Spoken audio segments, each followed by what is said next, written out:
besought me to invite her new friend, Millarca, to pay us a visit. She had just been sounding her, and thought, if her mamma would allow her, she would like it extremely. At another time I should have told her to wait a little, until at least we knew who they were. But I had not a moment to think in.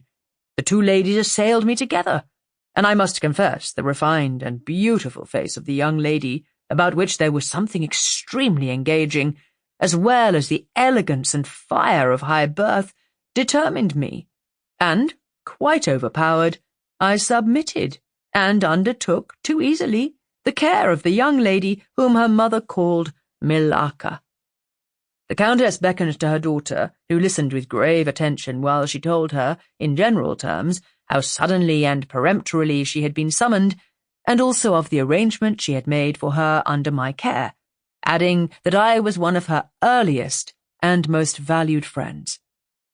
I made, of course, such speeches as the case seemed to call for, and found myself, on reflection, in a position which I did not half like. The gentleman in black returned and very ceremoniously conducted the lady from the room. The demeanour of this gentleman was such as to impress me with the conviction that the Countess was a lady of very much more importance than her modest title alone might have led me to assume. Her last charge to me was that no attempt was to be made to learn more about her than I might have already guessed until her return. Our distinguished host, whose guest she was, knew her reasons. But here, she said, neither I nor my daughter could safely remain for more than a day. I removed my mask imprudently for a moment about an hour ago, and, too late, I fancied you saw me. So I resolved to seek an opportunity of talking a little to you. Had I found that you had seen me, I would have thrown myself on your high sense of honour to keep my secret some weeks. As it is, I am satisfied that you did not see me. But if you now suspect, or on reflection should suspect who I am, I commit myself, in like manner, entirely to your honour. My daughter will observe the same secrecy, and I well know that you will from time to time remind her, lest she should thoughtlessly disclose it. She whispered a few words to her daughter, kissed her hurriedly twice, and went away, accompanied by the pale gentleman in black, and disappeared in the crowd. "In the next room," said Millarca, "there is a window that looks upon the hall door. I should like to see the last of Mamma and to kiss my hand to her." We assented, of course, and accompanied her to the window. We looked out, and saw a handsome old-fashioned carriage with a troop of couriers and footmen. We saw the slim figure of the pale gentleman in black as he held a thick velvet cloak and placed it about her shoulders and threw the hood over her head. She nodded to him and just touched his hand with hers. He bowed low repeatedly as the door closed, and the carriage began to move. "She is gone," said Millarca with a sigh. "She is gone," I repeated to myself, for the first time, in the hurried moments that had elapsed since my consent, reflecting upon the folly of my act. "She did not look up," said the young lady plaintively. "The Countess had taken off her mask, perhaps, and did not care to show her face," I said.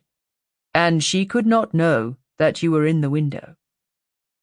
She sighed and looked in my face. She was so beautiful that I relented. I was sorry I had for a moment repented of my hospitality, and I determined to make her amends for the unavowed churlishness of my reception. The young lady, replacing her mask, joined my ward in persuading me to return to the grounds, where the concert was soon to be renewed. We did so, and walked up and down the terrace that lies under the castle windows. Millarca became very intimate with us, and amused us with lively descriptions and stories of most of the great people whom we saw upon the terrace. I liked her more and more every minute. Her gossip, without being ill-natured, was extremely diverting to me, who had been so long out of the great world. I thought what life she would give to our sometimes lonely evenings at home. The ball was not over until the morning sun had almost reached the horizon. It pleased the Grand Duke to dance till then, so loyal people could not go away or think of bed. We had just got through a crowded saloon when my ward asked me what had become of Millarca. I thought she had been by her side, and she fancied she was by mine. The fact was we had lost her. All my efforts to find her were vain. I feared that she had mistaken, in the confusion of a momentary separation from us, other people for her new friends, and had possibly pursued and lost them in the extensive grounds which were thrown open to us. Now, in its full force, I recognized a new folly in my having undertaken the charge of a young lady without so much as knowing her name, and fettered as I was by promises of the reasons for imposing which I knew nothing, I could not even point my inquiries by saying that the missing young lady was the daughter of the Countess who had taken her departure a few hours before. Morning broke. It was clear daylight before I gave up my search. It was not till near 2 o'clock next day that we heard anything of my missing charge. At about that time, a servant knocked at my niece's door to say that he had been earnestly requested by a young lady, who appeared to be in great distress, to make out where she could find the General Baron Spielsdorf and the young lady his daughter, in whose charge she had been left by her mother. There could be no doubt, notwithstanding the slight inaccuracy, that our young friend had turned up, and so she had. Would to heaven we had lost her! She told my poor child a story to account for her having failed to recover us for so long. Very late, she said, she had got to the housekeeper's bedroom in despair of finding us, and had then fallen into a deep sleep, which, long as it was, had hardly sufficed to recruit her strength after the fatigues of the ball. That day Millarca came home with us. I was only too happy, after all, to have secured so charming a companion for my dear girl. Chapter 13. The Woodman. There soon, however, appeared some drawbacks. In the first place, Millarca complained of extreme languor, the weakness that remained after her late illness, and she never emerged from her room till the afternoon was pretty far advanced. In the next place, it was accidentally discovered, although she always locked her door on the inside, and never disturbed the key from its place till she admitted the maid to assist at her toilet, that she was undoubtedly sometimes absent from her room in the very early morning, and at various times later in the day, before she wished it to be understood that she was stirring. She was repeatedly seen from the windows of the Schloss, in the first faint grey of the morning, walking through the trees in an easterly direction, and looking like a person in a trance. This convinced me that she walked in her sleep, but this hypothesis did not solve the puzzle. How did she pass out from her room, leaving the door locked on the inside? How did she escape from the house without unbarring door or window? In the midst of my perplexities, an anxiety of a far more urgent kind presented itself. My dear child began to lose her looks and health, and that in a manner so mysterious and even horrible that I became thoroughly frightened. She was at first visited by appalling dreams, then, as she fancied, by a spectre, sometimes resembling Millarca, sometimes in the shape of a beast, indistinctly seen walking round the foot of her bed from side to side. Lastly came sensations. One, not unpleasant, but very peculiar, she said, resembled the flow of an icy stream against her breast. At a later time she felt something like a pair of large needles pierce her, a little below the throat, with a very sharp pain. A few nights after followed a gradual and convulsive sense of strangulation. Then came unconsciousness. I could hear distinctly every word the kind old general was saying, because by this time we were driving upon the short grass that spreads on either side of the road as you approach the roofless village, which had not shown the smoke of a chimney for more than half a century. You may guess how strangely I felt as I heard my own symptoms so exactly described in those which had been experienced by the poor girl who, but for the catastrophe which followed, would have been, at that moment, a visitor at my father's chateau. You may suppose also how I felt as I heard him detail habits and mysterious peculiarities, which were, in fact, those of our beautiful guest Carmilla. A vista opened in the forest. We were on a sudden under the chimneys and gables of the ruined village, and the towers and battlements of the dismantled castle, round which gigantic trees are grouped, overhung us from a slight eminence. In a frightened dream I got down from the carriage, and in silence, for we had each abundant matter for thinking. We soon mounted the ascent, and were among the spacious chambers, winding stairs and dark corridors of the castle. "And this was once the palatial residence of the Karnsteins," said the old general at length, as from a great window he looked out across the village and saw the wide, undulating expanse of forest. "It was a bad family, and here its blood-stained annals were written," he continued. "It is hard that they should, after death, continue to plague the human race with their atrocious lusts. That is the chapel of the Karnsteins down there." He pointed down to the grey walls of the Gothic building, partly visible through the foliage, a little way down the steep. "And I hear the axe of a woodman," he added, "busy among the trees that surround it.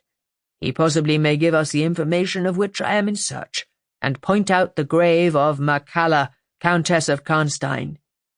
These rustics preserve the local traditions of great families, whose stories die out among the rich and titled so soon as the families themselves become extinct." "We have a portrait at home of Makalla, the Countess Karnstein. Should you like to see it?" asked my father. "Time enough, dear friend," replied the general. "I believe that I have seen the original, and one motive which has led me to you earlier than I at first intended was to explore the chapel which we are now approaching." "What? See the Countess Makalla?" exclaimed my father. "Why, she has been dead more than a century." "Not so dead as you fancy, I am told," answered the general. "I confess, General, you puzzle me utterly," replied my father, looking at him, I fancied, for a moment with a return of the suspicion I detected before. But although there was anger and detestation at times in the old general's manner, there was nothing flighty. "There remains to me," he said, as we passed under the heavy arch of the Gothic church, for its dimensions would have justified its being so styled, "but one object which can interest me during the few years that remain to me on earth, and that is to wreak on her the vengeance which I thank God may still be accomplished by a mortal arm." "What vengeance can you mean?" asked my father, in increasing amazement. "I mean to decapitate the monster," he answered, with a fierce flush and a stamp that echoed mournfully through the hollow ruin, and his clenched hand was at the same moment raised, as if it grasped the handle of an axe, while he shook it ferociously in the air. "What?" exclaimed my father, more than ever bewildered. "To strike her head off." "Cut her head off?" "Aye, with a hatchet, with a spade, or with anything that can cleave through her murderous throat." "You shall hear," he answered, trembling with rage, and hurrying forward he said, "That beam will answer for a seat. Your dear child is fatigued. Let her be seated, and I will, in a few sentences, close my dreadful story." The squared block of wood which lay on the grass-grown pavement of the chapel formed a bench on which I was very glad to seat myself, and in the meantime the general called to the woodman who had been removing some boughs which leaned upon the old walls, and, axe in hand, the hardy old fellow stood before us. He could not tell us anything of these monuments, but there was an old man, he said, a ranger of this forest, at present sojourning in the house of the priest about 2 miles away, who could point out every monument of the old Karnstein family, and for a trifle he undertook to bring him back with him if we would lend him one of our horses in little more than half an hour. "Have you been long employed about this forest?" asked my father of the old man. "I have been a woodman here," he answered in his patois, "under the forester, all my days. So has my father before me, and so on, as many generations as I can count up. I could show you the very house in the village here in which my ancestors lived." "How came the village to be deserted?" asked the general. "It was troubled by revenants, sir. Several were tracked to their graves. There detected by the usual test and extinguished in the usual way by decapitation, by the stake and by burning, but not until many of the villagers were killed. But after all these proceedings according to law," he continued, "so many graves opened and so many vampires deprived of their horrible animation, the village was not relieved. But a Moravian nobleman who happened to be travelling this way heard how matters were, and, being skilled, as many people are in his country, in such affairs, he offered to deliver the village from its tormentor. He did so thus. There being a bright moon that night, he ascended, shortly after sunset, the towers of the chapel here, from whence he could distinctly see the churchyard beneath him. You can see it from that window.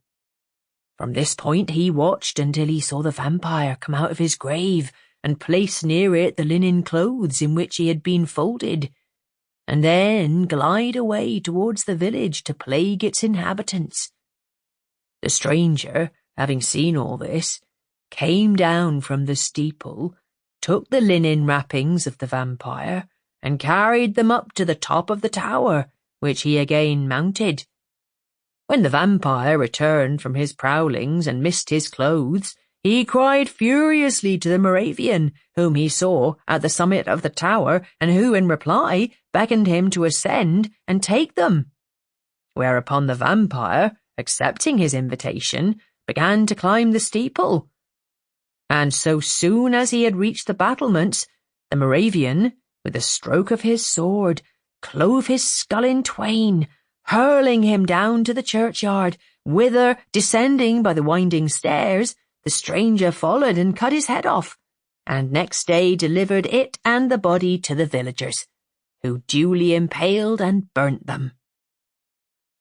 This Moravian nobleman had authority from the then head of the family to remove the tomb of Mercalla Countess Karnstein, which he did effectually, so that in a little while its site was quite forgotten. "Can you point out where it stood?" asked the general eagerly. The forester shook his head and smiled. "Not a soul living could tell you that now," he said. "Besides, they say her body was removed, but no one is sure of that either." Having thus spoken, as time pressed, he dropped his axe and departed, leaving us to hear the remainder of the general's strange story. Chapter 14. The Meeting. "My beloved child," he resumed, "was now growing rapidly worse. The physician who attended her had failed to produce the slightest impression on her disease, for such I then supposed it to be. He saw my alarm and suggested a consultation. I called in an abler physician from Graz. Several days elapsed before he arrived. He was a good and pious as well as a learned man. Having seen my poor ward together, they withdrew to my library to confer and discuss. I, from the adjoining room, where I awaited their summons, heard these two gentlemen's voices raised in something sharper than a strictly philosophical discussion.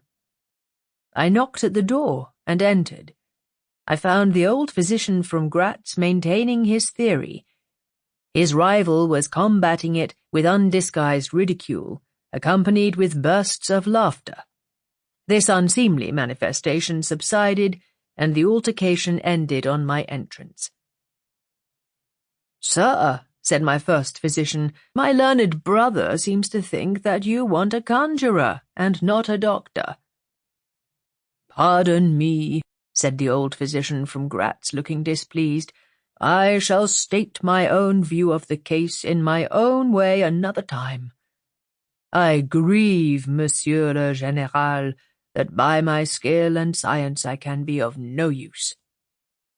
Before I go, I shall do myself the honor to suggest something to you." He seemed thoughtful and sat down at a table and began to write. Profoundly disappointed, I made my bow, and as I turned to go, the other doctor pointed over his shoulder to his companion, who was writing, and then, with a shrug, significantly touched his forehead. This consultation, then, left me precisely where I was. I walked out into the grounds, all but distracted. The doctor from Gratz, in 10 or 15 minutes, overtook me. He apologized for having followed me, but said that he could not conscientiously take his leave without a few words more. He told me that he could not be mistaken. No natural disease exhibited the same symptoms, and that death was already very near. There remained, however, a day or possibly 2 of life. If the fatal seizure were at once arrested, with great care and skill her strength might possibly return, but all hung now upon the confines of the irrevocable. One more assault might extinguish the last spark of vitality which is every moment ready to die. "And what is the nature of the seizure you speak of?" I entreated. "I have stated all fully in this note, which I place in your hands upon the distinct condition that you send for the nearest clergyman and open my letter in his presence. And on no account read it till he is with you. You would despise it else, and it is a matter of life and death. Should the priest fail you, then indeed you may read it." He asked me, before taking his leave, finally, whether I would wish to see a man curiously learned upon the very subject which, after I had read the letter, would probably interest me above all others, and he urged me earnestly to invite him to visit him there, and so took his leave. The ecclesiastic was absent, and I read the letter by myself. At another time, or in another case, it might have excited my ridicule. But into what quackeries will not people rush for a last chance, where all accustomed means have failed, and the life of a beloved object is at stake? Nothing, you will say, could be more absurd than the learned man's letter. It was monstrous enough to have consigned him to a madhouse. He said that the patient was suffering from the visits of a vampire. The punctures which she described as having occurred near the throat were, he insisted, the insertion of those 2 long, thin, and sharp teeth which, it is well known, are peculiar to vampires. And there could be no doubt, he added, as to the well-defined presence of the small livid mark which all concurred in describing as that induced by the demon's lips, and every symptom described by the sufferer was in exact conformity with those recorded in every case of a similar visitation. Being myself wholly sceptical as to the existence of any such portent as the vampire, the supernatural theory of the good doctor furnished, in my opinion, but another instance of learning and intelligence oddly associated with some one hallucination. I was so miserable, however, that rather than try nothing, I acted upon the instructions of the letter. I concealed myself in the dark dressing-room that opened upon the poor patient's room, in which a candle was burning, and watched there till she was fast asleep. I stood at the door, peeping through the small crevice, my sword laid on the table beside me, as my directions prescribed, until, a little after 1, I saw a large black object, very ill-defined, crawl, as it seemed to me, over the foot of the bed, and swiftly spread itself up to the poor girl's throat, where it swelled in a moment into a great, palpitating mass. For a few moments I had stood petrified. I now sprang forward with my sword in my hand. The The black creature suddenly contracted towards the foot of the bed, glided over it, and standing on the floor about a yard below the foot of the bed, with a glare of skulking ferocity and horror fixed on me, I saw Millarca. Speculating I know not what, I struck at her instantly with my sword, but I saw her standing near the door, unscathed. Horrified, I pursued, and struck again. She was gone, and my sword flew to shivers against the door. I can't describe to you all that passed on that horrible night. The whole house was up and stirring. The spectre Millarca was gone, but her victim was sinking fast, and before the morning dawned, she died. The old general was agitated. We did not speak to him. My father walked to some little distance and began reading the inscriptions on the tombstones, and, thus occupied, he strolled into the door of a side chapel to prosecute his researches. The general leaned against the wall, dried his eyes, and sighed heavily. I was relieved on hearing the voices of Carmilla and Madame, who were at that moment approaching. The voices died away.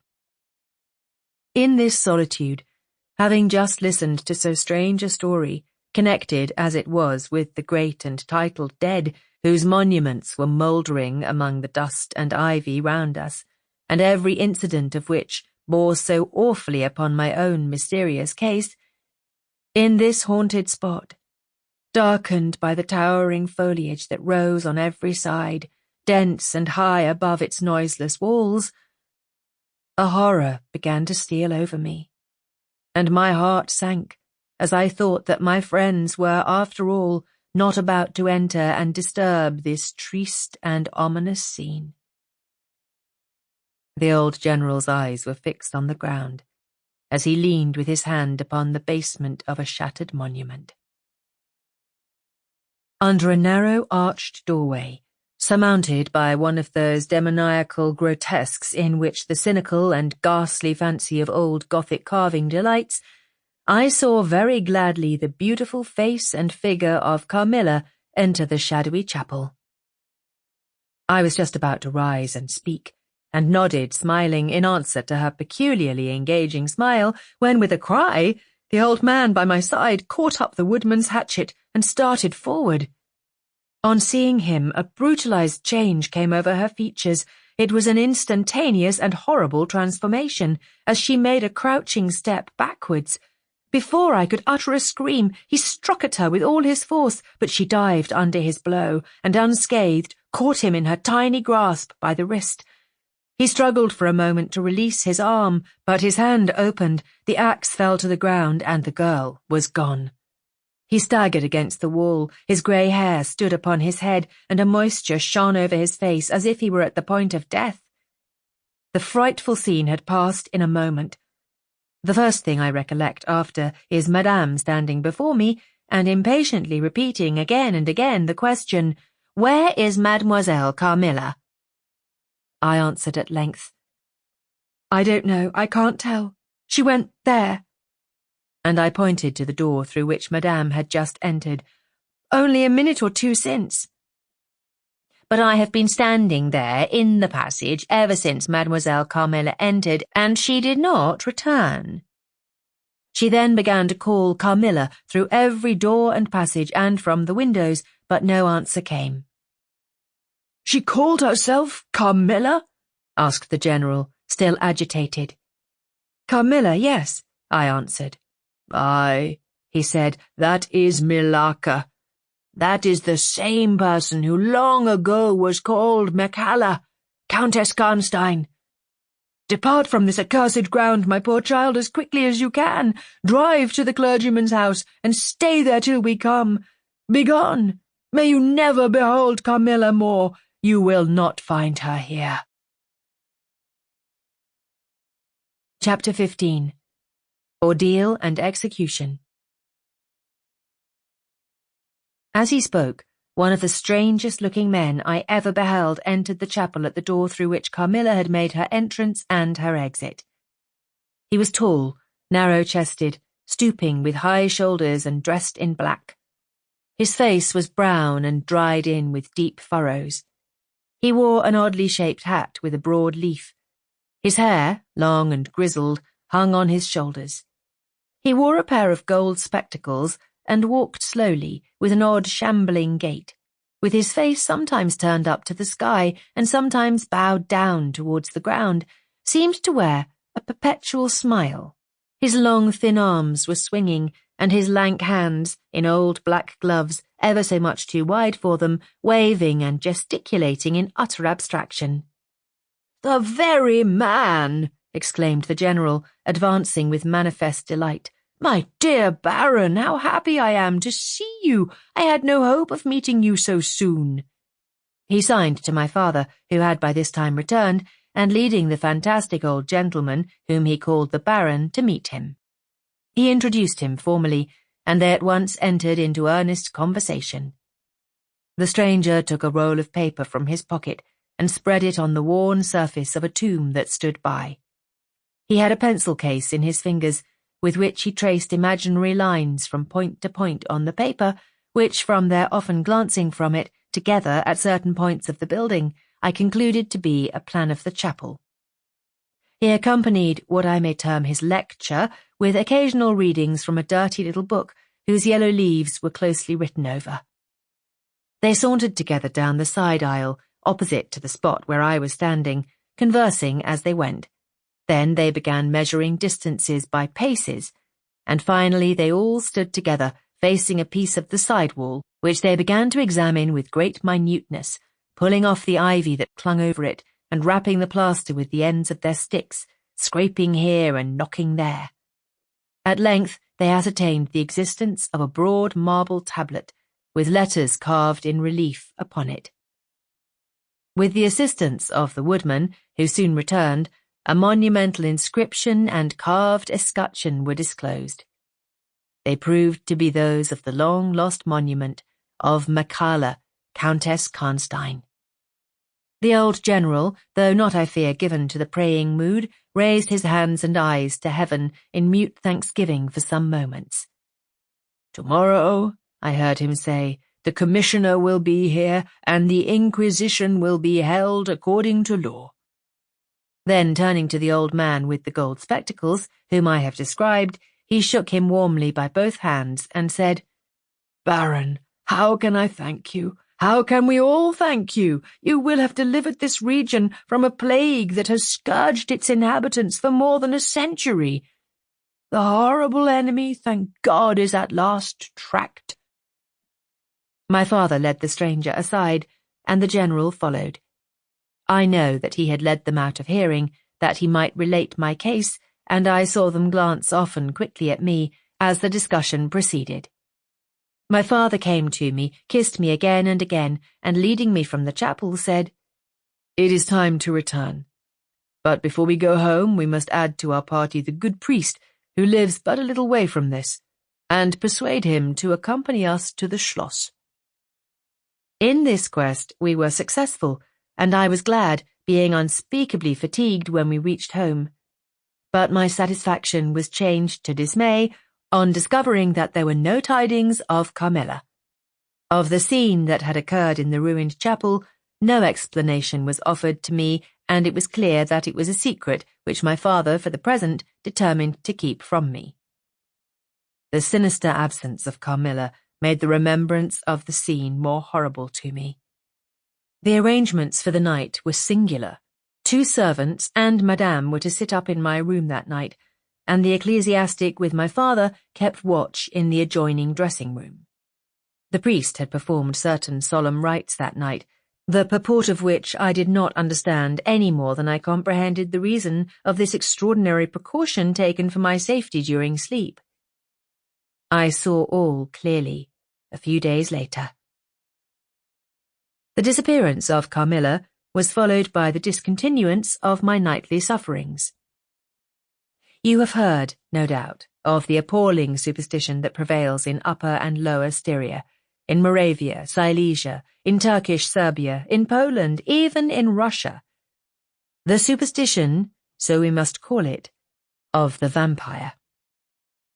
If human testimony, taken with every care and solemnity, judicially before commissions innumerable, each consisting of many members, all chosen for integrity and intelligence, and constituting reports more voluminous perhaps than exist upon any one other class of cases, is worth anything, it is difficult to deny or even to doubt the existence of such a phenomenon as the vampire. For my part, I have heard no theory by which to explain what I myself have witnessed and experienced other than that supplied by the ancient and well-attested belief of the country. The next day, the formal proceedings took place in the chapel of Karnstein.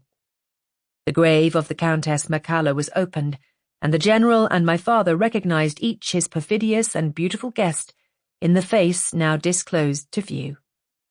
The features, though 150 years had passed since her funeral, were tinted with the warmth of life. Her eyes were open, no cadaverous smell exhaled from the coffin. The two medical men, one officially present, the other on the part of the promoter of the inquiry, attested the marvellous fact that there was a faint but appreciable respiration and a corresponding action of the heart. The limbs were perfectly flexible, the flesh elastic, and the leaden coffin floated with blood, in which to a depth of 7 inches the body lay immersed. Here, then, were all the admitted signs and proofs of vampirism. The body, therefore, in accordance with the ancient practice, was raised, and a sharp stake driven through the heart of the vampire, who uttered a piercing shriek at the moment, in all respects such as might escape from a living person in the last agony. Then the head was struck off, and a torrent of blood flowed from the severed neck. The body and head was next placed on a pile of wood and reduced to ashes, which were thrown upon the river and borne away, and that territory has never since been plagued by the visits of a vampire. My father has a copy of the report of the Imperial Commission, with the signatures of all who were present at these proceedings, attached in verification of the statement. It is from this official paper that I have summarized my account of this last shocking scene. Chapter 16. Conclusion. I write all this, you suppose, with composure, but far from it. I cannot think of it without agitation. Nothing but your earnest desire so repeatedly expressed could have induced me to sit down to a task that has unstrung my nerves for months to come, and re-induced a shadow of the unspeakable horror which years after my deliverance continued to make my days and nights dreadful and solitude insupportably terrific. Let me add a word or two about that quaint Baron Wrothenburg, to whose curious lore we were indebted for the discovery of the Countess Mircalla's grave.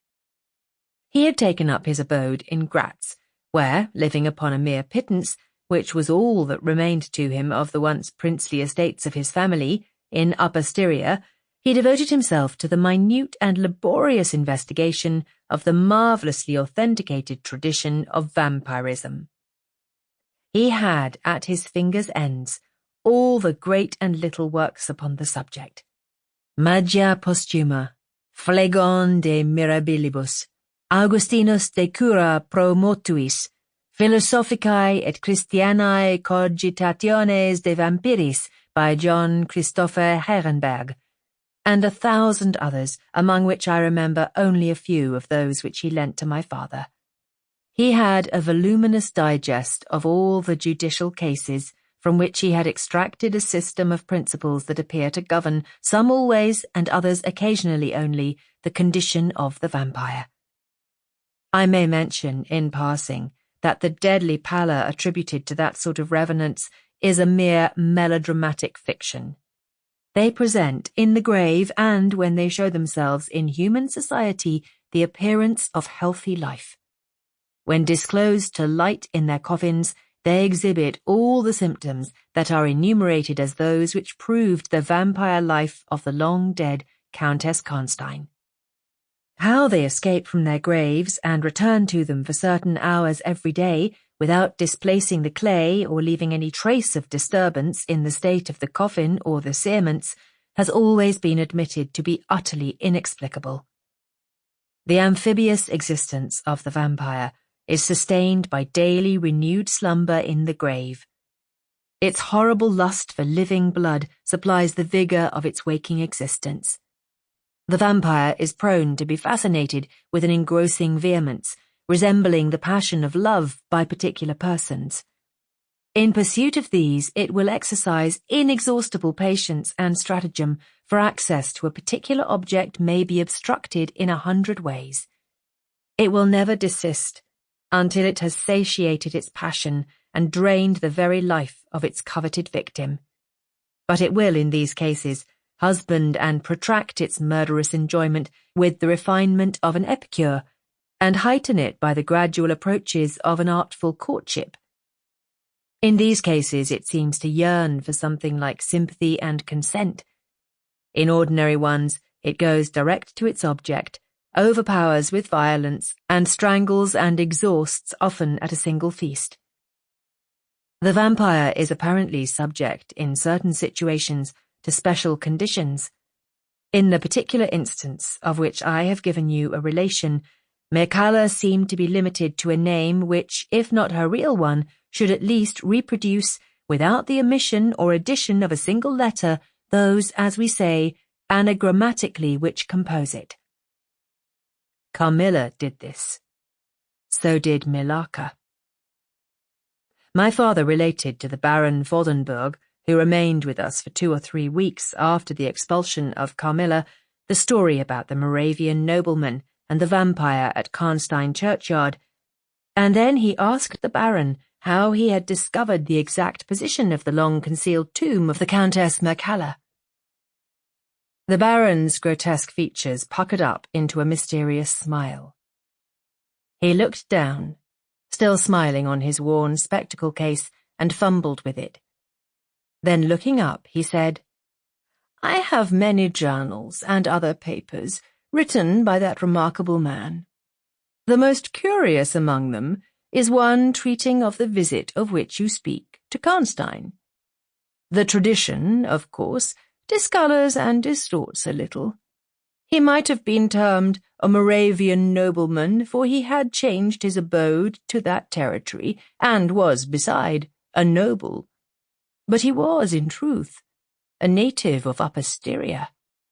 It is enough to say that in very early youth he had been a passionate and favoured lover of the beautiful Mircalla, Countess Karnstein. Her early death plunged him into inconsolable grief. It is the nature of vampires to increase and multiply, but according to an ascertained and ghostly law. Assume, at starting, a territory perfectly free from that pest. How does it begin? And how does it multiply itself? I will tell you. A person, more or less wicked, puts an end to himself. A suicide, under certain circumstances, becomes a vampire. That spectre visits living people in their slumbers. They die, and almost invariably, in the grave, develop into vampires. This happened in the case of the beautiful Mircalla, who was haunted by one of those demons. My ancestor, Vordenburg, whose title I still bear, soon discovered this, and in the course of the studies to which he devoted himself, learned a great deal more. Among other things, he concluded that suspicion of vampirism would probably fall, sooner or later, upon the dead countess who in life had been his idol. He conceived a horror, be she what she might, of her remains being profaned by the outrage of a posthumous execution. He has left a curious paper to prove that the vampire, on its expulsion from its amphibious existence, is projected into a far more horrible life, and he resolved to save his once-beloved Mircalla from this.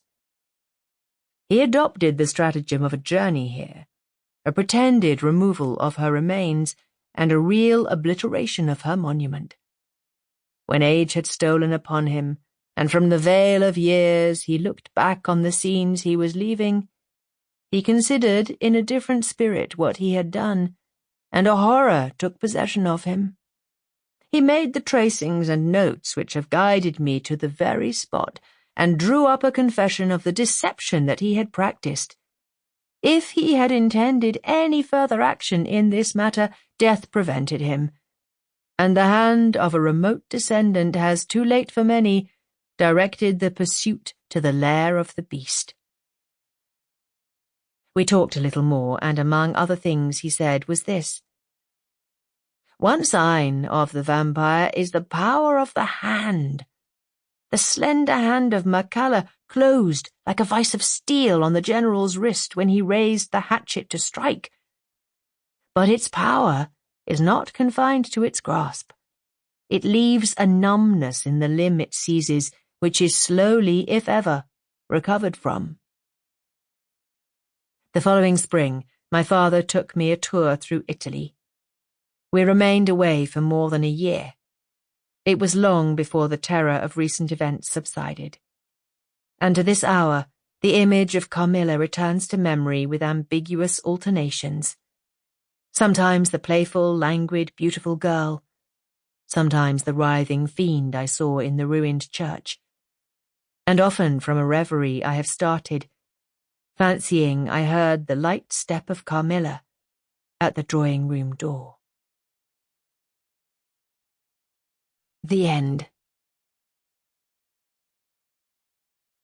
During the whole of a dull, dark, and soundless day in the autumn of the year, when the clouds hung oppressively low in the heavens, I had been passing alone on horseback through a singularly dreary tract of country, and at length found myself, as the shades of the evening drew on, within view of the melancholy house of Usher. I know not how it was, but with the first glimpse of the building a sense of insufferable gloom pervaded my spirit. I say insufferable, for the feeling was unrelieved by any of that half-pleasurable, because poetic sentiment with which the mind usually receives even the sternest natural images of the desolate or terrible. I looked upon the scene before me, upon the mere house and the simple landscape features of the domain, upon the bleak walls, upon the vacant eye-like windows, upon a few rank sedges, and upon a few white trunks of decayed trees, with an utter depression of soul which I can compare to no earthly sensation more properly than to the after-dream of the reveller upon opium, the bitter lapse into everyday life, the hideous dropping off of the veil. There was an iciness, a sinking, a sickening of the heart, an unredeemed dreariness of thought which no goading of the imagination could torture into aught of the sublime. What was it, I paused to think, what was it that so unnerved me in the contemplation of the house of Usher? It was a mystery all insoluble, nor could I grapple with the shadowy fancies that crowded upon me as I pondered. I was forced to fall back upon the unsatisfactory conclusion that while beyond doubt there are combinations of very simple natural objects which have the power of thus affecting us, still the analysis of this power lies among considerations beyond our depth. It was possible, I reflected, that a mere different arrangement of the particulars of the scene, of the details of the picture, would be sufficient to modify, or perhaps to annihilate, its capacity for sorrowful impression. And acting upon this idea, I reined my horse to the precipitous brink of a black and lurid tarn that lay in unruffled lustre by the dwelling, and gazed down, but with a shudder even more thrilling than before, upon the remodelled and inverted images of the grey sedge and the ghastly tree stems, and the vacant and eye-like windows. Nevertheless, in this mansion of gloom I now proposed to myself a sojourn of some weeks. Its proprietor, Roderick Usher, had been one of my boon companions in boyhood, but many years had elapsed since our last meeting. A letter, however, had lately reached me in a distant part of the country, a letter from him, which, in its wildly importunate nature, had admitted of no other than a personal reply. The manuscript gave evidence of nervous agitation. The writer spoke of acute bodily illness, and of a mental disorder which oppressed him, and of an earnest desire to see me as his best, and indeed his only, personal friend, with a view of attempting, by the cheerfulness of my society, some alleviation of his malady. It was the manner in which all this and much more was said, it was the apparent heart that went with his request, which allowed me no room for hesitation, and I accordingly obeyed forthwith what I still considered a very singular summons. Although as boys we had been even intimate associates, yet I really knew little of my friend. His reserve had been always excessive and habitual. I was aware, however, that his very ancient family had been noted time out of mind for a peculiar sensibility of temperament, displaying itself through long ages in many works of exalted art, and manifested of late in repeated deeds of munificent yet unobtrusive charity, as well as in a passionate devotion to the intricacies, perhaps even more than to the orthodox and easily recognizable beauties of musical science. I had learned, too, the very remarkable fact that the stem of the Usher race, all-time honoured as it was, had put forth at no period any enduring branch. In other words, that the entire family lay in the direct line of descent, and had always, with very trifling and very temporary variation, so lain. It was this deficiency I considered, while running over in thought the perfect keeping of the character of the premises with the accredited character of the people, and while speculating upon the possible influence which the one, in the long lapse of centuries, might have exercised upon the other, it was this deficiency, perhaps, of collateral issue, and the consequent undeviating transmission from sire to son of the patrimony with the name, which had at length so identified the two as to merge the original title of the estate in the quaint and equivocal appellation of the House of Usher, an appellation which seemed to include, in the minds of the peasantry who used it, both the family and the family mansion. I have said that the sole effect of my somewhat childish experiment, that of looking down within the tarn, had been to deepen the first singular impression. There can be no doubt that the consciousness of the rapid increase of my superstition, for why should I not so term it, served mainly to accelerate the increase itself. Such, I have long known, is the paradoxical law of all sentiments having terror as a basis, and it might have been for this reason only that, when I again uplifted my eyes to the house itself, from its image in the pool, there grew in my mind a strange fancy, a fancy so ridiculous indeed that I but mention it to show the vivid force of the sensations which oppressed me. I had so worked upon my imagination as really to believe that about the whole mansion and domain there hung an atmosphere peculiar to themselves and their immediate vicinity, an atmosphere which had no affinity with the air of heaven, but which had reeked up from the decayed trees and the grey wall and the silent tarn, a pestilent and mystic vapour, dull, sluggish, faintly discernible and leaden-hued. Shaking off from my spirit what must have been a dream, I scanned more narrowly the real aspect of the building. Its principal feature seemed to be that of an excessive antiquity. The discoloration of ages had been great. Minute fungi overspread the whole exterior, hanging in a fine tangled webwork from the eaves. Yet all this was apart from any extraordinary dilapidation. No portion of the masonry had fallen, and there appeared to be a wild inconsistency between its still perfect adaptation of parts and the crumbling condition of the individual stones. In this there was much that reminded me of the specious totality of old woodwork, which has rotted for long years in some neglected vault, with no disturbance from the breath of the external air. Beyond this indication of extensive decay, however, the fabric gave little token of instability. Perhaps the eye of a scrutinizing observer might have discovered a barely perceptible fissure, which, extending from the roof of the building in front, made its way down the wall in a zigzag direction until it became lost in the sullen waters of the tarn. Noticing these things, I rode over a short causeway to the house. A servant-in-waiting took my horse, and I entered the Gothic archway of the hall.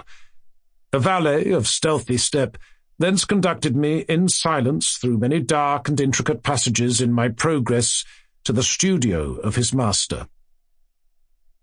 Much that I encountered on the way contributed, I know not how, to heighten the vague sentiments of which I have already spoken.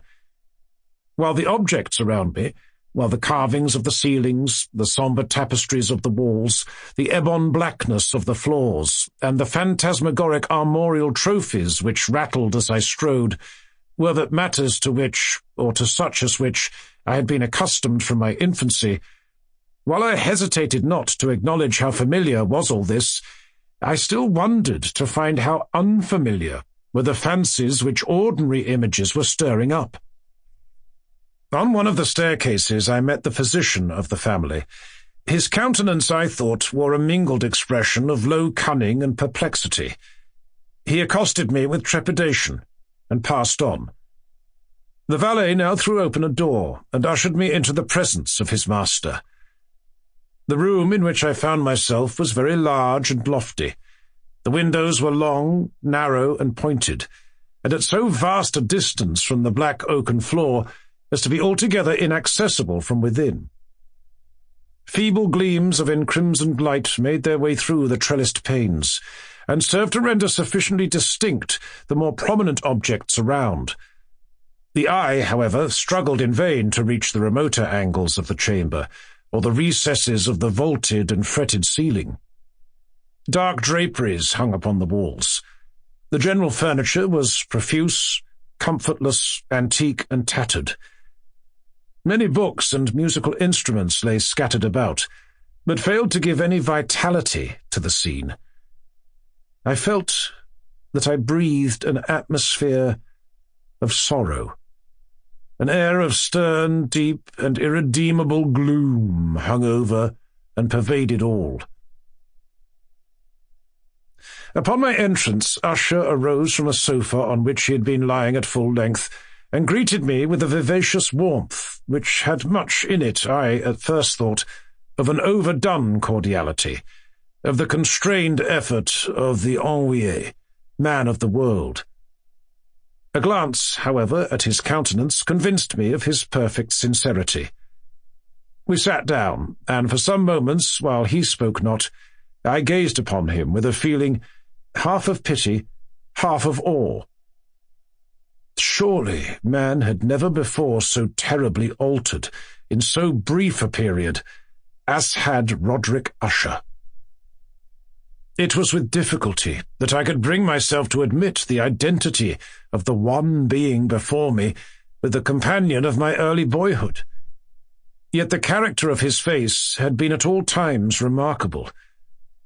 A cadaverousness of complexion, an eye large, liquid, and luminous beyond comparison, lips somewhat thin and very pallid, but of a surpassingly beautiful curve, a nose of a delicate Hebrew model, but with a breadth of nostril unusual in similar formations, a finely moulded chin, speaking, in its want of prominence, of a want of moral energy, hair of a more than web-like softness and tenuity. These features, with an inordinate expansion above the regions of the temple, made up altogether a countenance not easily to be forgotten. And now, in the mere exaggeration of the prevailing character of these features, and of the expression they were wont to convey, lay so much of change that I doubted to whom I spoke. The now ghastly pallor of the skin, and the now miraculous lustre of the eye, above all things, startled and even awed me. The silken hair, too, had been suffered to grow all unheeded, and as, in its wild gossamer texture, it floated, rather than fell about the face, I could not, even with effort, connect its arabesque expression with any idea of simple humanity. In the manner of my friend, I was at once struck with an incoherence, an inconsistency, and I soon found this to arise from a series of feeble and futile struggles to overcome an habitual trepidancy, an excessive nervous agitation. For something of this nature I had indeed been prepared, no less by his letter than by reminiscences of certain boyish traits, and by conclusions deduced from his peculiar physical conformation and temperament. His action was alternately vivacious and sullen. His voice varied rapidly from a tremulous indecision, when the animal spirit seemed utterly in abeyance, to that species of energetic concision, that abrupt, weighty, unhurried, and hollow-sounding enunciation, that leaden, self-balanced, and perfectly modulated guttural utterance which may be observed in the lost drunkard or the irreclaimable eater of opium during the periods of his most intense excitement. It was thus that he spoke of the object of my visit, of his earnest desire to see me, and of the solace he expected me to afford him. He entered at some length into what he conceived to be the nature of his malady. It was, he said, a constitutional and a family evil, and one for which he despaired to find a remedy, a mere nervous affection, he immediately added, which would undoubtedly soon pass off. It displayed itself in a host of unnatural sensations. Some of these, as he detailed them, interested and bewildered me, although perhaps the terms and the general manner of the narration had their weight. He suffered much from a morbid acuteness of the senses. The most insipid food was alone endurable. He could wear only garments of certain texture. The odours of all flowers were oppressive. His eyes were tortured by even a faint light, and there were but peculiar sounds, and these from stringed instruments, which did not inspire him with horror. To an anomalous species of terror I found him a bounden slave. "I shall perish," said he. "I must perish in this deplorable folly. Thus, and not otherwise shall I be lost. I dread the events of the future, not in themselves, but in their results. I shudder at the thought of any, even the most trivial incident, which may operate upon this intolerable agitation of soul. I have indeed no abhorrence of danger, except in its absolute effect, in terror. In this unnerved and in this pitiable condition, I feel that the period will sooner or later arrive when I must abandon life and reason together in some struggle with the grim phantasm fear." I learned, moreover, at intervals, and through broken and equivocal hints, another singular feature of his mental condition.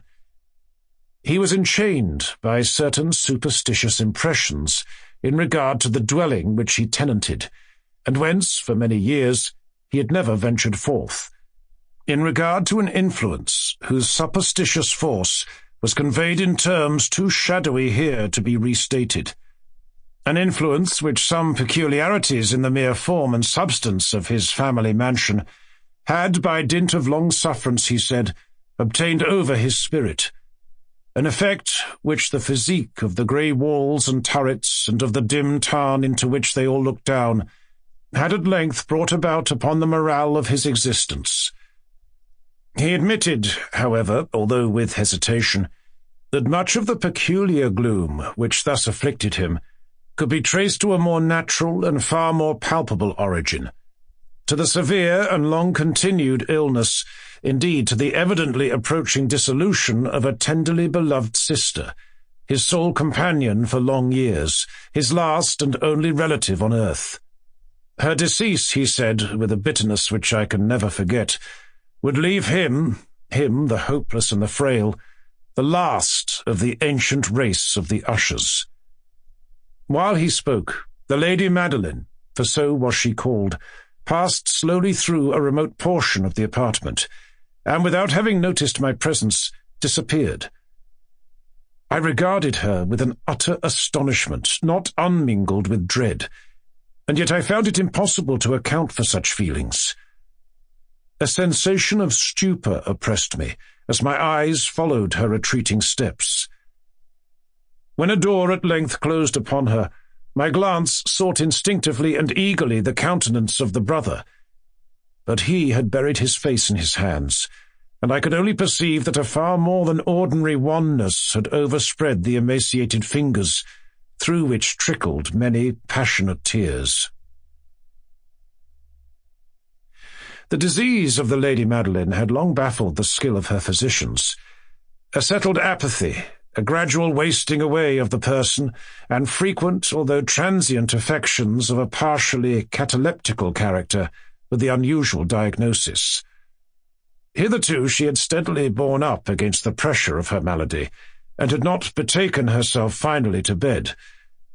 But on the closing in of the evening of my arrival at the house, she succumbed, as her brother told me at night with inexpressible agitation, to the prostrating power of the destroyer, and I learned that the glimpse I had obtained of her person would thus probably be the last I should obtain, that the lady, at least while living, would be seen by me no more.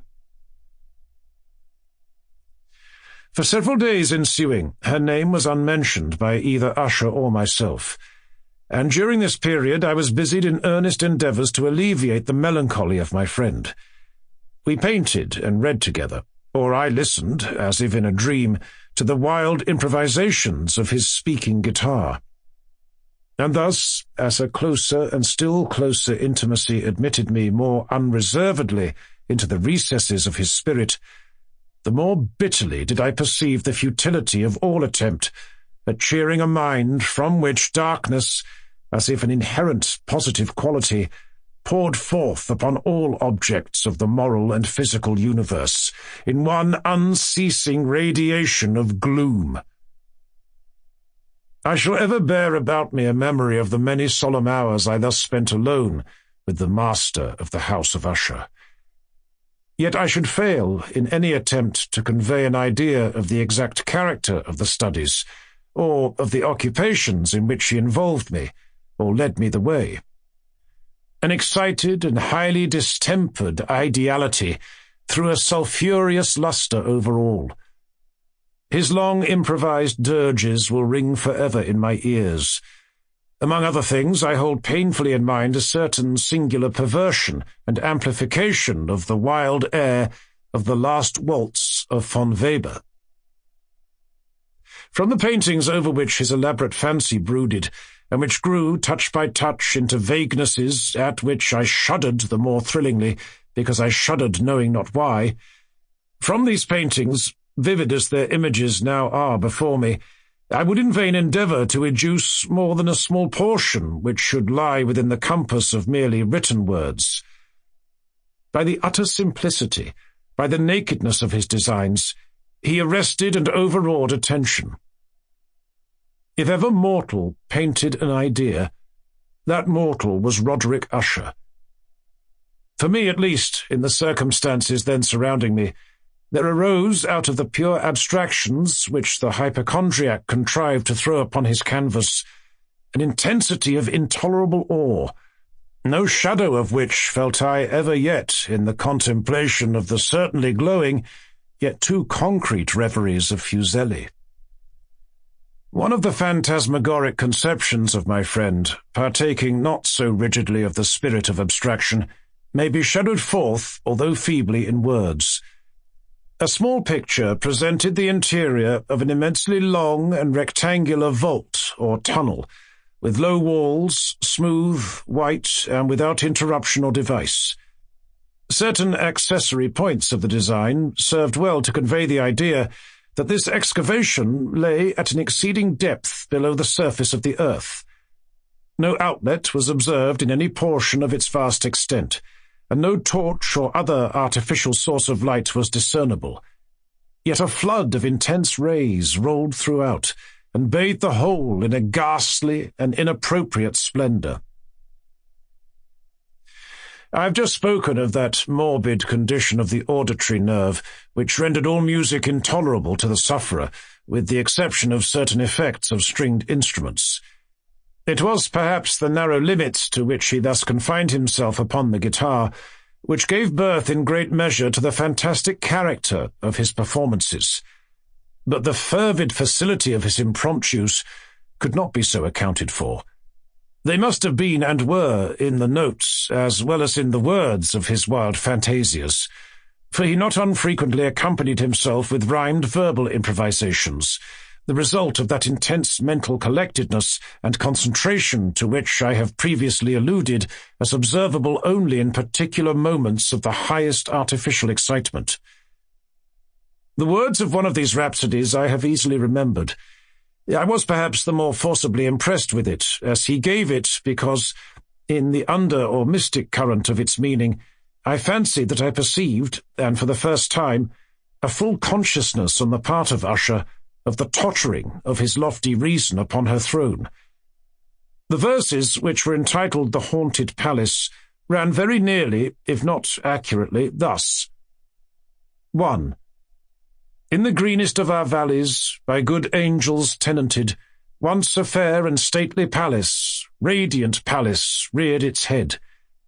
In the monarch thought's dominion it stood there. Never seraph spread a pinion over fabric half so fair. 2. Banners yellow, glorious, golden, on its roof did float and flow. All this, was in the olden time long ago.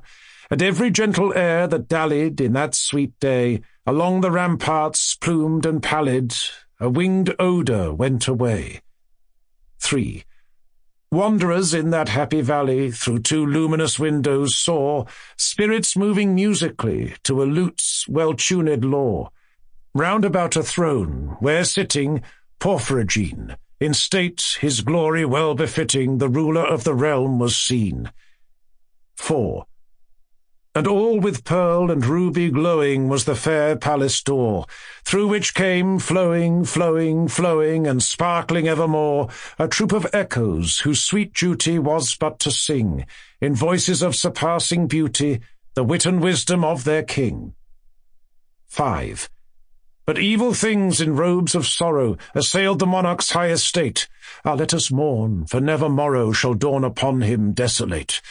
And round about his home the glory that blushed and bloomed is but a dim-remembered story of the old time entombed. 6.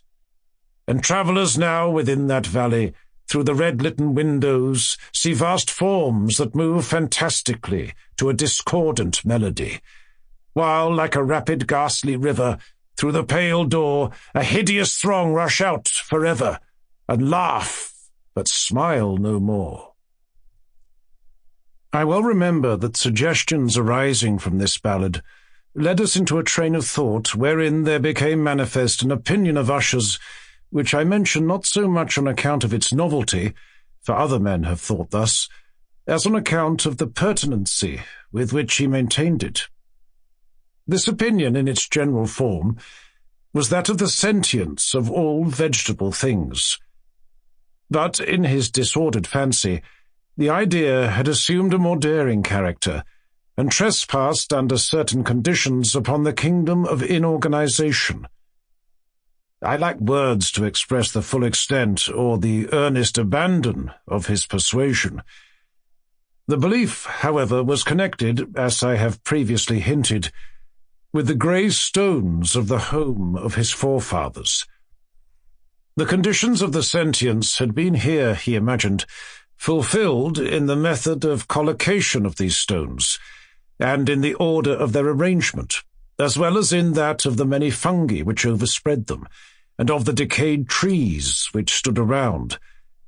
Above all, in the long, undisturbed endurance of this arrangement, and in its reduplication in the still waters of the tarn. Its evidence, the evidence of the sentience, was to be seen, he said, and I here started as he spoke, in the gradual yet certain condensation of an atmosphere of their own about the waters and the walls. The result was discoverable, he added, in that silent yet importunate and terrible influence which for centuries had moulded the destinies of his family, and which made him what I now saw him, what he was. Such opinions need no comment, and I will make none. Our books, the books which for years had formed no small portion of the mental existence of the invalid, were, as might be supposed, in strict keeping with this character of phantasm. We pored together over such works as the Vauvert et Chartreuse of Gresset, the Belphegor of Machiavelli, the Heaven and Hell of Swedenborg, the Subterranean Voyage of Nicholas Klim by Holberg, the Chiromancy of Robert Fludd by Jean d'Indaginé, and of de la Chambre, the Journey into the Blue Distance of Tech, and of the City of the Sun of Campanella. One favourite volume was a small octavo edition of the Directorium Inquisitorium by the Dominican Imeric de Giron, and there were passages in Pomponius Mela about the old African satyrs and Aegipans, over which Usher would sit dreaming for hours. His chief delight, however, was found in the perusal of an exceedingly rare and curious book in quarto Gothic, the Manual of a Forgotten Church, the Vigiliae Mortuorum Secundum Coram Ecclesiae Magantinae.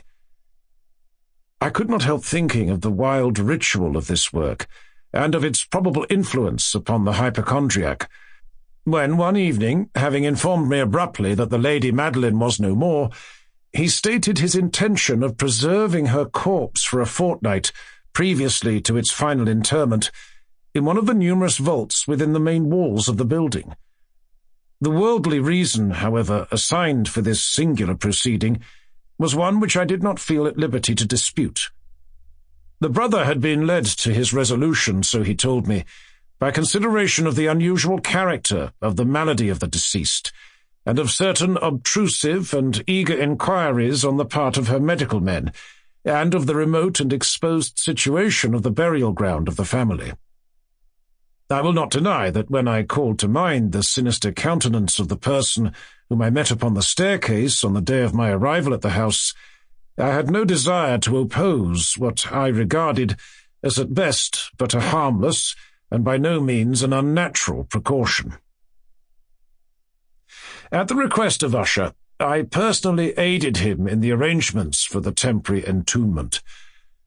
The body having been encoffined, we two alone bore it to its rest.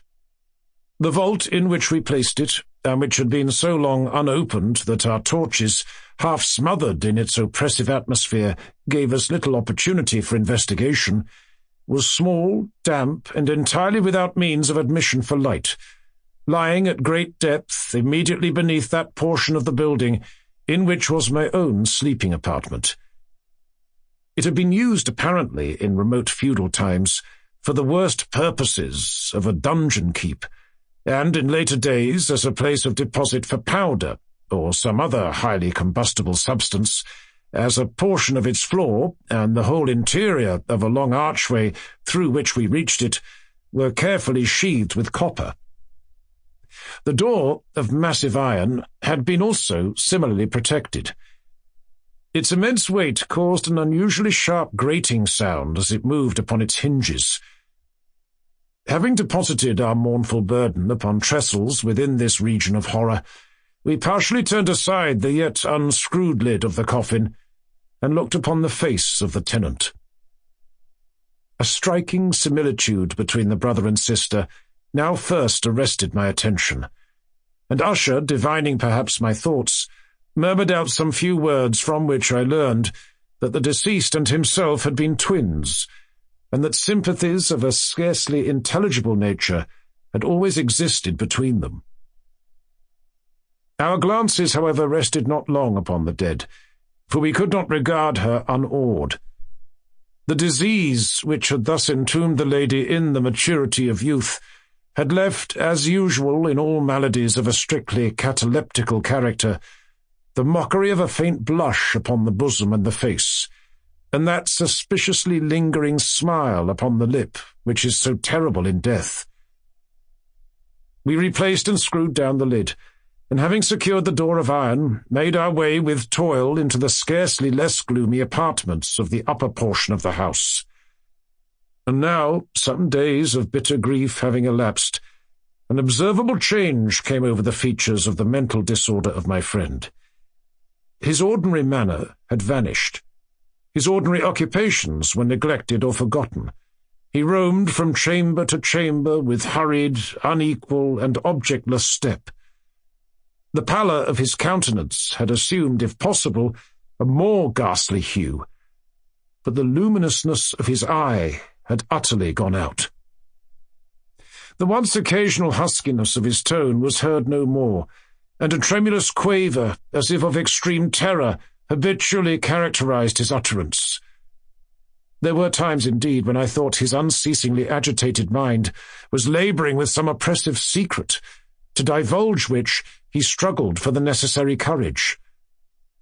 At times, again, I was obliged to resolve all into the mere inexplicable vagaries of madness, for I beheld him gazing upon vacancy for long hours, in an attitude of the profoundest attention, as if listening to some imaginary sound. It was no wonder that his condition terrified, that it infected me. I felt creeping upon me, by slow yet certain degrees, the wild influences of his own fantastic yet impressive superstitions. It was especially upon retiring to bed late in the night of the 7th or 8th day after the placing of the Lady Madeline within the donjon that I experienced the full power of such feelings. Sleep came not near my couch, while the hours waned and waned away. I struggled to reason off the nervousness which had dominion over me. I endeavoured to believe that much, if not all of what I felt, was due to the bewildering influence of the gloomy furniture of the room, of the dark and tattered draperies which, tortured into motion by the breath of a rising tempest, swayed fitfully to and fro upon the walls, and rustled uneasily about the decorations of the bed. But my efforts were fruitless. An irrepressible tremor gradually pervaded my frame, and at length there sat upon my very heart an incubus of utterly causeless alarm. Shaking this off with a gasp and a struggle, I uplifted myself upon the pillows, and, peering earnestly within the intense darkness of the chamber, hearkened, I know not why, except that an instinctive spirit prompted me, to certain low and indefinite sounds which came through the pauses of the storm at long intervals I knew not whence. Overpowered by an intense sentiment of horror, unaccountable yet unendurable, I threw on my clothes with haste, for I felt that I should sleep no more during the night, and endeavoured to arouse myself from the pitiable condition into which I had fallen by pacing rapidly to and fro through the apartment. I had taken but few turns in this manner, when a light step on an adjoining staircase arrested my attention. I presently recognized it as that of Usher. In an instant afterward he rapped with a gentle touch at my door, and entered bearing a lamp. His countenance was, as usual, cadaverously wan, but moreover there was a species of mad hilarity in his eyes, an evidently restrained hysteria in his whole demeanour. His air appalled me, but anything was preferable to the solitude which I had so long endured, and I even welcomed his presence as a relief. "And you have not seen it?" he said abruptly, after having stared about him for some moments in silence. "You have not then seen it? But stay, you shall." Thus speaking, and having carefully shaded his lamp, he hurried to one of the casements, and threw it freely open to the storm. The impetuous fury of the entering gust nearly lifted us from our feet. It was indeed a tempestuous yet sternly beautiful night, and one wildly singular in its terror and its beauty. A whirlwind had apparently collected its force in our vicinity, for there were frequent and violent alterations in the direction of the wind, and the exceeding density of the clouds, which hung so low as to press upon the turrets of the house, did not prevent our perceiving the lifelike velocity with which they flew careering from all points against each other, without passing away into the distance. I say that even their exceeding density did not prevent our perceiving this, yet we had no glimpse of the moon or stars, nor was there any flashing forth of the lightning. But the undersurfaces of the huge masses of agitated vapour, as well as all terrestrial objects immediately around us, were glowing in an unnatural light of a faintly luminous and distinctly visible gaseous exhalation, which hung about and enshrouded the mansion. "You must not, you shall not behold this," said I, shudderingly to Usher, as I led him with a gentle violence from the window to a seat.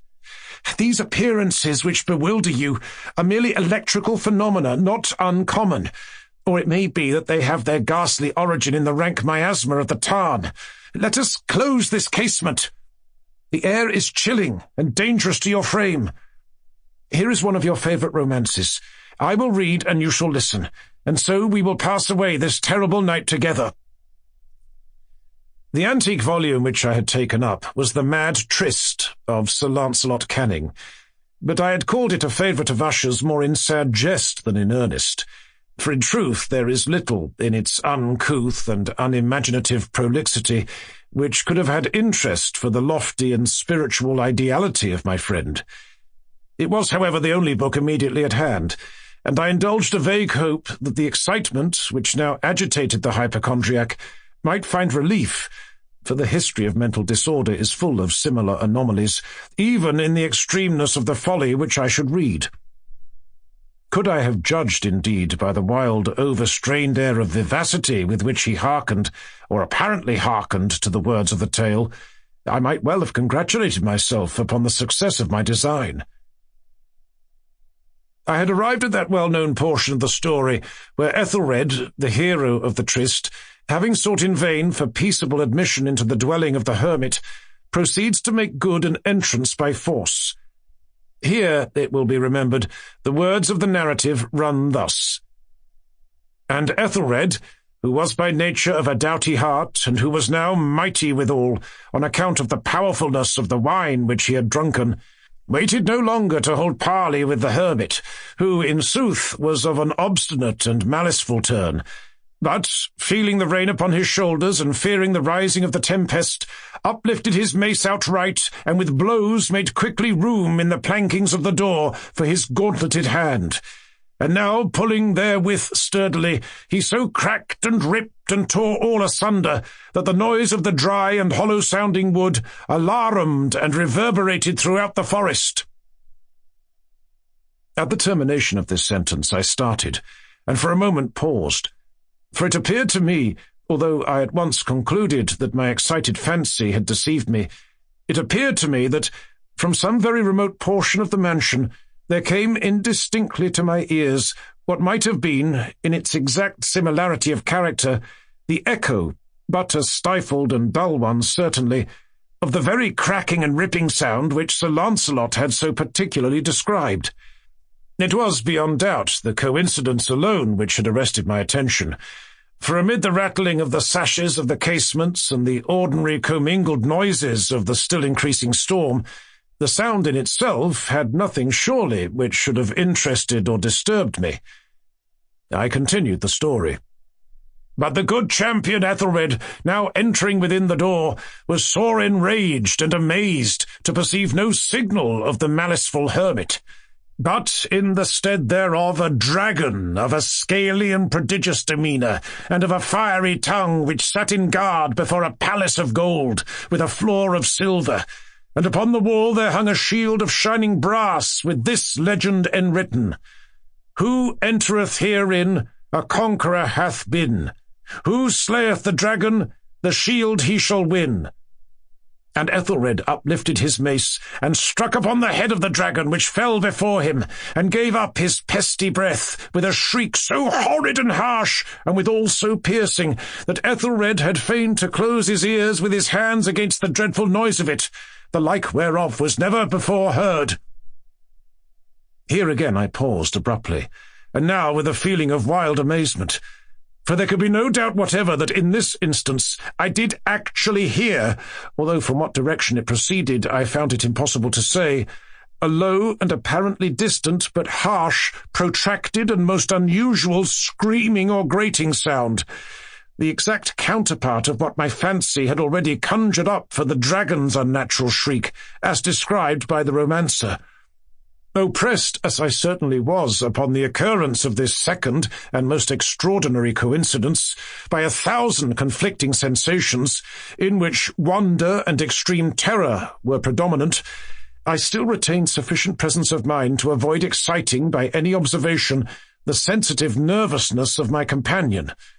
I was by no means certain that he had noticed the sounds in question, although assuredly a strange alteration had, during the last few minutes, taken place in his demeanour. From a position fronting my own, he had gradually brought round his chair, so as to sit with his face to the door of the chamber, and thus I could but partially perceive his features, although I saw that his lips trembled, as if he were murmuring inaudibly. His head had dropped upon his breast, yet I knew that he was not asleep, from the wide and rigid opening of the eye as I caught a glance of it in profile. The motion of his body, too, was at variance with this idea, for he rocked from side to side with a gentle yet constant and uniform sway. Having rapidly taken notice of all this, I resumed the narrative of Sir Lancelot, which thus proceeded. And now the champion, having escaped from the terrible fury of the dragon, bethinking himself of the brazen shield and of the breaking up of the enchantment which was upon it, removed the carcass from out of the way before him, and approached valorously over the silver pavement of the castle to where the shield was upon the wall, which in sooth tarried not for his full coming, but fell down at his feet upon the silver floor, with a mighty, great, and terrible ringing sound. No sooner had these syllables passed my lips than, as if a shield of brass had indeed at the moment fallen heavily upon a floor of silver, I became aware of a distinct, hollow, metallic, and clangorous, yet apparently muffled reverberation. Completely unnerved, I leapt to my feet, but the measured rocking movement of Usher was undisturbed. I rushed to the chair in which he sat. His eyes were bent fixedly before him, and throughout his whole countenance there reigned a stony rigidity. But as I placed my hand upon his shoulder, there came a strong shudder over his whole person. A sickly smile quivered about his lips, and I saw that he spoke in a low, hurried, and gibbering murmur, as if unconscious of my presence. Bending closely over him, I at length drank in the hideous import of his words. "Not hear it? Yes, I hear it, and have heard it. Long, many minutes, many hours, many days have I heard it. Yet I dared not. Oh, pity me, miserable wretch that I am. I dared not speak. We have put her living in the tomb. Said I not that my senses were acute? I now tell you that I heard her first feeble movements in the hollow coffin. I heard them many days ago, yet I dared not speak. And now tonight, Ethelred, the breaking of the hermit's door and the death cry of the dragon and the clangor of the shield, say rather the rending of her coffin and the grating of the iron hinges of her prison and her struggles within the coppered archway of the vault. Oh, whither shall I fly? Will she not be here anon? Is she not hurrying to upbraid me for my haste? Have I not heard her footstep on the stair? Do I not distinguish that heavy and horrible beating of her heart? Madman!" Here he sprang furiously to his feet and shrieked out his syllables as if in the effort he were giving up his soul. "Madman! I tell you that she now stands without the door!" As if in the superhuman energy of his utterance there had been found the potency of a spell, the huge antique panels to which the speaker pointed threw slowly back upon the instant their ponderous and ebony jaws. It was the work of the rushing gust, but then, without those doors, there did stand the lofty and enshrouded figure of the Lady Madeline of Usher. There was blood upon her white robes, and the evidence of some bitter struggle upon every portion of her emaciated frame. For a moment she remained trembling and reeling to and fro upon the threshold.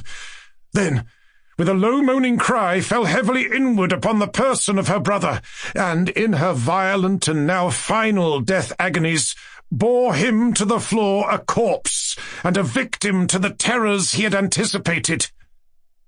From that chamber and from that mansion I fled aghast. The storm was still abroad in all its wrath as I found myself crossing the old causeway. Suddenly there shot along the path a wild light, and I turned to see whence a gleam so unusual could have issued. For the vast house and its shadows were alone behind me. The radiance was that of the full, setting and blood-red moon, which now shone vividly through that once barely discernible fissure, of which I have before spoken as extending from the roof of the building in a zigzag direction to the base. While I gazed, this fissure rapidly widened. There came a fierce breath of the whirlwind. The entire orb of the satellite burst at once upon my sight. My brain reeled as I saw the mighty walls rushing asunder. There was a long, tumultuous shouting sound like the voice of 1,000 waters, and the deep and dank tarn at my feet closed sullenly and silently over the fragments of the House of Usher. A descent into the maelstrom. The ways of God in nature, as in providence, are not as our ways, nor are the models that we frame any way commensurate to the vastness, profundity, and unsearchableness of his works, which have a depth in them greater than the well of Democritus. Joseph Glanville. We had now reached the summit of the loftiest crag. For some minutes the old man seemed too much exhausted to speak. "Not long ago," said he at length, "and I could have guided you on this route as well as the youngest of my sons. But about 3 years past, there happened to me an event such as never happened to mortal man, or at least such as no man ever survived to tell of. And the 6 hours of deadly terror, which I then endured, have broken me up, body and soul. You suppose me a very old man, but I am not. It took less than a single day to change these hairs from a jetty black to white, to weaken my limbs, and to unstring my nerves, so that I tremble at the least exertion, and am frightened at a shadow. Do you know I can scarcely look over this little cliff without getting giddy?" The little cliff upon whose edge he had so carelessly thrown himself down to rest that the weightier portion of his body hung over it, while he was only kept from falling by the tenure of his elbow on its extreme and slippery edge. This little cliff arose, a sheer, unobstructed precipice of black shining rock, some 15 or 1600 feet from the world of crags beneath us. Nothing would have tempted me to within 6 yards of its brink. In truth, so deeply was I excited by the perilous position of my companion that I fell at full length upon the ground, clung to the shrubs around me, and dared not even glance upward at the sky, while I struggled in vain to divest myself of the idea that the very foundations of the mountain were in danger from the fury of the winds. It was long before I could reason myself into sufficient courage to sit up and look out into the distance. "You must get over these fancies," said the guide, "for I have brought you here that you may have the best possible view of the scene of that event I mentioned, and to tell you the whole story with the spot just under your eye. We are now," he continued, in that particularizing manner which distinguished him, "we are now close upon the Norwegian coast, in the 68th degree of latitude, in the great province of Nordland, and in the dreary district of Lofoden. The mountain upon whose top we sit is Helseggen, the Cloudy. Now raise yourself up a little higher. Hold on to the grass if you feel giddy. So. And look out beyond the belt of vapor beneath us into the sea." I looked dizzily, and beheld a wide expanse of ocean, whose waters wore so inky a hue as to bring at once to my mind the Nubian geographer's account of the Mare Tenebrarum. A panorama more deplorably desolate no human imagination can conceive. To the right and left, as far as the eye could reach, there lay outstretched, like ramparts of the world, lines of horridly black and beetling cliff, whose character of gloom was but the more forcibly illustrated by the surf which reared high up against its white and ghastly crest, howling and shrieking forever. Just opposite the promontory upon whose apex we were placed, and at a distance of some 5 or 6 miles out at sea, there was visible a small, bleak-looking island, or more properly, its position was discernible through the wilderness of surge in which it was enveloped. About 2 miles nearer the land arose another of smaller size, hideously craggy and barren, and encompassed at various intervals by a cluster of dark rocks. The appearance of the ocean in the space between the more distant island and the shore had something very unusual about it. Although at the time so strong a gale was blowing landward that a brig in the remote offing lay to under a double-reefed trysail and constantly plunged her whole hull out of sight, still there was here nothing like a regular swell, but only a short, quick, angry cross-dashing of water in every direction, as well as in the teeth of the wind as otherwise. Of foam there was little, except in the immediate vicinity of the rocks. "The island in the distance," resumed the old man, "is called by the Norwegians Vurg. The one midway is Moscow. That a mile to the northward is Ambaren. Yonder are Islesen, Hotholm, Kildhelm, Svaven, and Bockholm. Farther off, between Moscow and Vurg, are Ottoholm, Freeman, Sandfliesen, and Stockholm. These are the true names of the places. But why it has been thought necessary to name them at all is more than either you or I can understand. Do you hear anything? Do you see any change in the water?" We had now been about 10 minutes upon the top of Helseggen, to which we had ascended from the interior of Lofoden, so that we had caught no glimpse of the sea until it had burst upon us from the summit. As the old man spoke, I became aware of a loud and gradually increasing sound, like the moaning of a vast herd of buffaloes upon an American prairie. And at the same moment, I perceived that what seamen term the chopping character of the ocean beneath us was rapidly changing into a current, which set to the eastward. Even while I gazed, this current acquired a monstrous velocity. Each moment added to its speed, to its headlong impetuosity. In 5 minutes the whole sea, as far as Vurg, was lashed into ungovernable fury. But it was between Moscow and the coast that the main uproar held its sway. Here, the vast bed of the waters, seamed and scarred into 1,000 conflicting channels, burst suddenly into frenzied convulsion, heaving, boiling, hissing, gyrating in gigantic and innumerable vortices, and all whirling and plunging on to the eastward with a rapidity which water never elsewhere assumes except in precipitous descents. In a few minutes more, there came over the scene another radical alteration. The general surface grew somewhat more smooth, and the whirlpools, one by one, disappeared, while prodigious streaks of foam became apparent where none had been seen before. These streaks, at length, spreading out to a great distance, and entering into combination, took unto themselves the gyratory motion of the subsided vortices, and seemed to form the germ of another more vast. Suddenly, very suddenly, this assumed a distinct and definite existence, in a circle of more than a mile in diameter. The edge of the whirl was represented by a broad belt of gleaming spray, but no particle of this slipped into the mouth of the terrific funnel, whose interior, as far as the eye could fathom it, was a smooth, shining, and jet-black wall of water, inclined to the horizon at an angle of some 45 degrees, speeding dizzily round and round with a swaying and sweltering motion, and sending forth to the winds an appalling voice, half shriek, half roar, such as not even the mighty cataract of Niagara ever lifts up in its agony to heaven. The mountain trembled to its very base, and the rock rocked.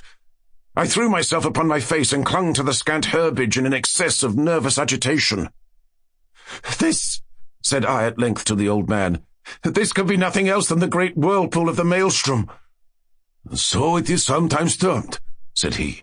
"We Norwegians call it the Moscow Strom, from the island of Moscow in the Midway." The ordinary accounts of this vortex had by no means prepared me for what I saw. That of Jonas Ramus, which is perhaps the most circumstantial of any, cannot impart the faintest conception either of the magnificence or of the horror of the scene, or of the wild, bewildering sense of the novel which confounds the beholder.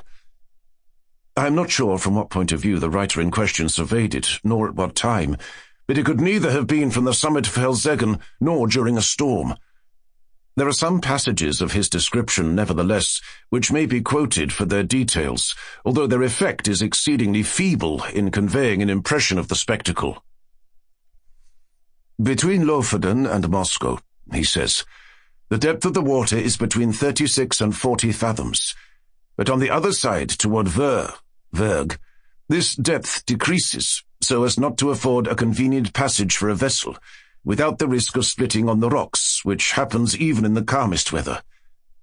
When it is flood, the stream runs up the country between Lofoden and Moscow with a boisterous rapidity, but the roar of its impetuous ebb to the sea is scarce equalled by the loudest and most dreadful cataracts, the noise being heard several leagues off, and the vortices or pits are of such an extent and depth that if a ship comes within its attraction, it is inevitably absorbed and carried down to the bottom, and there beat to pieces against the rocks. And when the water relaxes, the fragments thereof are thrown up again. But these intervals of tranquillity are only at the turn of the ebb and flood, and in calm weather, and last but a quarter of an hour, its violence gradually returning. When the stream is most boisterous, and its fury heightened by a storm, it is dangerous to come within a Norway mile of it. Boats, yachts, and ships have been carried away by not guarding against it before they were within its reach. It likewise happens frequently that whales come too near the stream, and are overpowered by its violence. And then it is impossible to describe their howlings and bellowings in their fruitless struggles to disengage themselves. A bear, once, attempting to swim from Lofoden to Moscow, was caught by the stream and borne down, while he roared terribly so as to be heard on shore. Large stocks of firs and pine trees, after being absorbed by the current, rise again broken and torn to such a degree as if bristles grew upon them. This plainly shows the bottom to consist of craggy rocks, among which they are whirled to and fro. This stream is regulated by the flux and reflux of the sea, it being constantly high and low water every 6 hours. In the year 1645, early in the morning of Sexagesima Sunday, it raged with such noise and impetuosity that the very stones of the houses on the coast fell to the ground. In regard to the depth of the water, I could not see how this could have been ascertained at all in the immediate vicinity of the vortex. The 40 fathoms must have reference only to portions of the channel close upon the shore, either of Moscow or Lofoden. The depth in the centre of the Moscow Strom must be immeasurably greater. And no better proof of this fact is necessary than can be obtained from even the sidelong glance into the abyss of the whirl which may be had from the highest crag of Helseggen. Looking down from this pinnacle upon the howling Phlegethon below, I could not help smiling at the simplicity with which the honest Jonas Ramus records, as a matter difficult of belief, the anecdotes of the whales and the bears. For it appeared to me, in fact, a self-evident thing, that the largest ship of the line in existence, coming within the influence of that deadly attraction, could resist it as little as a feather the hurricane, and must disappear bodily and at once. The attempts to account for the phenomenon, some of which I remember seemed to me sufficiently plausible in perusal, now wore a very different and unsatisfactory aspect. The idea generally received is that this, as well as 3 smaller vortices among the Faroe Islands, have no other cause than the collision of waves rising and falling, at flux and reflux against a ridge of rocks and shelves, which confines the water so that it precipitates itself like a cataract. And thus the higher the flood rises, the deeper must the fall be, and the natural result of all is a whirlpool or vortex, the prodigious suction of which is sufficiently known by lesser experiments. These are the words of the Encyclopaedia Britannica. Kirchner and others imagine that in the centre of the channel of the maelstrom is an abyss penetrating the globe and issuing in some very remote part, the Gulf of Bothnia being somewhat decidedly named in one instance. This opinion, idle in itself, was the one to which, as I gazed, my imagination most readily assented, and, mentioning it to the guide, I was rather surprised to hear him say that, although it was the view almost universally entertained of the subject by the Norwegians, it nevertheless was not his own. As to the former notion, he confessed his inability to comprehend it, and here I agreed with him, for, however conclusive on paper, it becomes altogether unintelligible and even absurd amid the thunder of the abyss. "You have had a good look at the world now," said the old man, "and if you will creep round this crag so as to get in its lee and deaden the roar of the water, I will tell you a story that will convince you I ought to know something of the Moskostrom." I placed myself as desired, and he proceeded. "Myself and my two brothers once owned a schooner-rigged smack of about 70 tons burden, with which we were in the habit of fishing among the islands beyond Moscow, nearly to Verg. In all violent eddies at sea there is good fishing, at proper opportunities, if one has only the courage to attempt it. But among the whole of the Lofoten coastmen, we three were the only ones who made the regular business of going out to the islands, as I tell you. The usual grounds are a great way lower down to the southward. There fish can be got at all hours, without much risk, and therefore these places are preferred. The choice spots over here among the rocks, however, not only yield the finest variety, but in far greater abundance. So that we often got in a single day what the more timid of the craft could not scrape together in a week.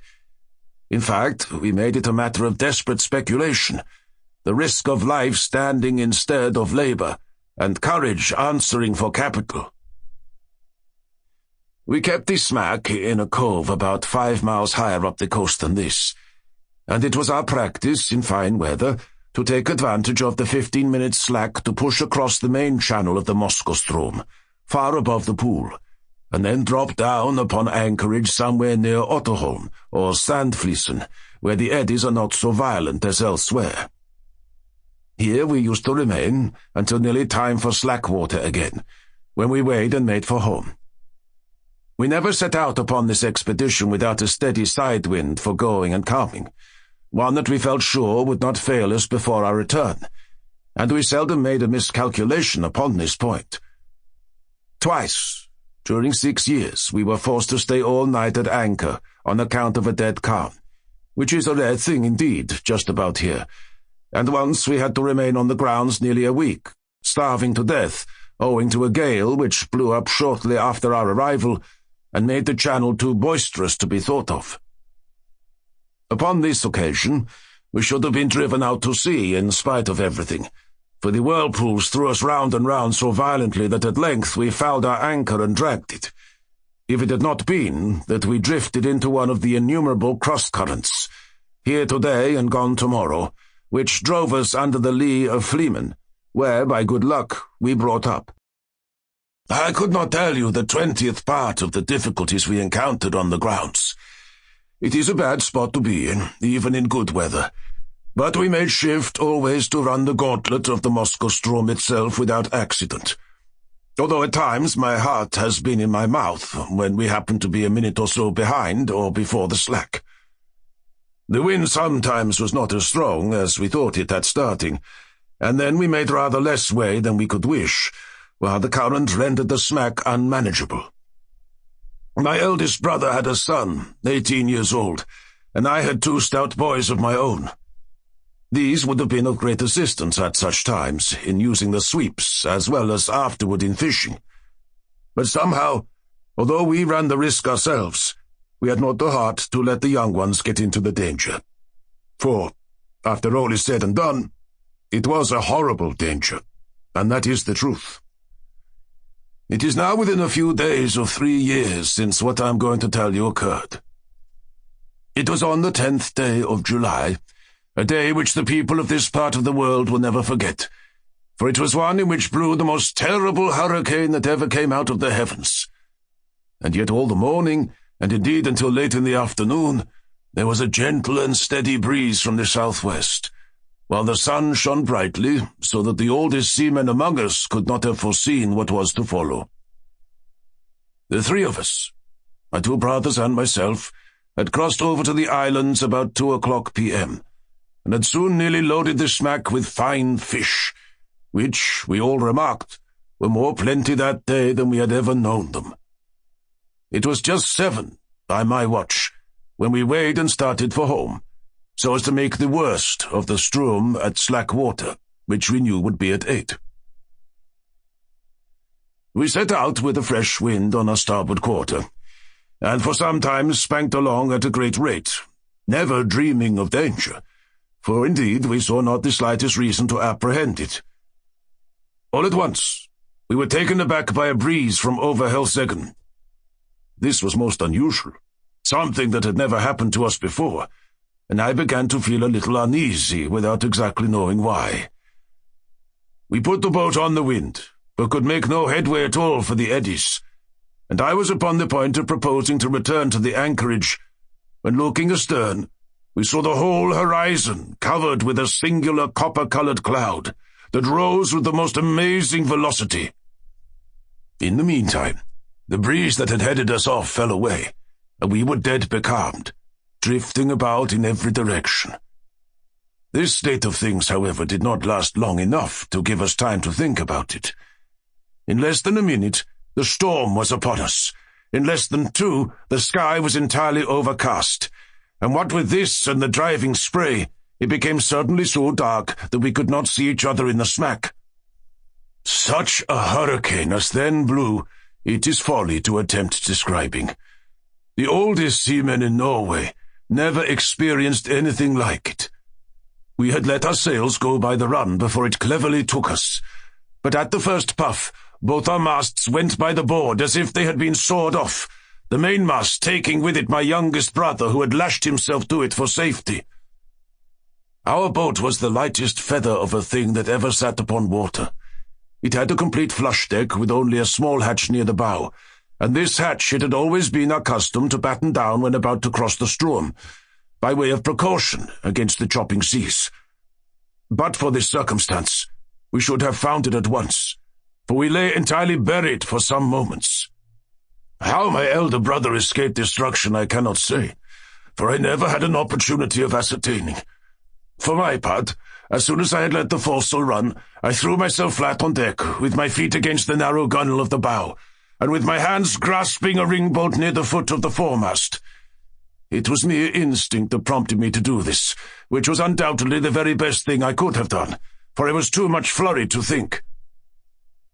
For some moments we were completely deluged, as I say, and all this time I held my breath and clung to the boat.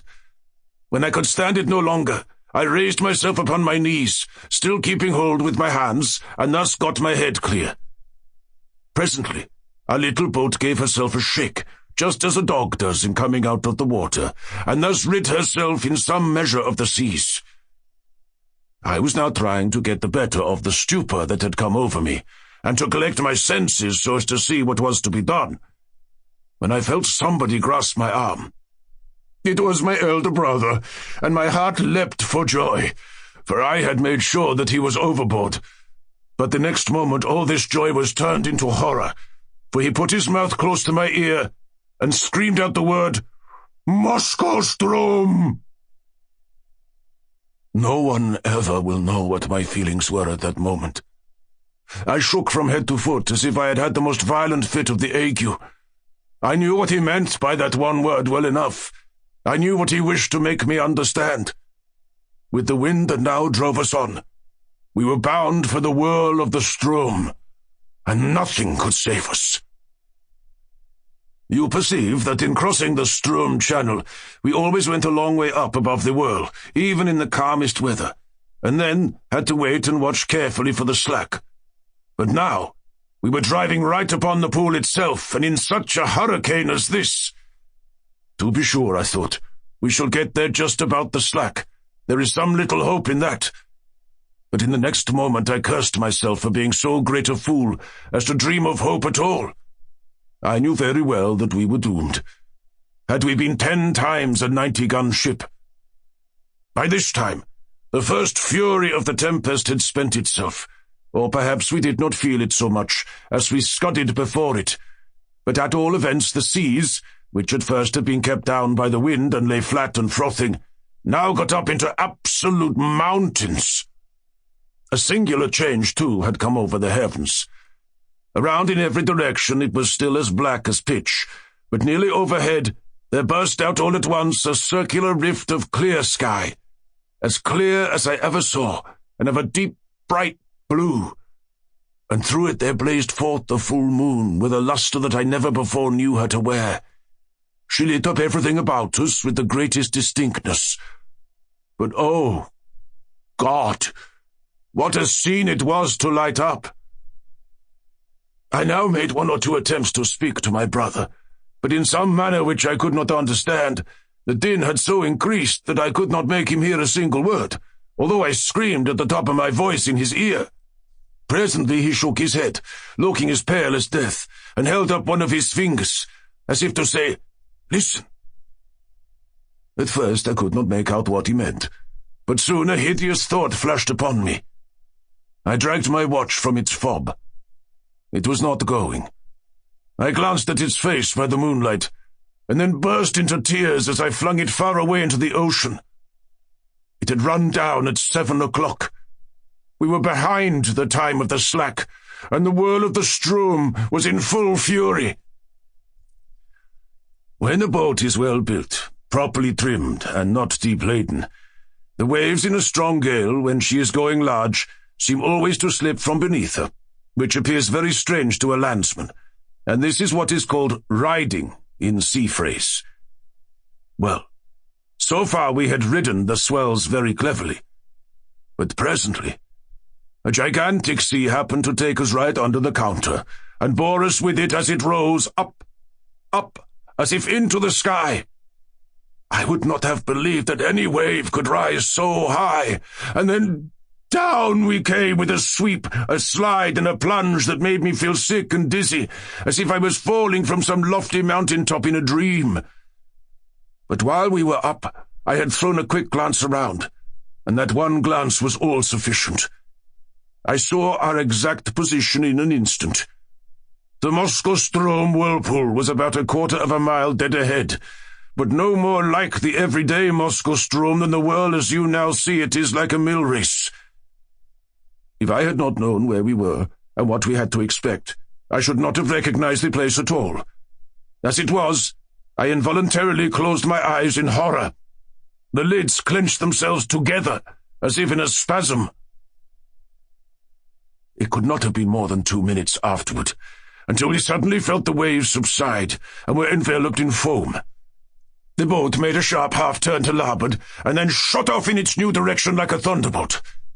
At the same moment the roaring noise of the water was completely drowned in a kind of shrill shriek, such a sound as you might imagine given out by the waste-pipes of many thousand steam vessels, letting off their steam altogether. We were now in the belt of surf that always surrounds the whirl, and I thought, of course, that another moment would plunge us into the abyss, down which we could only see indistinctly on account of the amazing velocity with which we were borne along. The boat did not seem to sink into the water at all, but to skim like an air bubble upon the surface of the surge. Her starboard side was next the whirl, and on the larboard arose the world of ocean we had left. It stood like a huge writhing wall between us and the horizon. It may appear strange, but now, when we were in the very jaws of the gulf, I felt more composed than when we were only approaching it. Having made up my mind to hope no more, I got rid of a great deal of that terror which unmanned me at first. I suppose it was despair that strung my nerves. It may look like boasting, but what I tell you is truth. I began to reflect how magnificent a thing it was to die in such a manner, and how foolish it was in me to think of so paltry a consideration as my own individual life, in view of so wonderful a manifestation of God's power. I do believe that I blushed with shame when this idea crossed my mind. After a little while, I became possessed with the keenest curiosity about the world itself.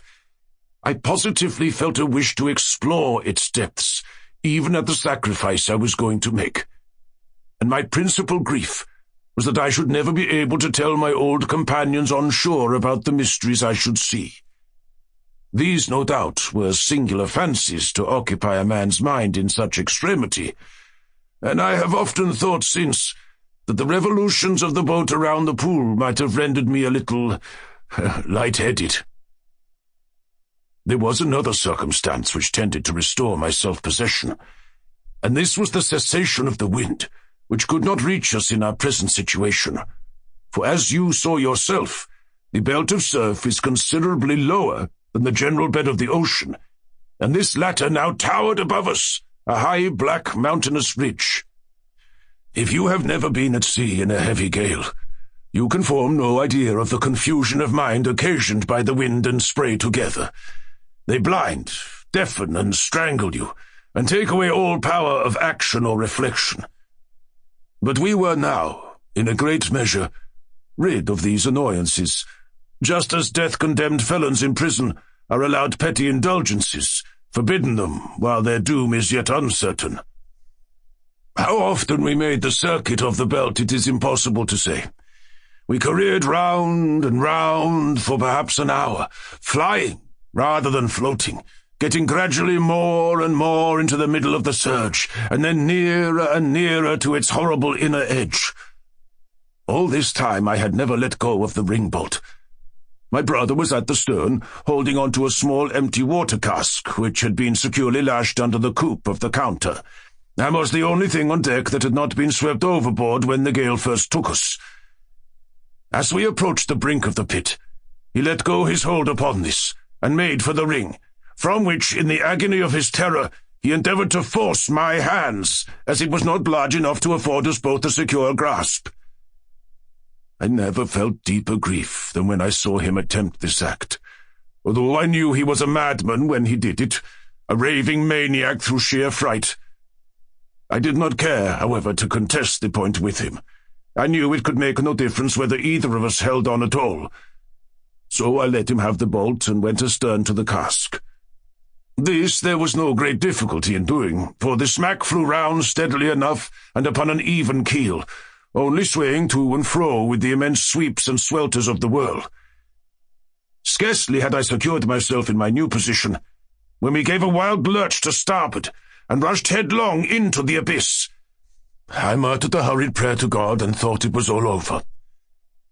As I felt the sickening sweep of the descent, I had instinctively tightened my hold upon the barrel and closed my eyes. For some seconds I dared not open them, while I expected instant destruction, and wondered that I was not already in my death struggles with the water. But moment after moment elapsed.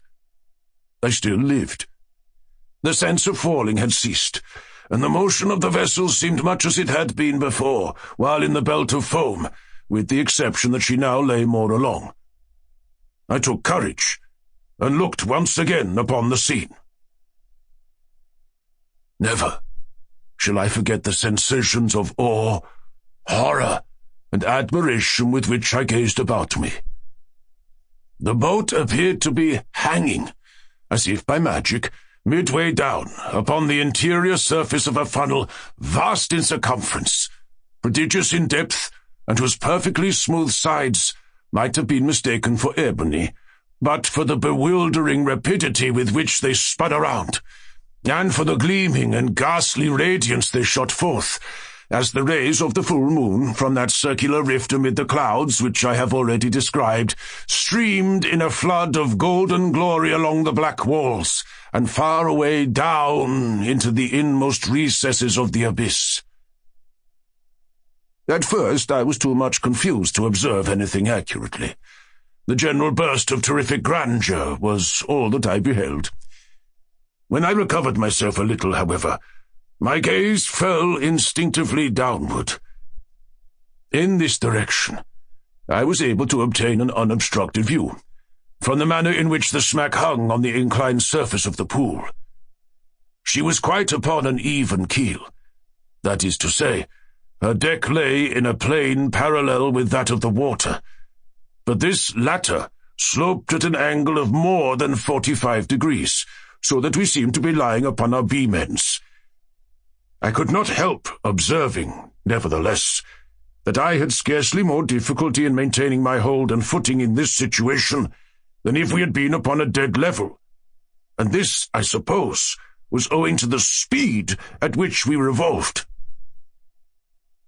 The rays of the moon seemed to search the very bottom of the profound gulf, but still I could make out nothing distinctly, on account of a thick mist in which everything there was enveloped, and over which there hung a magnificent rainbow, like that narrow and tottering bridge which Mussulmen say is the only pathway between time and eternity. This mist, or spray, was no doubt occasioned by the clashing of the great walls of the funnel, as they all met together at the bottom. But the yell that went up to the heavens from out of that mist, I dare not attempt to describe. Our first slide into the abyss itself from the belt of foam above had carried us a great distance down the slope, but our farther descent was by no means proportionate. Round and round we swept, not with any uniform movement, but in dizzying swings and jerks that sent us sometimes only a few hundred yards, sometimes nearly the complete circuit of the whirl. Our progress downward at each revolution was slow, but very perceptible. Looking about me upon the wide waste of liquid ebony on which we were thus borne, I perceived that our boat was not the only object in the embrace of the whirl. Both above and below us were visible fragments of vessels, large masses of building timber and trunks of trees, with many smaller articles, such as pieces of house furniture, broken boxes, barrels and staves.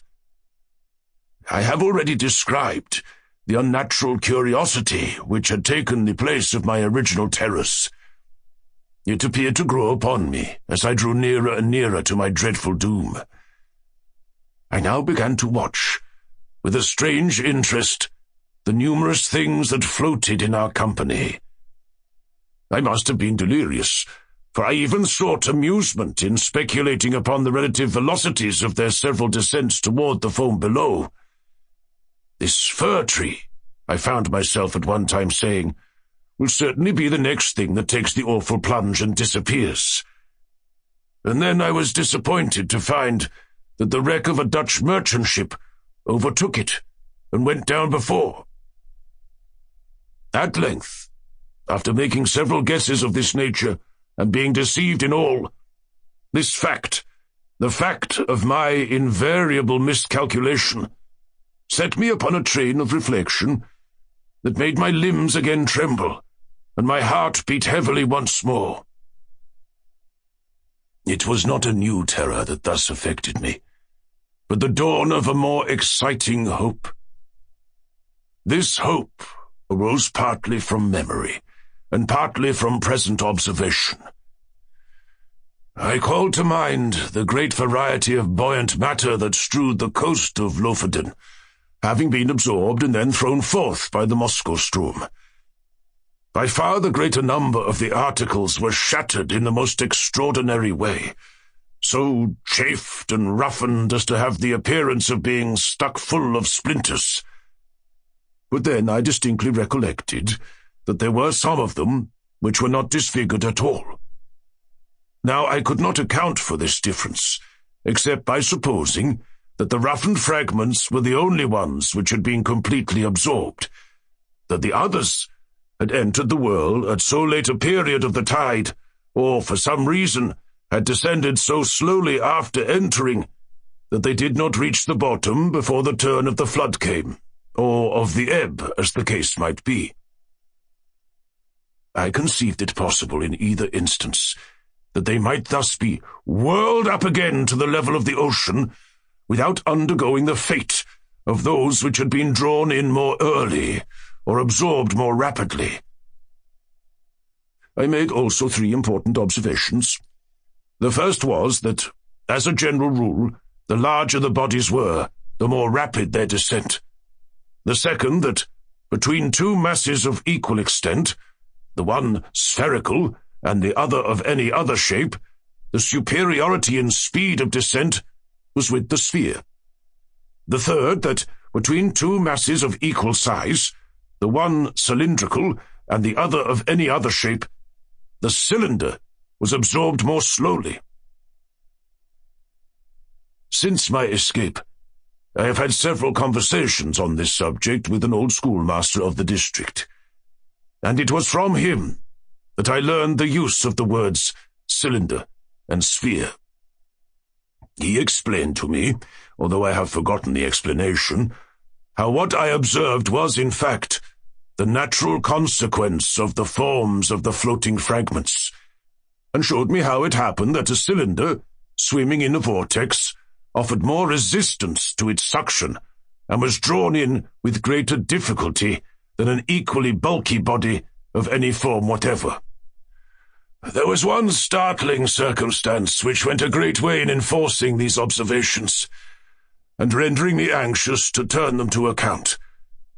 And this was that, at every revolution, we passed something like a barrel, or else the yard of the mast of a vessel, while many of these things, which had been on our level when I first opened my eyes upon the wonders of the whirlpool, were now high up above us, and seemed to have moved but little from their original station. I no longer hesitated what to do. I resolved to lash myself securely to the water-cask upon which I now held, to cut it loose from the counter, and to throw myself with it into the water. I attracted my brother's attention by signs, pointed to the floating barrels that came near us, and did everything in my power to make him understand what I was about to do. I thought at length that he comprehended my design, but whether this was the case or not, he shook his head despairingly, and refused to move from his station by the ringbolt. It was impossible to reach him. The emergency admitted of no delay. And so, with a bitter struggle, I resigned him to his fate, fastened myself to the cask by means of the lashings which secured it to the counter, and precipitated myself with it into the sea without another moment's hesitation. The result was precisely what I had hoped it might be.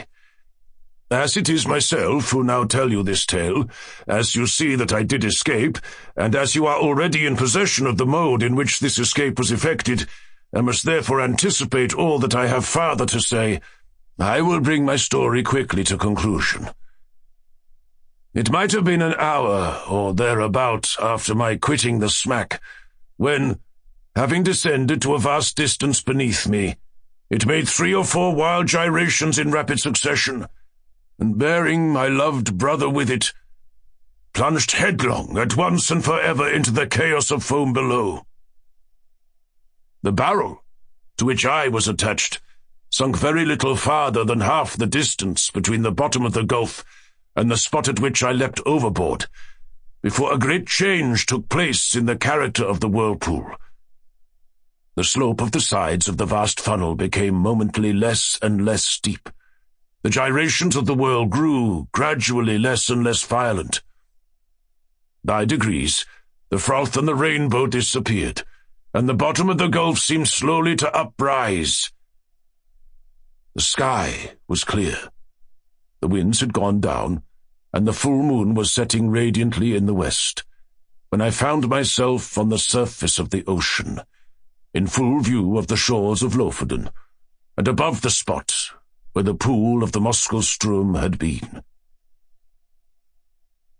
It was the hour of the slack, but the sea still heaved in mountainous waves from the effects of the hurricane.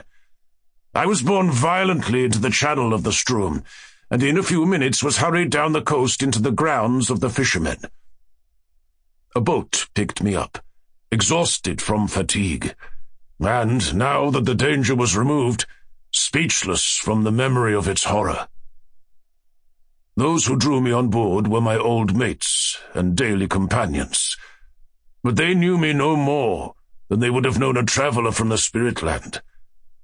My hair, which had been raven black the day before, was as white as you see it now. They say, too, that the whole expression of my countenance had changed. I told them my story. They did not believe it.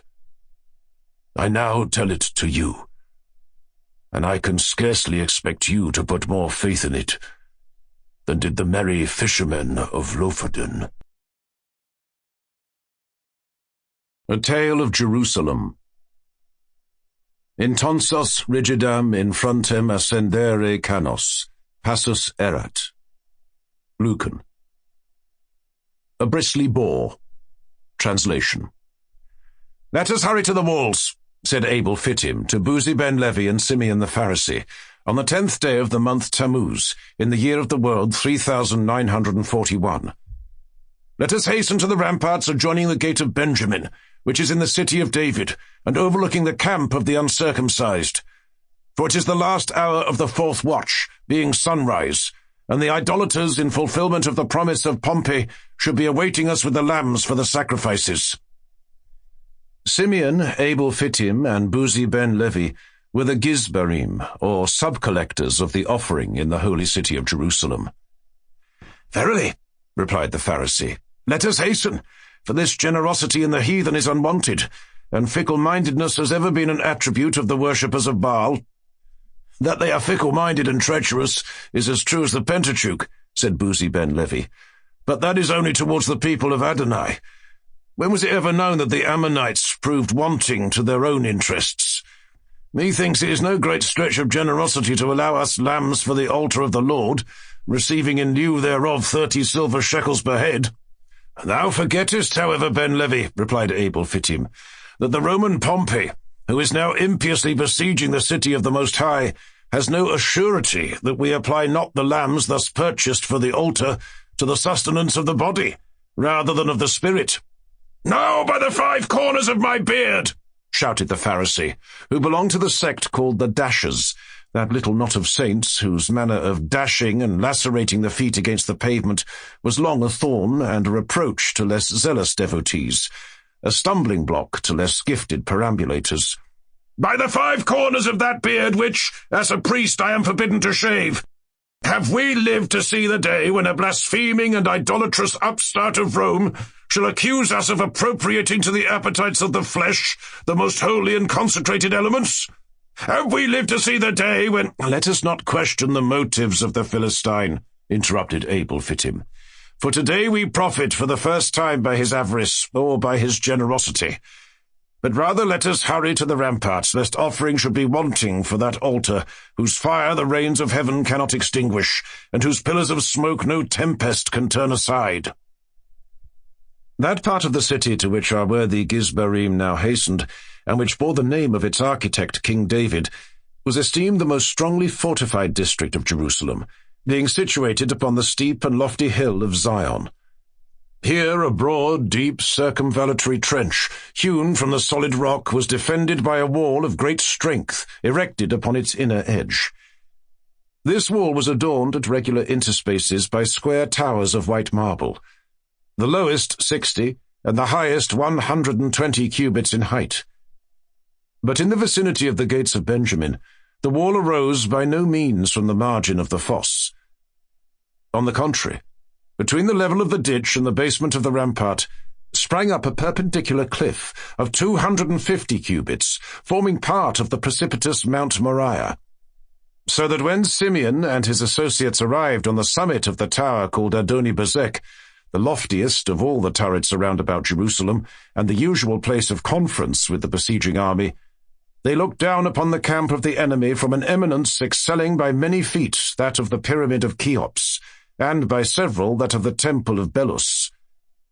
"Verily," sighed the Pharisee as he peered dizzily over the precipice, "the uncircumcised are as the sands by the seashore, as the locusts in the wilderness. The valley of the king hath become the valley of Adomin."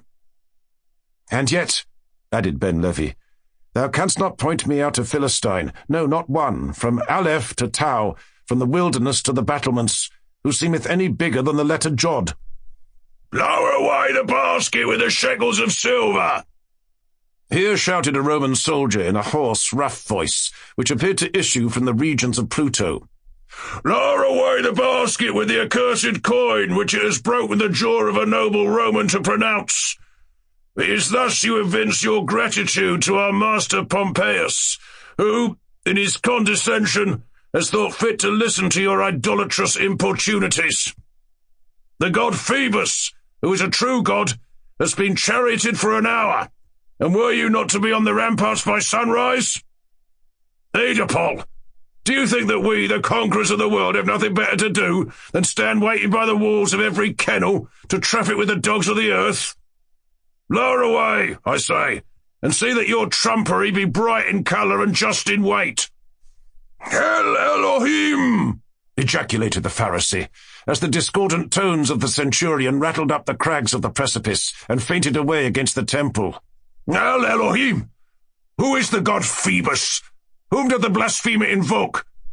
Thou, Buzi ben Levi, who art read in the laws of the Gentiles and hast sojourned among them who dabble with the teraphim, is it Nergal, of whom the idolater speaketh, or Ashima, or Nibhas, or Tartak, or Adramalek, or Anamalek, or Sukkot Benit, or Dagon, or Belial, or Baal Perit, or Baal Peor, or Baal Zebub?" "Verily it is neither. But beware how thou lettest the rope slip too rapidly through thy fingers. For should the wickerwork chance to hang on the projection of yonder crag, there will be a woeful outpouring of the holy things of the sanctuary."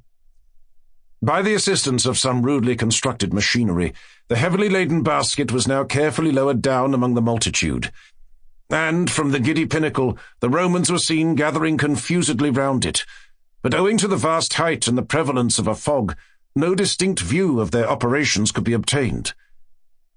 Half an hour had already elapsed. "We shall be too late," sighed the Pharisee, as at the expiration of this period he looked over into the abyss. "We shall be too late. We shall be turned out of office by the Catolim." "No more," responded Abel Fittim.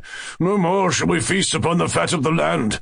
No longer shall our beards be odorous with frankincense, our loins girded up with fine linen from the temple." "Racha!" swore Ben Levi. "Racha! Do they mean to defraud us of the purchase money? Or, holy Moses, are they weighing the shekels of the tabernacle?" "They have given the signal at last," cried the Pharisee.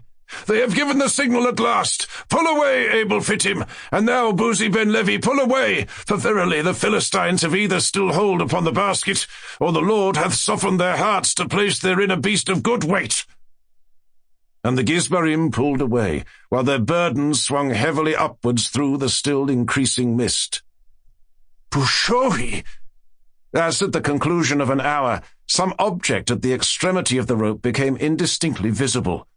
"Bushohi!" was the exclamation which burst from the lips of Ben Levi. "Bushohi, for shame! It is a ram from the thickets of En-Gedi, and as rugged as the valley of Jehoshaphat." "It is a firstling of the flock," said Abel Fittim. "I know him by the bleating of his lips and the innocent folding of his limbs. His eyes are more beautiful than the jewels of the pectoral, and his flesh is like the honey of Hebron." "It is a fatted calf from the pastures of Bashan," said the Pharisee. "The heathen have dealt wonderfully with us. Let us raise up our voices in a psalm. Let us give thanks on the shawm and on the psaltery, on the harp and on the hugab, on the cithern and on the sackbut."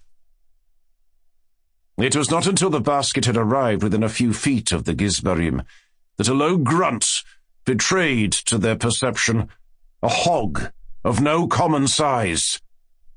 "Now, El Imanu," slowly and with upturned eyes ejaculated the trio, as, letting go their hold, the emancipated porker tumbled headlong among the Philistines.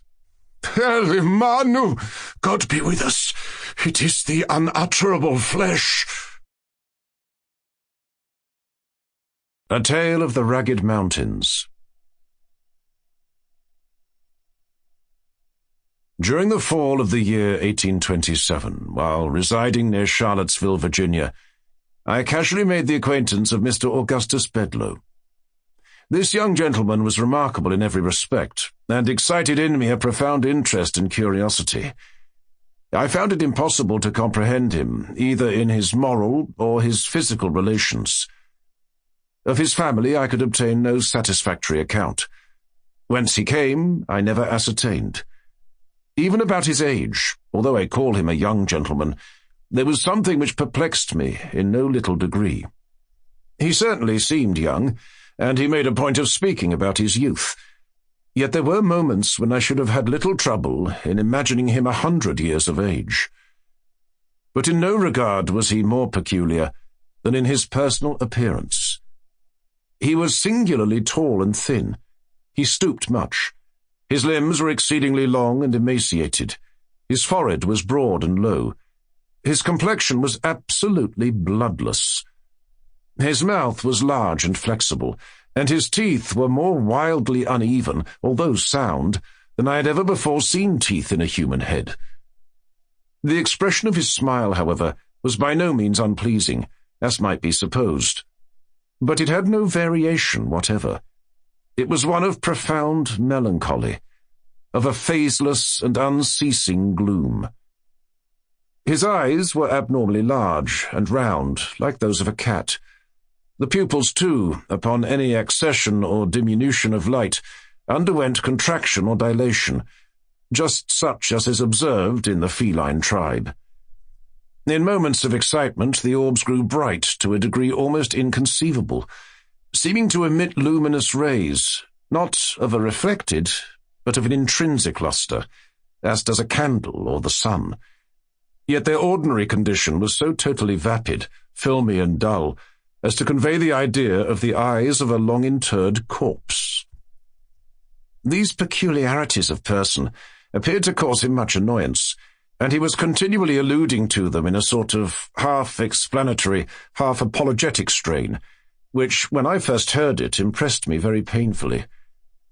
I soon, however, grew accustomed to it, and my uneasiness wore off.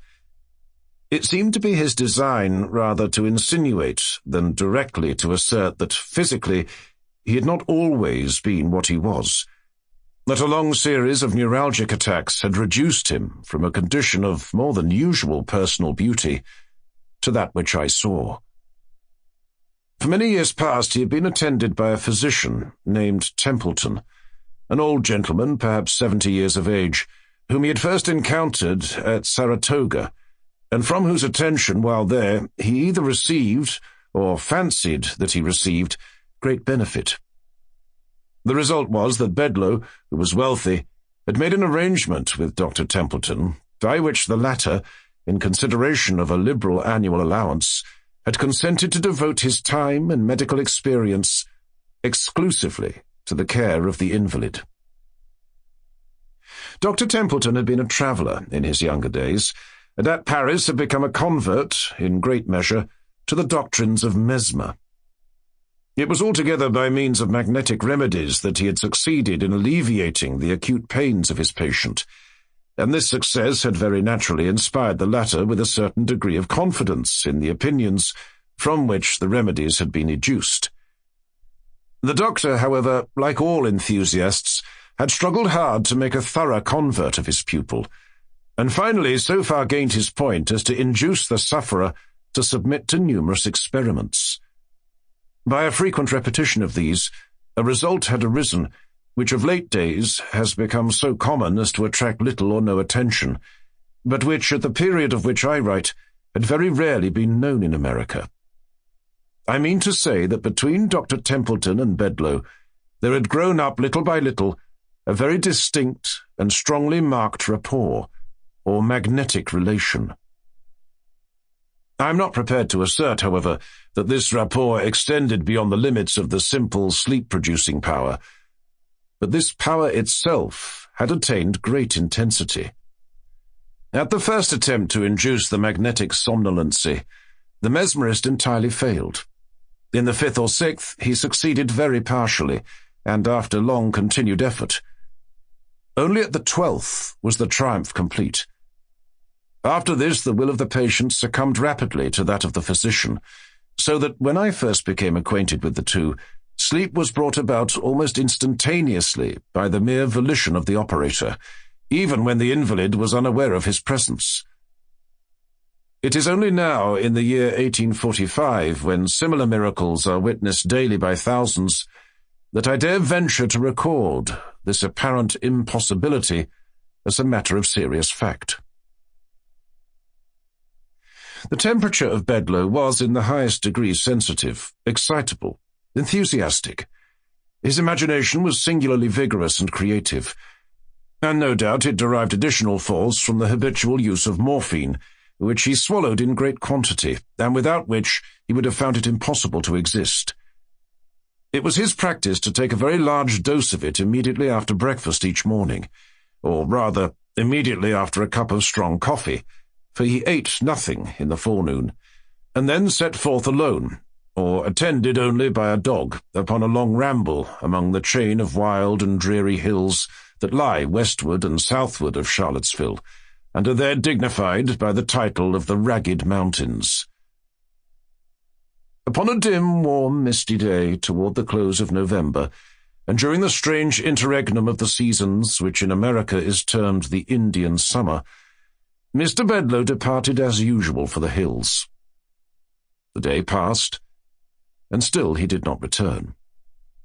About 8 o'clock at night, having become seriously alarmed at his protracted absence, we were about setting out in search of him, when he unexpectedly made his appearance, in health no worse than usual, and in rather more than ordinary spirits. The account which he gave of his expedition, and of the events which had detained him, was a singular one indeed. "You will remember," said he, "that it was about 9 in the morning when I left Charlottesville.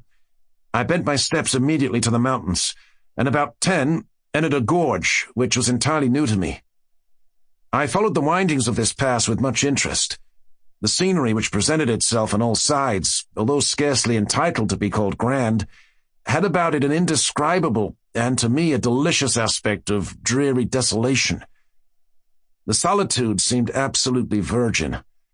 I could not help believing that the green sods and the grey rocks upon which I trod had been trodden never before by the foot of a human being. So entirely secluded, and in fact inaccessible, except through a series of accidents, is the entrance of the ravine, that it is by no means impossible that I was indeed the first adventurer, the very first and sole adventurer who had ever penetrated its recesses. The thick and peculiar mist or smoke which distinguishes the Indian summer, and which now hung heavily over all objects, served no doubt to deepen the vague impressions which these objects created. So dense was this pleasant fog, that I could at no time see more than a dozen yards of the path before me. This path was excessively sinuous, and as the sun could not be seen, I soon lost all idea of the direction in which I journeyed. In the meantime, the morphine had its customary effect, that of enduing all the external world with an intensity of interest. In the quivering of a leaf, in the hue of a blade of grass, in the shape of a trefoil, in the humming of a bee, in the gleaming of a dewdrop, in the breathing of the wind, in the faint odors that came from the forest, there came a whole universe of suggestion, a gay and motley train of rhapsodical and immethodical thought.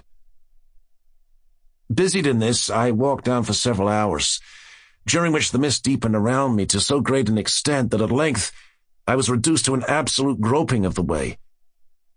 And now an indescribable uneasiness possessed me, a species of nervous hesitation and tremor. I feared to tread, lest I should be precipitated into some abyss. I remembered, too, strange stories told about these ragged hills, and of the uncouth and fierce races of men who tenanted their groves and caverns.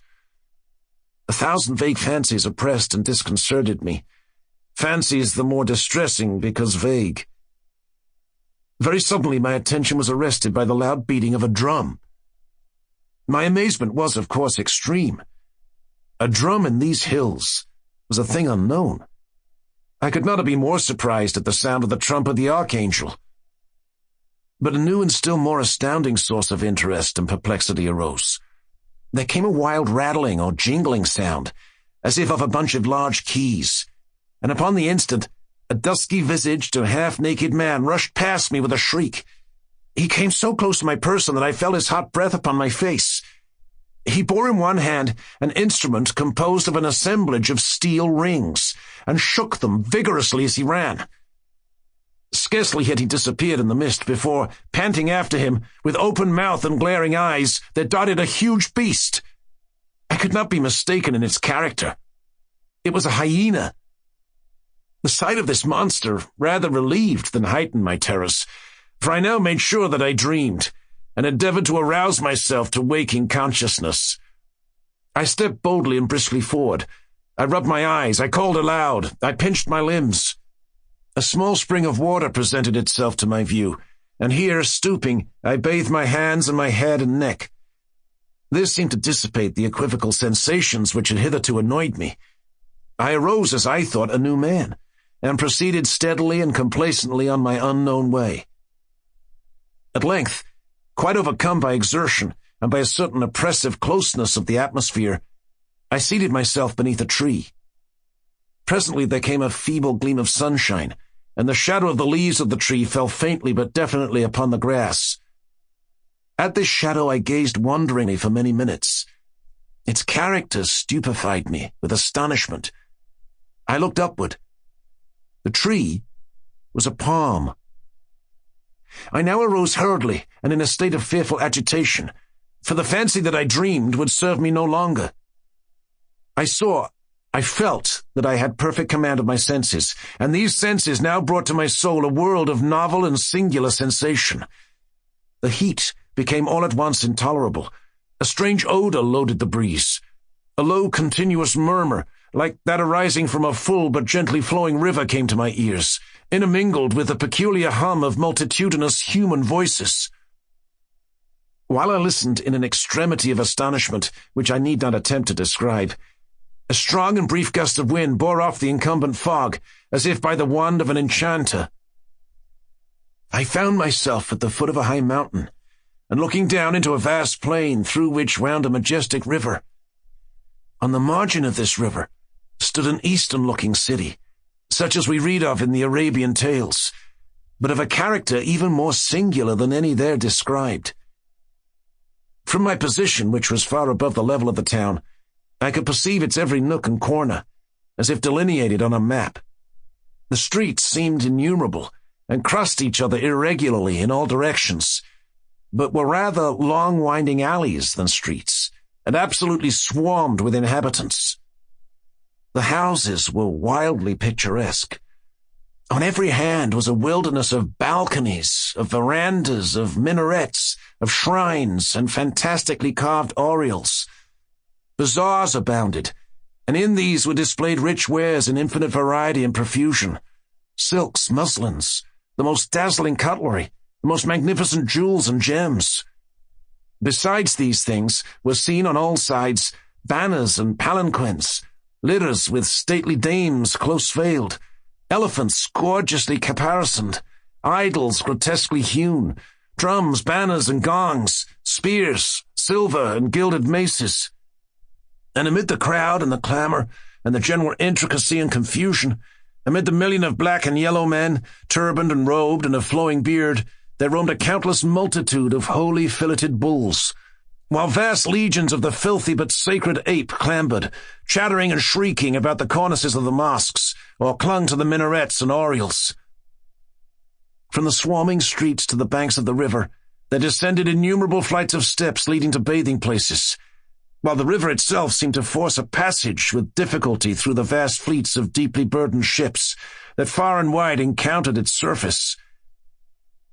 Beyond the limits of the city arose in frequent majestic groups the palm and the cocoa, with other gigantic and weird trees of vast age, and here there might be seen a field of rice, the thatched hut of a peasant, a tank, a stray temple, a gypsy camp, or a solitary graceful maiden taking her way, with a pitcher upon her head, to the banks of the magnificent river.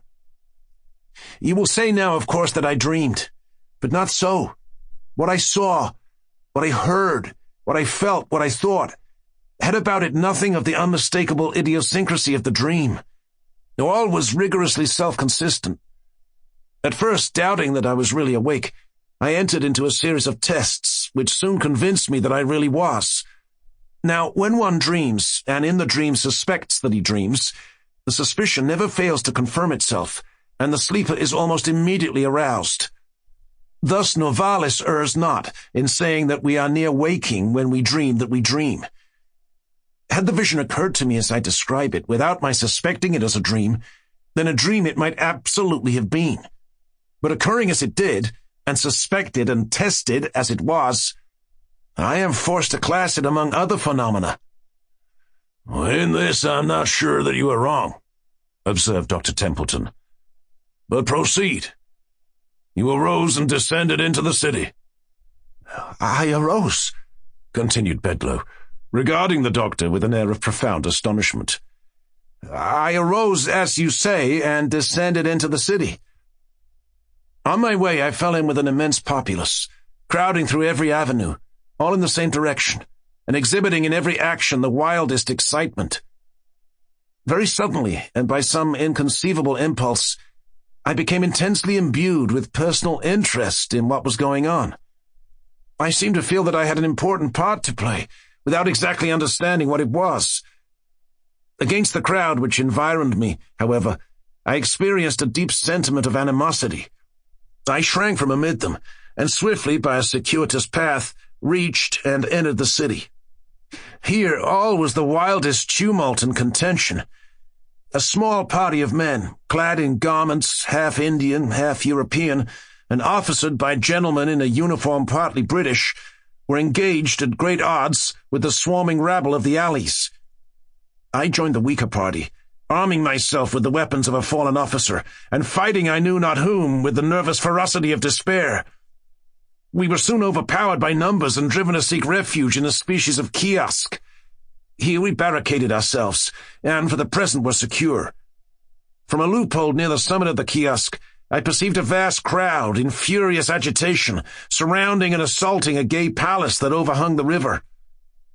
Presently, from an upper window of this place, there descended an effeminate-looking person, by means of a string made of the turbans of his attendants. A boat was at hand, in which he escaped to the opposite bank of the river. And now a new object took possession of my soul. I spoke a few hurried but energetic words to my companions, and having succeeded in gaining over a few of them to my purpose, made a frantic sally from the kiosk. We rushed amid the crowd that surrounded it. They retreated at first before us. They rallied, fought madly, and retreated again. In the meantime, we were borne far from the kiosk, and became bewildered and entangled among the narrow streets of tall overhanging houses, into the recesses of which the sun had never been able to shine. The rabble pressed impetuously upon us, harassing us with their spears and overwhelming us with flights of arrows. These latter were very remarkable, and resembled in some respects the writhing creese of the Malay. They were made to imitate the body of a creeping serpent, and were long and black with a poisoned barb. One of them struck me upon the right temple. I reeled and fell. An instantaneous and dreadful sickness seized me. I struggled. I gasped. I died. You will hardly persist now, said I, smiling, that the whole of your adventure was not a dream. You are not prepared to maintain that you are dead. When I said these words, I of course expected some lively sally from Bedloe in reply, but to my astonishment he hesitated, trembled, became fearfully pallid, and remained silent. I looked toward Templeton. He sat erect and rigid in his chair. His teeth chattered, and his eyes were starting from their sockets. "Proceed," he at length said hoarsely to Bedloe. For many minutes, continued the latter, my sole sentiment, my sole feeling, was that of darkness and non-entity, with the consciousness of death. At length there seemed to pass a violent and sudden shock through my soul, as if of electricity. With it came the sense of elasticity and of light. This latter I felt, not saw. In an instant I seemed to rise from the ground, but I had no bodily, no visible, audible, or palpable presence. The crowd had departed. The tumult had ceased. The city was in comparative repose. Beneath me lay my corpse, with the arrow in my temple, the whole head greatly swollen and disfigured. But all these things I felt, not saw. I took interest in nothing. Even the corpse seemed a matter in which I had no concern. Volition I had none, but appeared to be impelled into motion, and flitted buoyantly out of the city, retracing the circuitous path by which I had entered it. When I had attained that point of the ravine in the mountains at which I had encountered the hyena, I again experienced a shock, as of a galvanic battery. The sense of weight, of volition, of substance returned. I became my original self, and bent my steps eagerly homeward. But the past had not lost the vividness of the real, and not now. Even for an instant can I compel my understanding to regard it as a dream. "Nor was it," said Templeton, with an air of deep solemnity. "Yet it would be difficult to say how otherwise it should be termed. Let us suppose only that the soul of the man of today is upon the verge of some stupendous psychical discoveries. Let us content ourselves with this supposition. For the rest, I have some explanation to make. Here is a watercolor drawing, which I should have shown you before, but which an unaccountable sentiment of horror has hitherto prevented me from showing." We looked at the picture which he presented. I saw nothing in it of an extraordinary character, but its effect upon Bedloe was prodigious. He nearly fainted as he gazed. And yet it was but a miniature portrait, a miraculously accurate one, to be sure, of his own very remarkable features.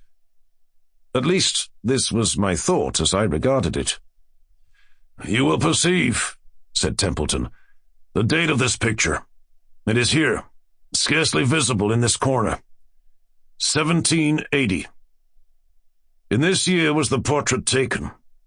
It is the likeness of a dead friend, a Mr. Oldeb, to whom I became much attached at Calcutta during the administration of Warren Hastings. I was then only 20 years old. When I first saw you, Mr. Bedloe, at Saratoga, it was the miraculous similarity which existed between yourself and the painting which induced me to accost you, to seek your friendship, to bring about those arrangements which resulted in my becoming your constant companion. In accomplishing this point, I was urged partly, and perhaps principally, by a regretful memory of the deceased, but also in part by an uneasy and not altogether horrorless curiosity respecting yourself. In your detail of the vision which presented itself to you amid the hills, you have described with the minutest accuracy the Indian city of Benares, upon the Holy River. The riots, the combat, the massacre, were the actual events of the insurrection of Chet Singh, which took place in 1780, when Hastings was put in imminent peril of his life. The man escaping by the string of turbans was Chet Singh himself. The party in the kiosk was sepoys and British officers, headed by Hastings. Of this party I was one, and did all I could to prevent the rash and fatal sally of the officer who fell in the crowded alleys by the poisoned arrow of a Bengali. That officer was my dearest friend. It was Oldeb. You will perceive by these manuscripts. Here the speaker produced a notebook in which several pages appeared to have been freshly written. That at the very period in which you fancied these things amid the hills, I was engaged in detailing them upon paper here at home. In about a week after this conversation, the following paragraphs appeared in a Charlottesville paper. We have the painful duty of announcing the death of Mr. Augustus Bedloe, a gentleman whose amiable manners and many virtues have long endeared him to the citizens of Charlottesville. Mr. B, for some years past, has been subject to neuralgia, which has often threatened to terminate fatally. But this can be regarded only as the immediate cause of his decease. The proximate cause was one of especial singularity. In an excursion to the Ragged Mountains, a few days since, a slight cold and fever were contracted, attended with great determination of blood to the head. To relieve this, Dr. Templeton resorted to topical bleeding, Leeches were applied to the temples. In a fearfully brief period, the patient died, when it appeared that in the jar containing the leeches had been introduced by accident one of the venomous vermicular sangsues, which are now and then found in the neighboring ponds. This creature fastened itself upon a small artery in the right temple. Its close resemblance to the medicinal leech caused the mistake to be overlooked until too late. N.B. The poisonous sangsu of Charlottesville may always be distinguished from the medicinal leech by its blackness, and especially by its writhing or vermicular motions, which very nearly resemble those of a snake. I was speaking with the editor of the paper in question upon the topic of this remarkable accident, when it occurred to me to ask how it happened that the name of the deceased had been given as Bedloe, spelt B-E-D-L-O, instead of B-E-D-L-O-E. I presume I said you have authority for this spelling, but I've always supposed the name to be written with an E at the end. Authority? No, he replied. It is a mere typographical error. The name is Bedloe with an E, all the world over, and I never knew it to be spelt otherwise in my life. Then, said I mutteringly as I turned upon my heel, then indeed has it come to pass that one truth is stranger than any fiction. For Bedloe without the E, what is it but Oldeb, conversed? And this man tells me that it is a typographical error. Eleonora. I am come of a race noted for vigour of fancy and ardour of passion. Men have called me mad, but the question is not yet settled, whether madness is or is not the loftiest intelligence, whether much that is glorious, whether all that is profound, does not spring from disease of thought, from moods of mind exalted at the expense of the general intellect. They who dream by day are cognizant of many things which escape those who dream only by night.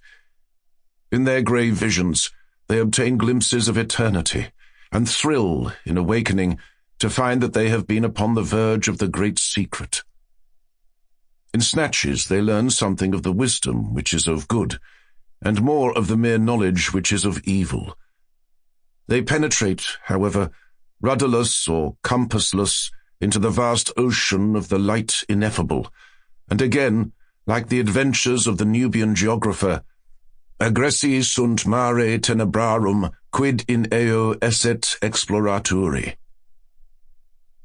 We will say, then, that I am mad.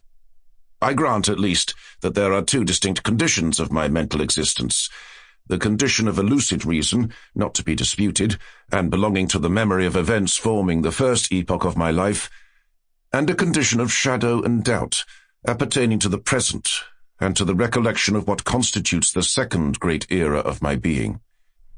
Therefore, what I shall tell of the earlier period believe, and to what I may relate of the later time, give only such credit as may seem due, or doubt it altogether, or if doubt it ye cannot, then play unto its riddle the Oedipus.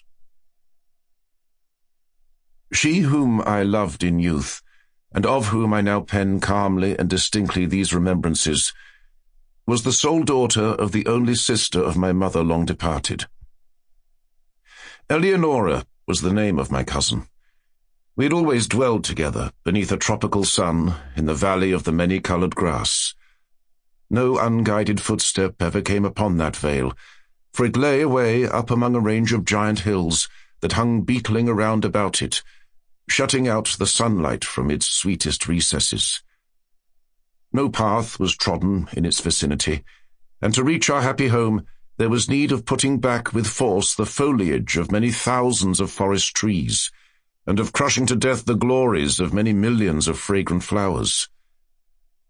Thus it was that we lived all alone, knowing nothing of the world without the valley, I and my cousin and her mother.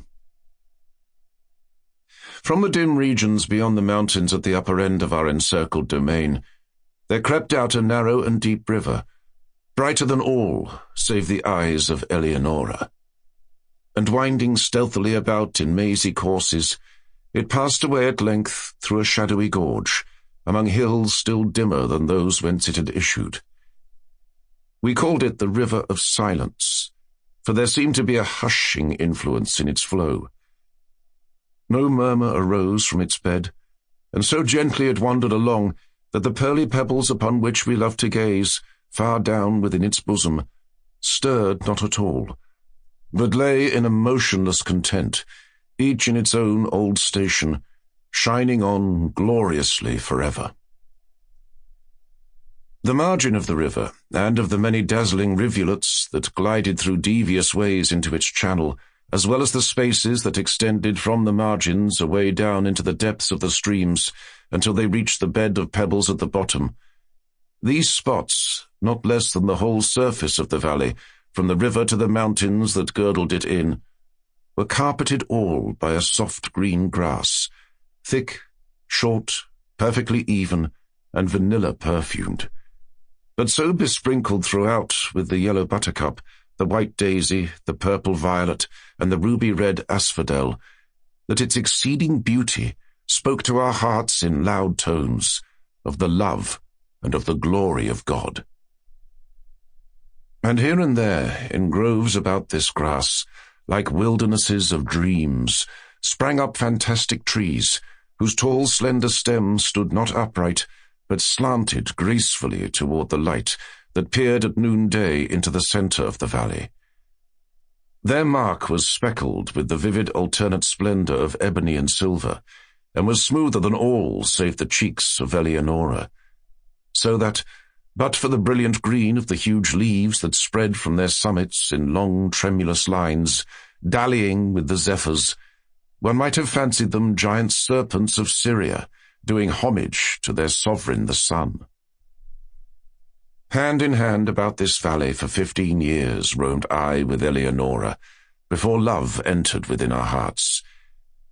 It was one evening at the close of the 3rd lustrum of her life, and of the 4th of my own, that we sat, locked in each other's embrace beneath the serpent-like trees, and looked down within the water of the River of Silence at our images therein. We spoke no words during the rest of that sweet day, and our words even upon the morrow were tremulous and few. We had drawn the god Eros from that wave, and now we felt that he had enkindled within us the fiery souls of our forefathers. The passions, which had for centuries distinguished our race, came thronging with the fancies for which they had been equally noted, and together breathed a delirious bliss over the valley of the many-coloured grass.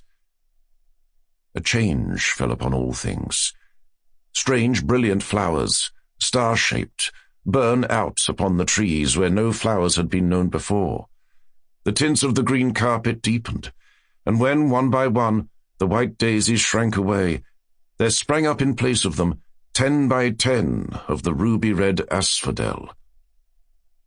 And life arose in our paths, for the tall flamingo, hitherto unseen, with all gay, glowing birds, flaunted his scarlet plumage before us. The golden and silver fish haunted the river, out of the bosom of which issued, little by little, a murmur that swelled at length into a lulling melody, more divine than that of the harp of Aeolus, sweeter than all save the voice of Eleonora. And now, too, a voluminous cloud, which we had long watched in the regions of Hesper, floated out thence, all gorgeous in crimson and gold, and settling in peace above us, sank, day by day, lower and lower, until its edges rested upon the tops of the mountains, turning all their dimness into magnificence, and shutting us up, as if forever, within a magic prison-house of grandeur and of glory. The loveliness of Eleonora was that of the seraphim, but she was a maiden artless and innocent as the brief life she had led among the flowers. No guile disguised the fervour of love which animated her heart, and she examined with me its inmost recesses as we walked together in the valley of the many-coloured grass, and discoursed of the mighty changes which had lately taken place therein. At length, Having spoken one day in tears of the last sad change which must befall humanity, she thenceforward dwelt only upon this one sorrowful theme, interweaving it into all our converse, as, in the songs of the bard of Shiraz, the same images are found occurring again and again in every impressive variation of phrase. She had seen that the finger of death was upon her bosom, that, like the ephemeron, she had been made perfect in loveliness only to die. But the terrors of the grave to her lay solely in a consideration which she revealed to me one evening at twilight by the banks of the river of silence. She grieved to think that, having entombed her in the valley of the many-coloured grass, I would quit forever its happy recesses, transferring the love, which now was so passionately her own, to some maiden of the outer and everyday world. And then and there, I threw myself hurriedly at the feet of Eleonora, and offered up a vow, to herself and to heaven, that I would never bind myself in marriage to any daughter of earth, that I would in no manner prove recreant to her dear memory, or to the memory of the devout affection with which she had blessed me. And I called the mighty ruler of the universe to witness the pious solemnity of my vow. And the curse which I invoked of him and of her, a saint in Helusion, should I prove traitorous to that promise, involved a penalty, the exceeding great horror of which will not permit me to make record of it here. And the bright eyes of Eleonora grew brighter at my words, and she sighed as if a deadly burden had been taken from her breast, and she trembled and very bitterly wept, but she made acceptance of the vow. For what was she but a child? And it made easy to her the bed of her death. And she said to me, not many days afterward, tranquilly dying, that because of what I had done for the comfort of her spirit, she would watch over me in that spirit when departed, and, if so it were permitted her, return to me visibly in the watches of the night. But if this thing were indeed beyond the power of the souls in paradise, that she would at least give me frequent indications of her presence, sighing upon me in the evening winds, or filling the air which I breathed with perfume from the censers of the angels. And with these words upon her lips, she yielded up her innocent life, putting an end to the first epoch of my own. Thus far I have faithfully said. But as I pass the barrier in time's path formed by the death of my beloved, and proceed with the second era of my existence, I feel that a shadow gathers over my brain, and I mistrust the perfect sanity of the record. But let me on. Years dragged themselves along heavily, and still I dwelled within the valley of the many-coloured grass. But a second change had come upon all things. The star-shaped flowers shrank into the stems of the trees and appeared no more.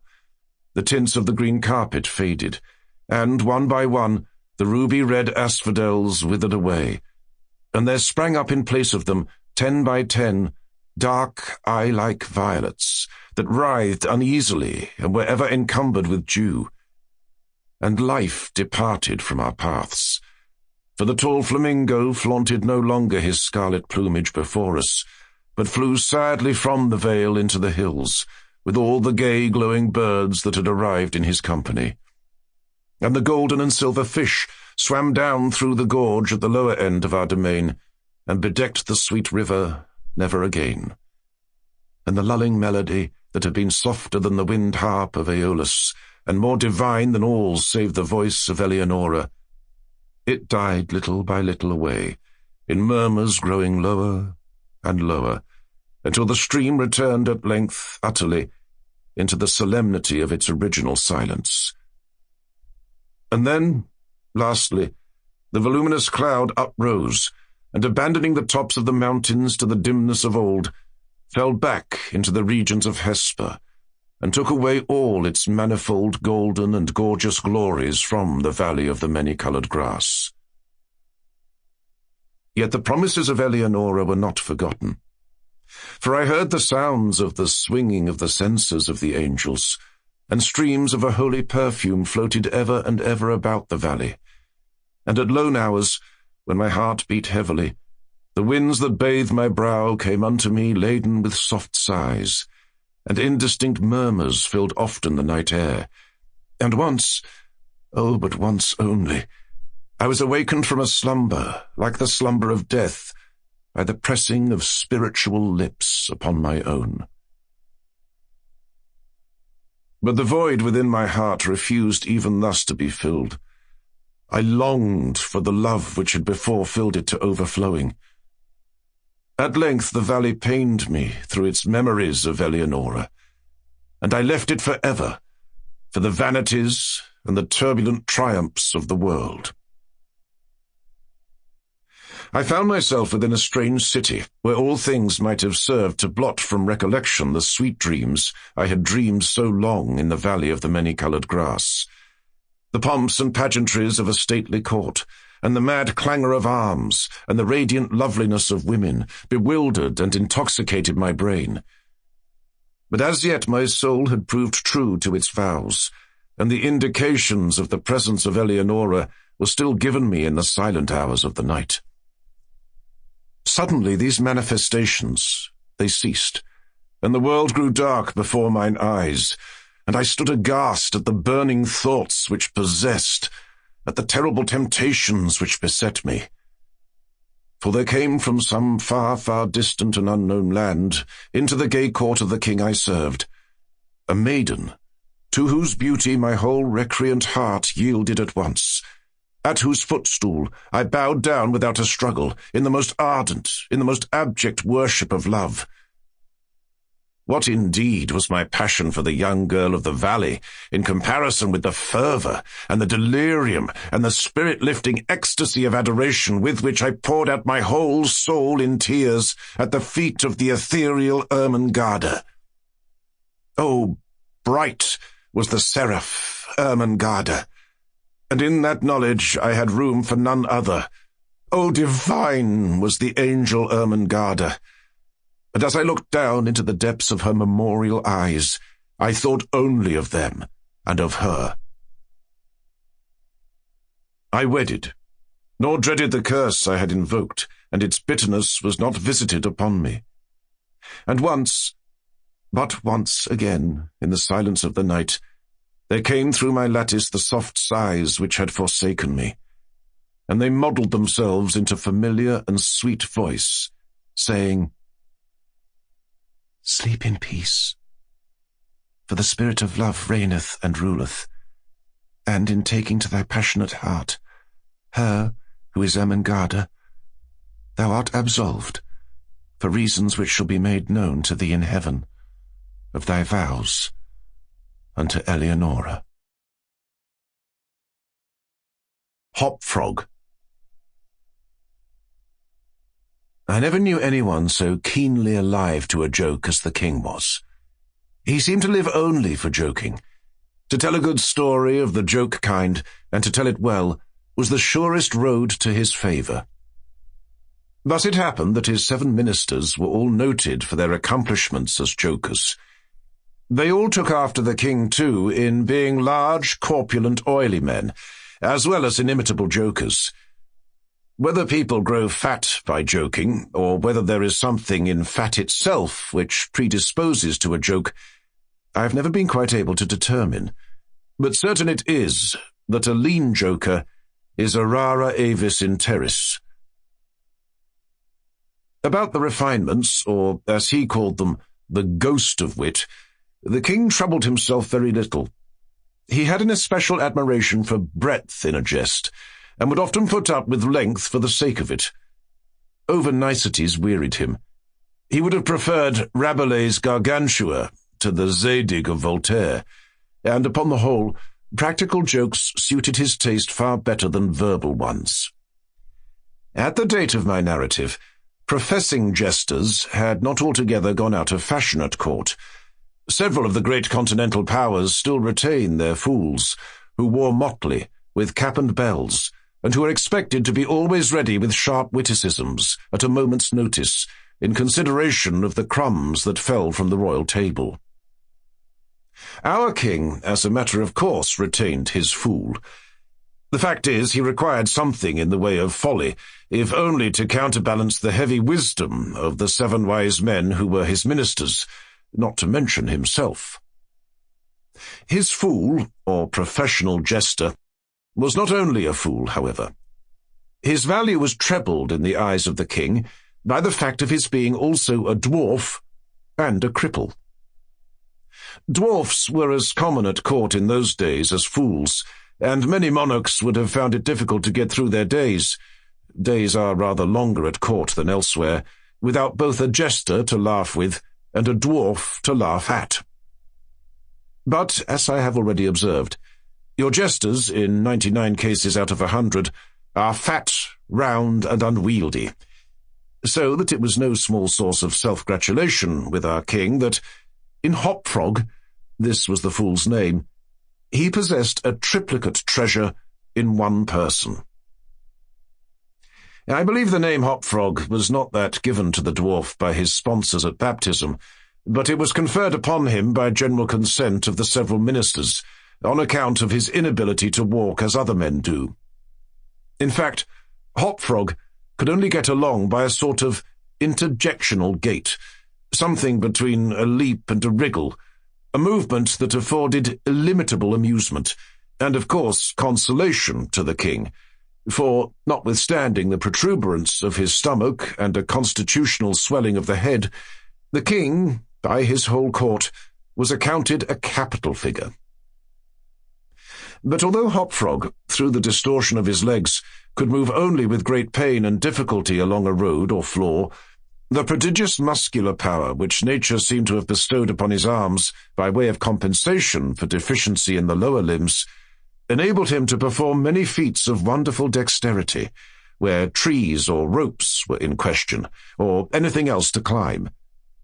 At such exercises he certainly much more resembled a squirrel or a small monkey than a frog. I'm not able to say with precision from which country Hopfrog originally came. It was from some barbarous region, however, that no person ever heard of, a vast distance from the court of our king. Hopfrog, and a young girl very little less dwarfish than himself, although of exquisite proportions and a marvellous dancer, had been forcibly carried off from their respective homes in adjoining provinces, and sent as presents to the king by one of his ever-victorious generals. Under these circumstances, it is not to be wondered at that a close intimacy arose between the two little captives. Indeed, they soon became sworn friends.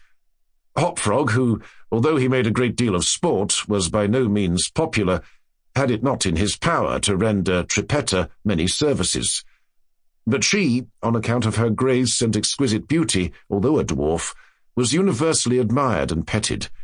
So she possessed much influence, and never failed to use it whenever she could, for the benefit of Hopfrog.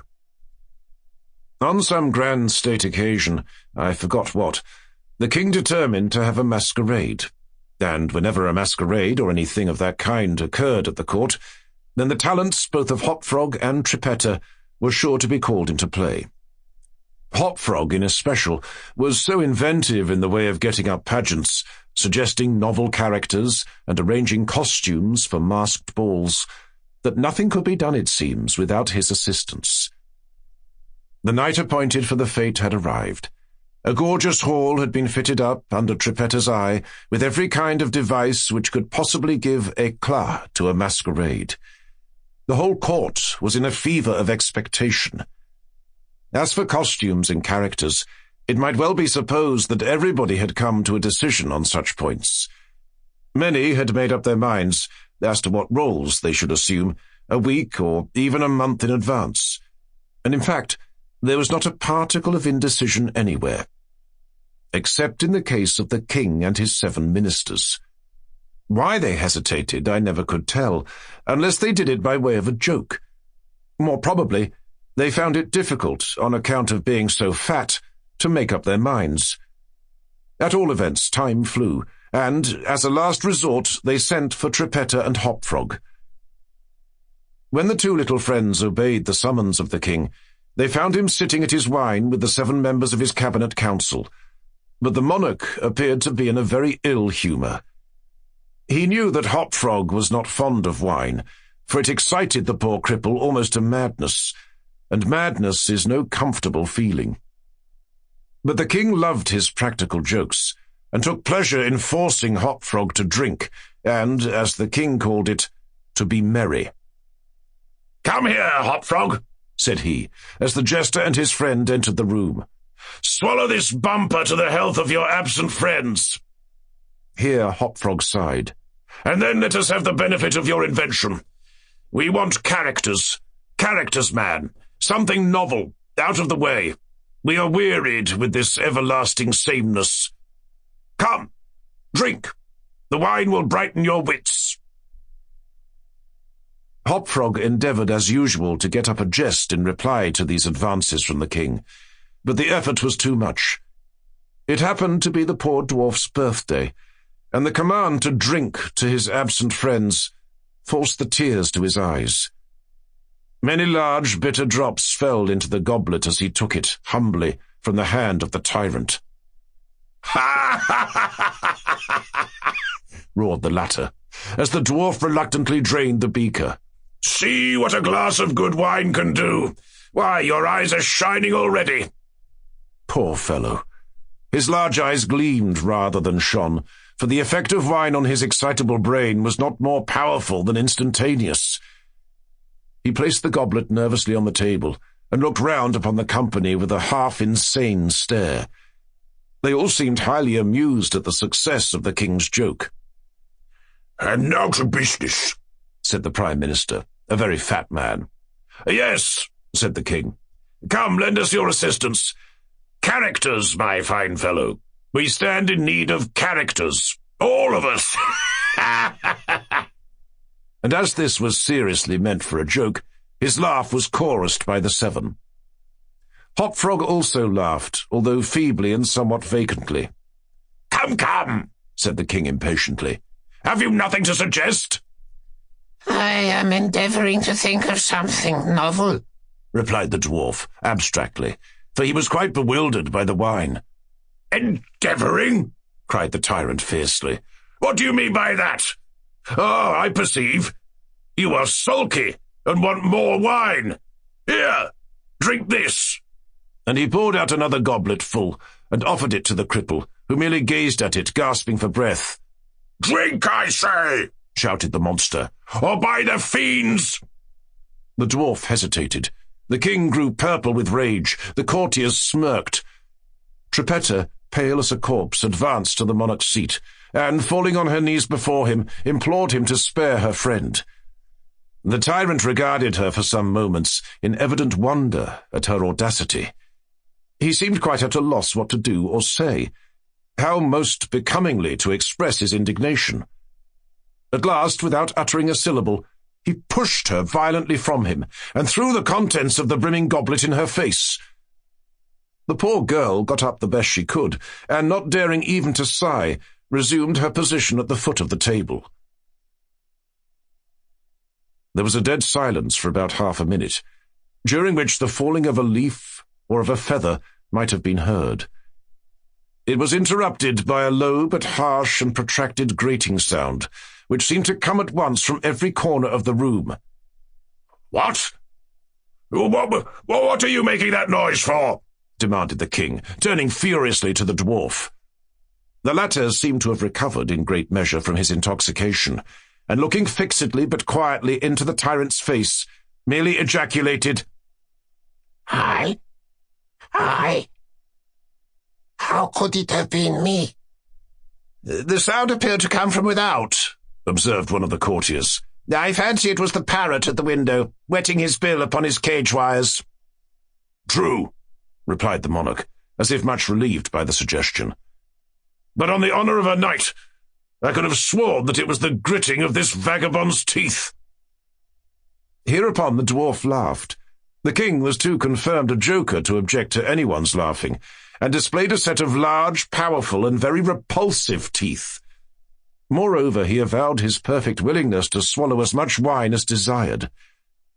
The monarch was pacified, and having drained another bumper with no very perceptible ill effect, Hopfrog entered at once, and with spirit, into the plans for the masquerade. "I cannot tell. What was the association of idea?" observed he, very tranquilly, as if he had never tasted wine in his life. "But just after your Majesty had struck the girl and thrown the wine in her face, just after your Majesty had done this, and while the parrot was making that odd noise outside the window, there came into my mind a capital diversion, one of my own country frolics, often enacted among us at our masquerades. But here it will be new altogether. Unfortunately, however, it requires a company of 8 persons, and—" "Here we are!" cried the king, laughing at his acute discovery of the coincidence. 8 to a fraction. I and my 7 ministers. Come, what is the diversion?" "We call it," replied the cripple, "the 8 chained orangutans, and it really is excellent sport if well enacted." "We will enact it," remarked the king, drawing himself up and lowering his eyelids. "The beauty of the game," continued Hopfrog, "lies in the fright it occasions among the women." "Ah, capital!" roared in chorus the monarch and his ministry. "I will equip you as orangutans," proceeded the dwarf. "Leave all that to me. The resemblance shall be so striking that the company of masqueraders will take you for real beasts, and of course they will be as much terrified as astonished." "Oh, this is exquisite!" exclaimed the king. "Hopfrog, I will make a man of you." "The chains are for the purpose of increasing the confusion by their jangling. You are supposed to have escaped en masse from your keepers. Your Majesty cannot conceive the effect produced at a masquerade by 8 chained orangutans, imagined to be real ones by most of the company, and rushing in with savage cries among the crowd of delicately and gorgeously habited men and women. The contrast is inimitable." "It must be," said the king, and the council arose hurriedly, as it was growing late, to put in execution the scheme of Hopfrog. His mode of equipping the party as orangutans was very simple, but effective enough for his purposes. The animals in question had, at the epoch of my story, very rarely been seen in any part of the civilized world, and as the imitations made by the dwarf were sufficiently beast-like and more than sufficiently hideous, their truthfulness to nature was thus thought to be secured. The king and his ministers were first encased in tight-fitting stockinette shirts and drawers. They were then saturated with tar. At this stage of the process, some one of the party suggested feathers, but the suggestion was at once overruled by the dwarf, who soon convinced the 8, by ocular demonstration, that the hair of such a brute as the orangutan was much more efficiently represented by flax. A thick coating of the latter was accordingly plastered upon the coating of tar. A long chain was now procured. First it was passed about the waist of the king and tied, then about another of the party, and also tied, then about all successively in the same manner. When this chaining arrangement was complete, and the party stood as far apart from each other as possible, they formed a circle, and to make all things appear natural, Hopfrog passed the residue of the chain in 2 diameters at right angles across the circle, after the fashion adopted at the present day by those who capture chimpanzees or other large apes in Borneo. The grand saloon in which the masquerade was to take place was a circular room, very lofty, and receiving the light of the sun only through a single window at top. At night, the season for which the apartment was especially designed, it was illuminated principally by a large chandelier, depending by a chain from the centre of the skylight, and lowered or elevated by means of a counterbalance as usual. But in order not to look unsightly, this latter passed outside the cupola and over the roof. The arrangements of the room had been left to Trippetta's superintendence, but in some particulars, it seems, she had been guided by the calmer judgment of her friend the dwarf. At his suggestion it was that, on this occasion, the chandelier was removed. Its waxen drippings, which in weather so warm it was quite impossible to prevent, would have been seriously detrimental to the rich dresses of the guests, who, on account of the crowded state of the saloon, could not all be expected to keep from out its centre, that is to say, from under the chandelier. Additional sconces were set in various parts of the hall, out of the war, and a flambeau, emitting sweet odour, was placed in the right hand of each of the caryatids that stood against the wall, some 50 or 60 altogether. The 8 orangutans, taking Hopfrog's advice, waited patiently until midnight, when the room was thoroughly filled with masqueraders, before making their appearance. No sooner had the clock ceased striking, however, than they rushed, or rather rolled in all together, for the impediments of their chains caused most of the party to fall, and all to stumble as they entered. The excitement among the masqueraders was prodigious, and filled the heart of the king with glee. As had been anticipated, there were not a few of the guests who supposed the ferocious-looking creatures to be beasts of some kind in reality, if not precisely orangutans. Many of the women swooned with affright, and had not the king taken the precaution to exclude all weapons from the saloon, his party might soon have expiated their frolic in their blood. As it was, a general rush was made for the doors, but the king had ordered them to be locked immediately upon his entrance, and, at the dwarf's suggestion, the keys had been deposited with him. While the tumult was at its height, and each masquerader attentive only to his own safety, for in fact there was much real danger from the pressure of the excited crowd, the chain by which the chandelier ordinarily hung, and which had been drawn up on its removal, might have been seen very gradually to descend, until its hooked extremity came within 3 feet of the floor. Soon after this, the king and his 7 friends, having reeled about the hall in all directions, found themselves at length in its centre, and, of course, in immediate contact with the chain. While they were thus situated, the dwarf, who had followed noiselessly at their heels, inciting them to keep up the commotion, took hold of their own chain, at the intersection of the 2 portions which crossed the circle diametrically and at right angles. Here, with the rapidity of thought, he inserted the hook from which the chandelier had been wont to depend, and, in an instant, by some unseen agency, the chandelier chain was drawn so far upward as to take the hook out of reach, and, as an inevitable consequence, to drag the orangutans together in close connection and face to face. The masqueraders, by this time, had recovered in some measure from their alarm, and beginning to regard the whole matter as a well-contrived pleasantry, set up a loud shout of laughter at the predicament of the apes. "Leave them to me!" now screamed Hopfrog, his shrill voice making itself easily heard through all the din.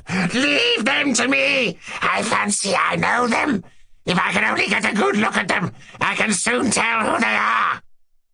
Here, scrambling over the heads of the crowd, he managed to get to the wall, when, seizing a flambeau from one of the caryatids, he returned, as he went, to the centre of the room, leaping with the agility of a monkey upon the king's head, and thence clambered a few feet up the chain, holding down the torch to examine the group of orangutans, and still screaming, "I shall soon find out who they are!"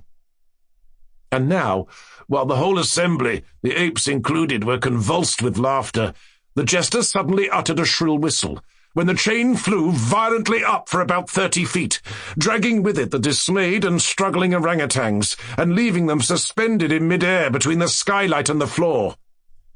Hopfrog, clinging to the chain as it rose, still maintained his relative position in respect to the 8 maskers, and still, as if nothing were the matter, continued to thrust his torch down toward them, as though endeavouring to discover who they were. So thoroughly astonished was the whole company at this ascent, that a dead silence of about a minute's duration ensued.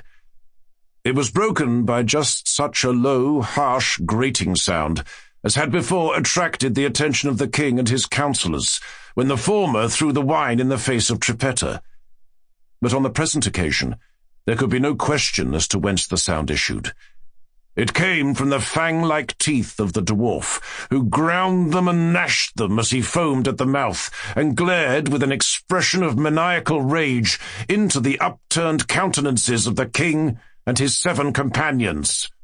"Aha!" said at length the infuriated jester. "Aha! I begin to see who these people are now." Here, pretending to scrutinize the king more closely, he held the flambeau to the flaxen coat which enveloped him, and which instantly burst into a sheet of vivid flame. In less than half a minute, the whole 8 orangutans were blazing fiercely, amid the shrieks of the multitude who gazed at them from below, horror-stricken, and without the power to render them the slightest assistance. At length the flames, suddenly increasing in virulence, forced the jester to climb higher up the chain to be out of their reach, and as he made this movement, the crowd again sank for a brief instant into silence. The dwarf seized his opportunity, and once more spoke. "I now see distinctly," he said, "what manner of people these maskers are. They are a great king and his 7 privy councillors, a king who does not scruple to strike a defenceless girl, and his 7 councillors who abet him in the outrage.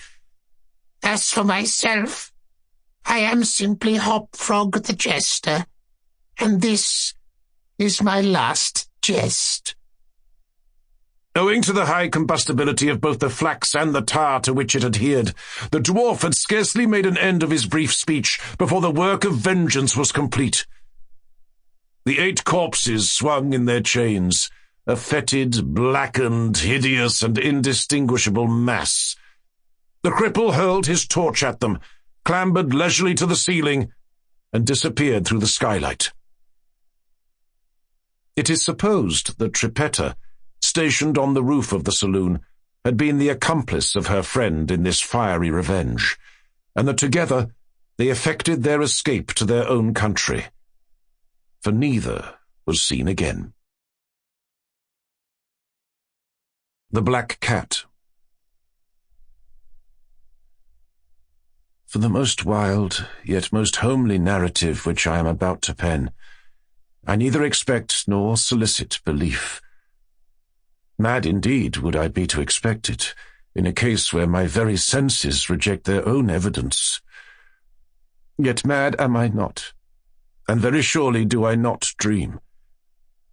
But tomorrow I die, and today I would unburden my soul.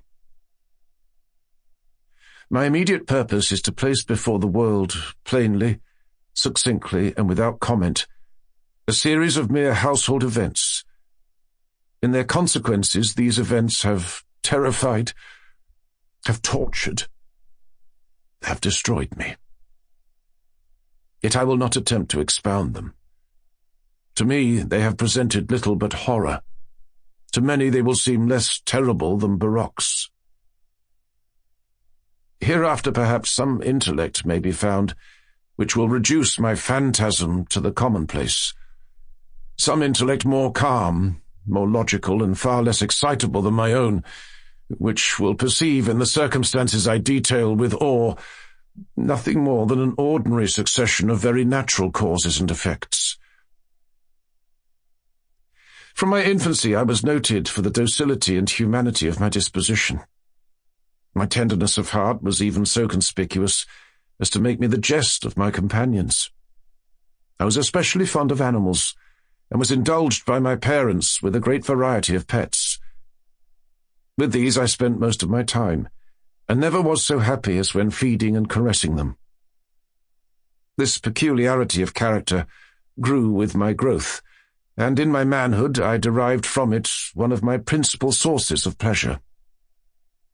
To those who have cherished an affection for a faithful and sagacious dog, I need hardly be at the trouble of explaining the nature or the intensity of the gratification thus derivable. There is something in the unselfish and self-sacrificing love of a brute which goes directly to the heart of him who has had frequent occasion to test the paltry friendship and gossamer fidelity of mere man. I married early, and was happy to find in my wife a disposition not uncongenial with my own.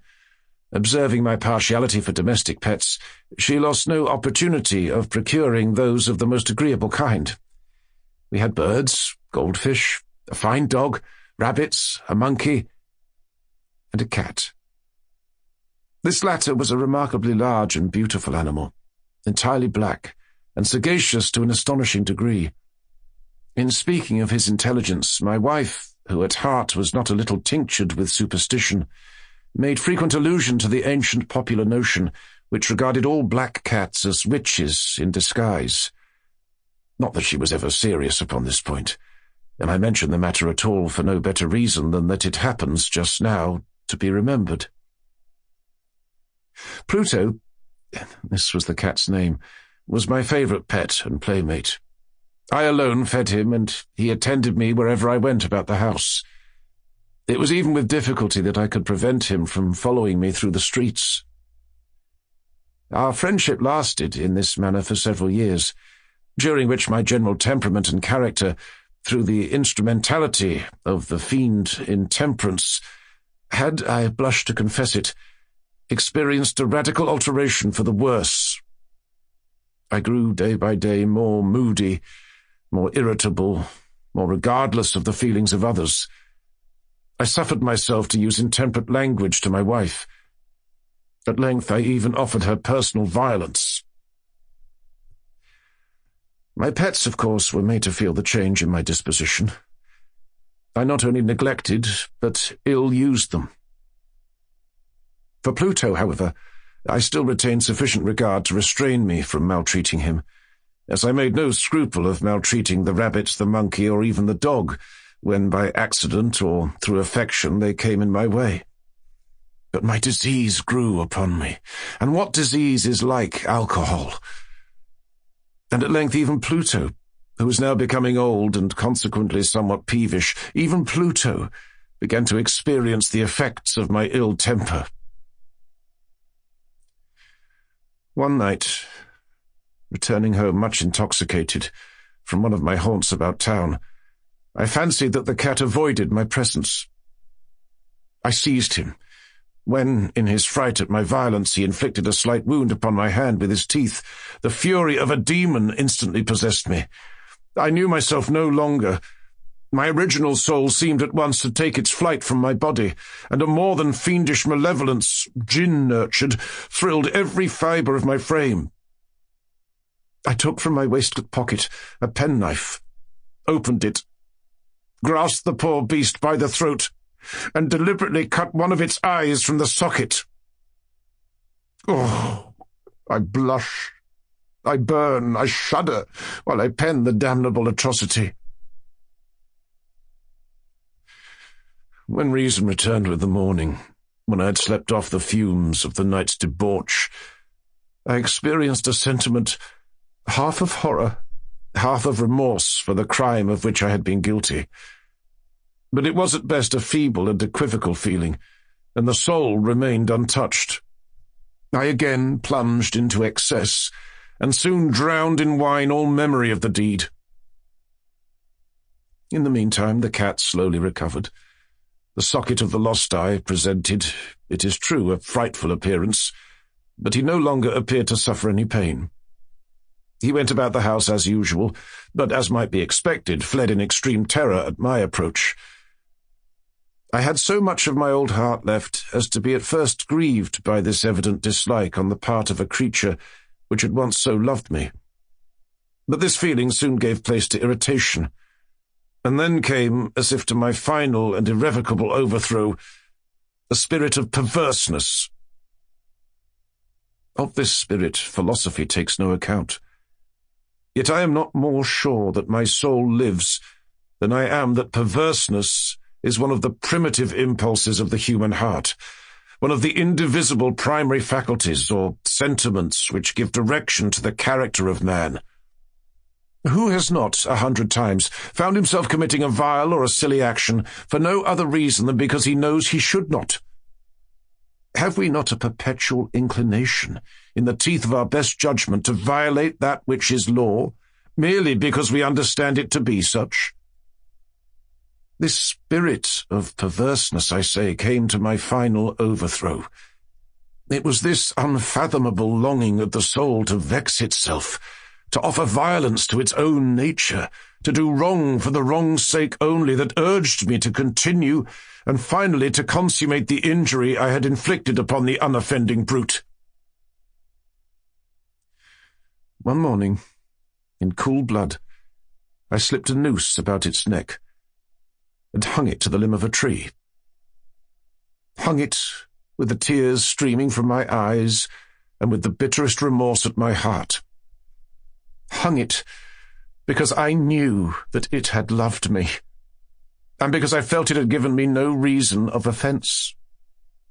Hung it because I knew that in so doing I was committing a sin, a deadly sin, that would so jeopardize my immortal soul as to place it, if such a thing were possible, even beyond the reach of the infinite mercy of the most merciful and most terrible God.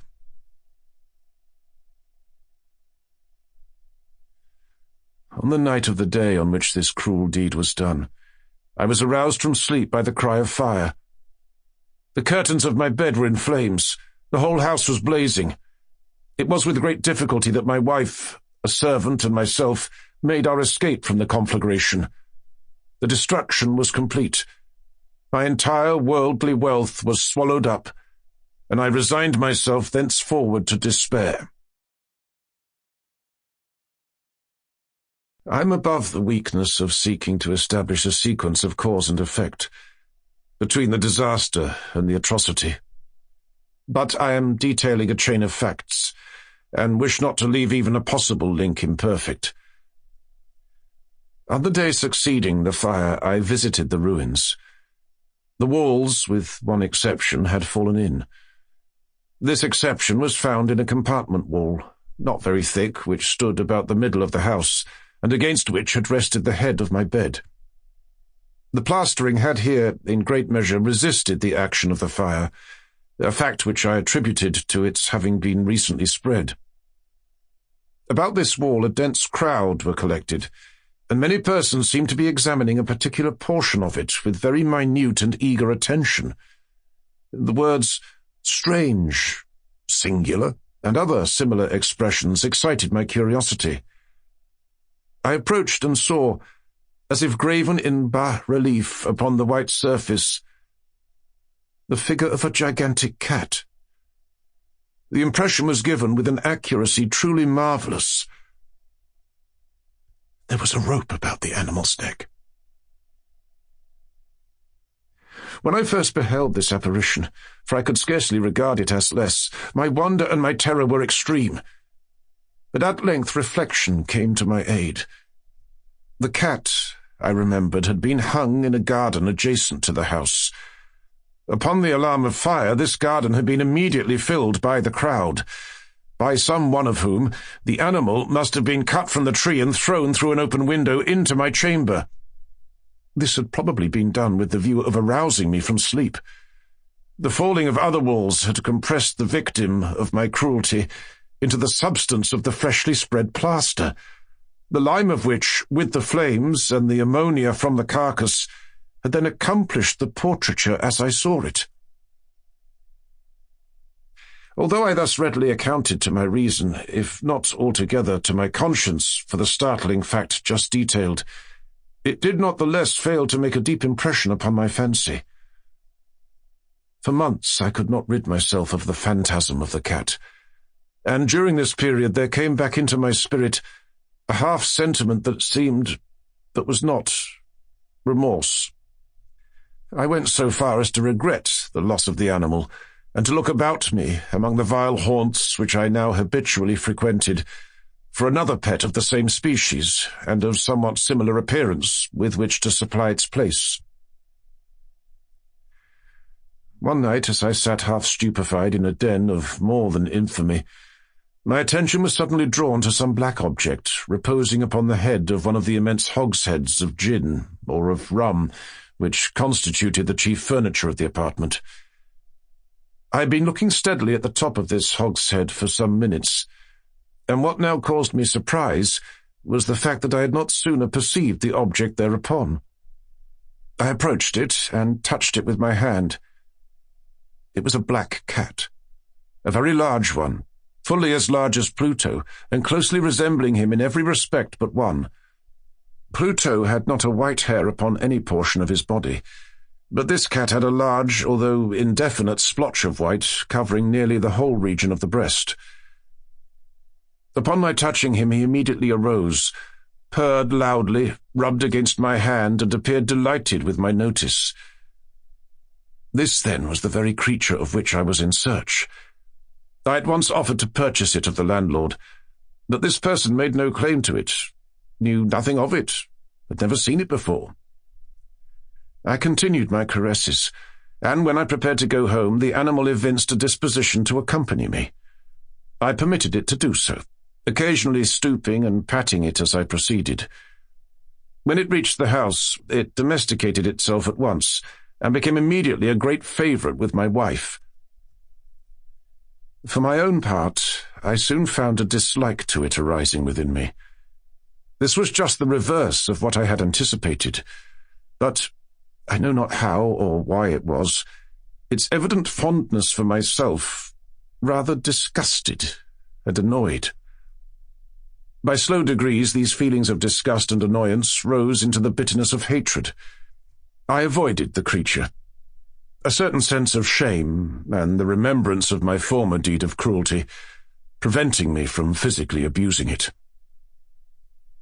I did not, for some weeks, strike or otherwise violently ill-use it, but gradually, very gradually, I came to look upon it with unutterable loathing, and to flee silently from its odious presence, as from the breath of a pestilence. What added, no doubt, to my hatred of the beast was the discovery, on the morning after I brought it home, that, like Pluto, it also had been deprived of one of its eyes. This circumstance, however, only endeared it to my wife, who, as I have already said, possessed in a high degree that humanity of feeling which had once been my distinguishing trait, and the source of many of my simplest and purest pleasures. With my aversion to this cat, however, its partiality for myself seemed to increase. It followed my footsteps with a pertinency which it would be difficult to make the reader comprehend. Whenever I sat, it would crouch beneath my chair, or spring upon my knees, covering me with its loathsome caresses. If I arose to walk, it would get between my feet and thus nearly throw me down, or, fastening its long and sharp claws in my dress, clamber in this manner to my breast. At such times, although I longed to destroy it with a blow, I was yet withheld from doing so, partly by a memory of my former crime, but chiefly, let me confess it at once, by absolute dread of the beast. This dread was not exactly a dread of physical evil, and yet I should be at a loss how otherwise to define it. I am almost ashamed to own, yes, even in this felon's cell I am almost ashamed to own, that the terror and horror with which the animal inspired me had been heightened by one of the merest chimeras it would be possible to conceive. My wife had called my attention more than once to the character of the mark of white hair, of which I have spoken, and which constituted the sole visible difference between the strange beast and the one I had destroyed. The reader will remember that this mark, although large, had been originally very indefinite. But, by slow degrees nearly imperceptible, and which for a long time my reason struggled to reject as fanciful, it had at length assumed a rigorous distinctness of outline. It was now the representation of an object that I shudder to name. And for this, above all, I loathed and dreaded, and would have rid myself of the monster had I dared. It was now, I say, the image of a hideous, of a ghastly thing. of the gallows. O mournful and terrible engine of horror and of crime, of agony and of death! And now was I indeed wretched beyond the wretchedness of mere humanity, and a brute beast, whose fellow I had contemptuously destroyed, a brute beast to work out for me, a man, fashioned in the image of the high God, so much of insufferable woe. Alas, neither by day nor by night knew I the blessing of rest any more. During the former, the creature left me no moment alone, and in the latter I started hourly from dreams of unutterable fear, to find the hot breath of the thing upon my face, and its vast weight, an incarnate nightmare that I had no power to shake off, incumbent eternally upon my heart. Beneath the pressure of torments such as these, the feeble remnant of the good within me succumbed. Evil thoughts became my sole intimates, the darkest and most evil of thoughts. The moodiness of my usual temper increased to hatred of all things and of all mankind, while from the sudden, frequent, and ungovernable outbursts of a fury to which I now blindly abandoned myself, my uncomplaining wife, alas, was the most usual and the most patient of sufferers. One day she accompanied me upon some household errand into the cellar of the old building which our poverty compelled us to inhabit. The cat followed me down the steep stairs, and nearly throwing me headlong, exasperated me to madness. Uplifting an axe, and forgetting in my wrath the childish dread which had hitherto stayed my hand, I aimed a blow at the animal, which of course would have proved instantly fatal had it descended as I wished. But this blow was arrested by the hand of my wife. Goaded by the interference into a rage more than demoniacal, I withdrew my arm from her grasp and buried the axe in her brain. She fell dead upon the spot without a groan. This hideous murder accomplished, I set myself forthwith, and with entire deliberation, to the task of concealing the body. I knew that I could not remove it from the house, either by day or by night, without the risk of being observed by the neighbours. Many projects entered my mind. At one period I thought of cutting the corpse into minute fragments and destroying them by fire. At another I resolved to dig a grave for it in the floor of the cellar. Again I deliberated about casing it in the wall in the yard, about packing it in a box as if merchandise, with the usual arrangements, and so getting a porter to take it from the house. Finally I hit upon what I considered a far better expedient than either of these.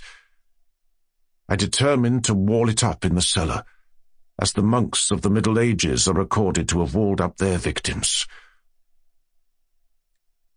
For a purpose such as this, the cellar was well adapted.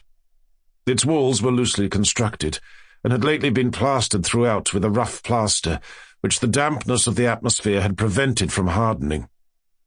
Moreover, in one of the walls was a projection, caused by a false chimney or fireplace that had been filled up and made to resemble the rest of the cellar. I made no doubt that I could readily displace the bricks at this point, insert the corpse, and wall the whole up as before, so that no eye could detect anything suspicious. And in this calculation I was not deceived. By means of a crowbar I easily dislodged the bricks, and having carefully deposited the body within the inner wall, I propped it in that position, while, with little trouble, I relaid the whole structure as it originally stood. Having procured mortar, sand, and hair with every possible precaution, I prepared a plaster which could not be distinguished from the old, and with this I very carefully went over the new brickwork. When I had finished, I felt satisfied that all was right. The wall did not present the slightest appearance of having been disturbed. The rubbish on the floor was picked up with the minutest care. I looked around triumphantly and said to myself, "Here, at least then, my labour has not been in vain." My next step was to look for the beast which had been the cause of so much wretchedness, for I had at length firmly resolved to put it to death. Had I been able to meet with it at the moment, there could have been no doubt of its fate. But it appeared that the crafty animal had been alarmed at the violence of my previous anger, and forbore to present itself in my present mood. It is impossible to describe or to imagine the deep, the blissful sense of relief which the absence of the detested creature occasioned in my bosom. It did not make its appearance during the night, and thus for one night at least, since its introduction into the house, I soundly and tranquilly slept. I slept, even with the burden of murder upon my soul. The second and the third day passed, and still my tormentor came not.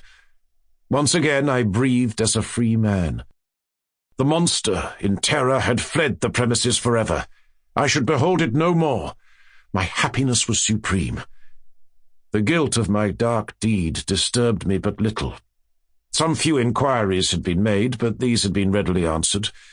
Even a search had been instituted, but of course nothing was to be discovered. I looked upon my future felicity as secured. Upon the fourth day of the assassination, a party of the police came, very unexpectedly, into the house, and proceeded again to make rigorous investigation of the premises. Secure, however, in the inscrutability of my place of concealment, I felt no embarrassment whatever. The officers bade me accompany them in their search. They left no nook or corner unexplored. At length, for the third or fourth time, they descended into the cellar. I quivered not in a muscle. My heart beat calmly, as that of one who slumbers in innocence. I walked the cellar from end to end. I folded my arms upon my bosom and roamed easily to and fro. The police were thoroughly satisfied and prepared to depart. The glee at my heart was too strong to be restrained. I burned to say if but one word by way of triumph, and to render doubly sure their assurance of my guiltlessness. "Gentlemen," I said at last, as the party ascended the steps, "I delight to have allayed your suspicions. I wish you all health and a little more courtesy. By the by, gentlemen, this is a very well-constructed house." In the rabid desire to say something easily, I scarcely knew what I uttered at all. "I may say an excellently well-constructed house. These walls— Are you going, gentlemen? These walls are solidly put together." And here, through the mere frenzy of bravado, I rapped heavily with a cane which I held in my hand upon that very portion of the brickwork behind which stood the corpse of the wife of my bosom. But may God shield and deliver me from the fangs of the arch-fiend. No sooner had the reverberation of my blows sunk into silence than I was answered by a voice from within the tomb, by a cry at first muffled and broken like the sobbing of a child, and then quickly swelling into one long, loud, and continuous scream, utterly anomalous and inhuman, a howl, a wailing shriek, half of horror and half of triumph, such as might have arisen only out of hell, conjointly from the throats of the damned in their agony, and of the demons that exult in the damnation. Of my own thoughts it is folly to speak. Swooning, I staggered to the opposite wall. For one instant the party upon the stairs remained motionless through extremity of terror and of awe. In the next, a dozen stout arms were toiling at the wall. It fell bodily. The corpse, already greatly decayed and clotted with gore, stood erect before the eyes of the spectators. Upon its head, with red extended mouth and solitary eye of fire, sat the hideous beast whose craft had seduced me into murder, and whose informing voice had consigned me to the hangman.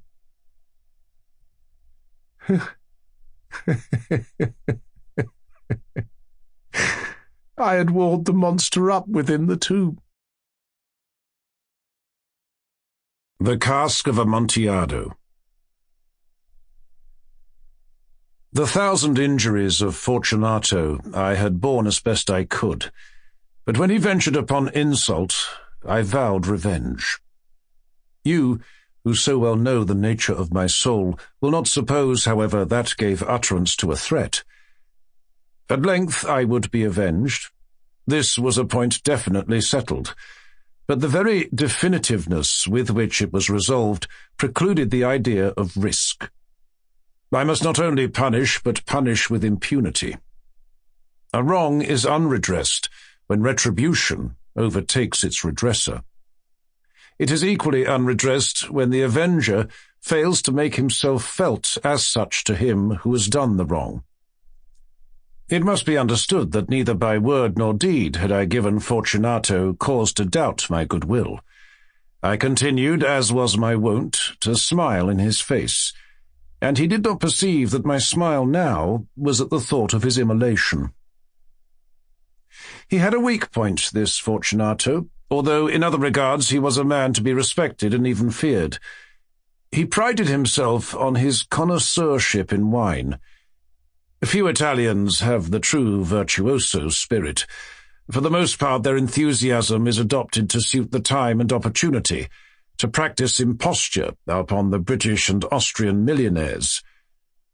In painting and gemmery, Fortunato, like his countrymen, was a quack. But in the matter of old wines he was sincere. In this respect I did not differ from him materially. I was skilful in the Italian vintages myself, and bought largely whenever I could. It was about dusk, one evening during the supreme madness of the carnival season, that I encountered my friend. He accosted me with excessive warmth, for he had been drinking much. The man wore motley. He had on a tight-fitting, party-striped dress, and his head was surmounted by the conical cap and bells. I was so pleased to see him that I thought I should never have done wringing his hand. I said to him, "My dear Fortunato, you are luckily met. How remarkably well you are looking today. But I have received a pipe of what passes for Amontillado, and I have my doubts." "How?" said he. "Amontillado, a pipe? Impossible! And in the middle of the carnival?" "I have my doubts," I replied, "and I was silly enough to pay the full Amontillado price without consulting you in the matter. You were not to be found, and I was fearful of losing a bargain." "Amontillado?" "I have my doubts." "Amontillado?" "And I must satisfy them." "Amontillado?" "As you are engaged, I am on my way to Lucrezi. If anyone has a critical turn, it is he. He will tell me." "Lucrezi cannot tell Amontillado from sherry." "And yet some fools will have it that his taste is a match for your own." "Come, let us go." "Whither?" "To your vaults." "My friend, no, I will not impose upon your good nature. I perceive you have an engagement. Lucrezi—" "I have no engagement. Come." "My friend, no. It is not the engagement, but the severe cold with which I perceive you are afflicted. The vaults are insufferably damp. They are encrusted with nitre." "Let us go, nevertheless. The cold is merely nothing. Amontillado, you have been imposed upon. And as for Lucrezi, he cannot distinguish sherry from Amontillado." Thus speaking, Fortunato possessed himself of my arm, and putting on a mask of black silk and drawing a roquelaire closely about my person, I suffered him to hurry me to my palazzo. There were no attendants at home. They had absconded to make merry in honour of the time. I had told them that I should not return until the morning, and had given them explicit orders not to stir from the house. These orders were sufficient, I well knew, to ensure their immediate disappearance, one and all, as soon as my back was turned. I took from their sconces 2 flambeaux, and giving one to Fortunato, bowed him through several suites of rooms to the archway that led into the vaults. I passed down a long and winding staircase, requesting him to be cautious as he followed. We came at length to the foot of the descent, and stood together upon the damp ground of the catacombs of the Montresors.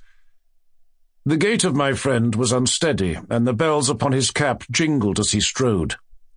"The pipe," he said. "It is farther on," said I. "But observe the white webwork which gleams from these cavern walls." He turned towards me, and looked into my eyes with 2 filmy orbs that distilled the rheum of intoxication. "Nitre?" he asked at length. "Nitre," I replied. "How long have you had that cough?"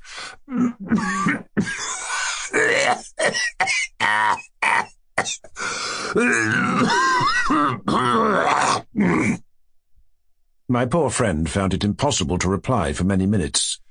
"It is nothing," he said at last. "Come," I said with decision. "We will go back. Your health is precious. You are rich, respected, admired, beloved. You are happy, as once I was. You are a man to be missed. For me it is no matter. We will go back. You will be ill, and I cannot be responsible.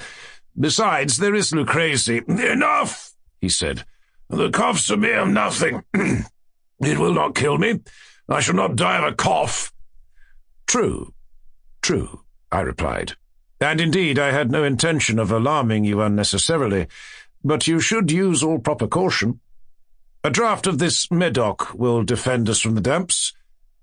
Here I knocked off the neck of a bottle which I drew from a long row of its fellows that lay upon the mould. "Drink," I said, presenting him the wine.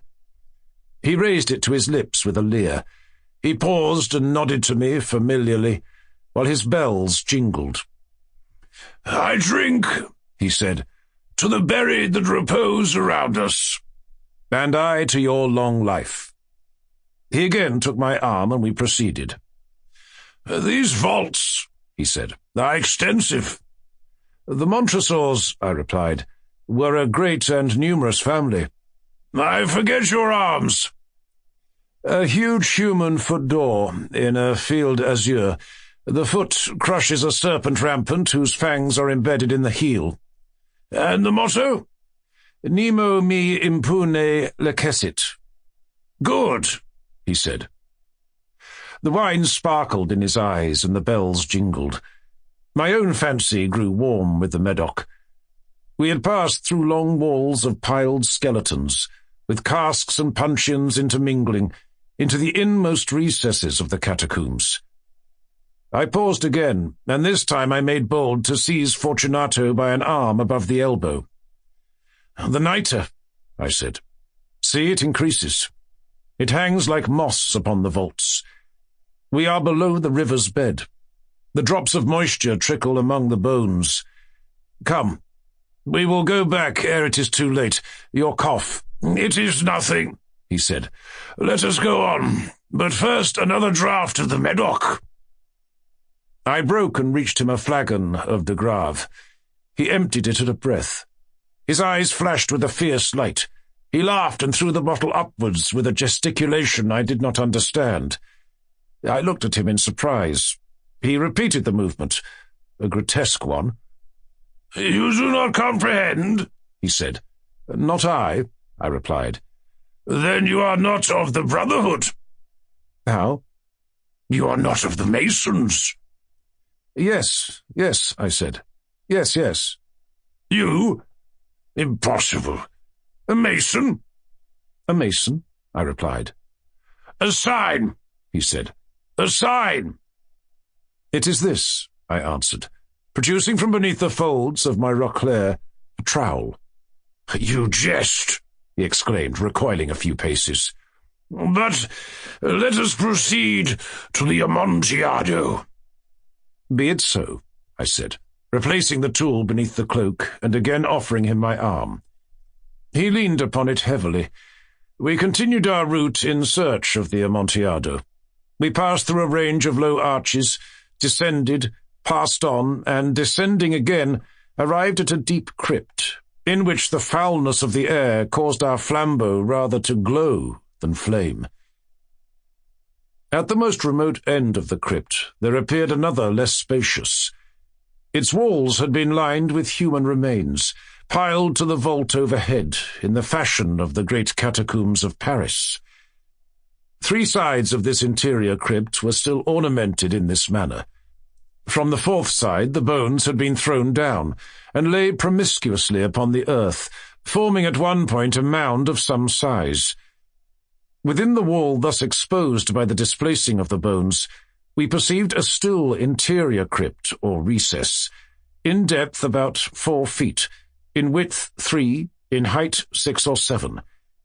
It seemed to have been constructed for no especial use within itself, but formed merely the interval between 2 of the colossal supports of the roof of the catacombs, and was backed by one of their circumscribing walls of solid granite. It was in vain that Fortunato, uplifting his dull torch, endeavoured to pry into the depth of the recess.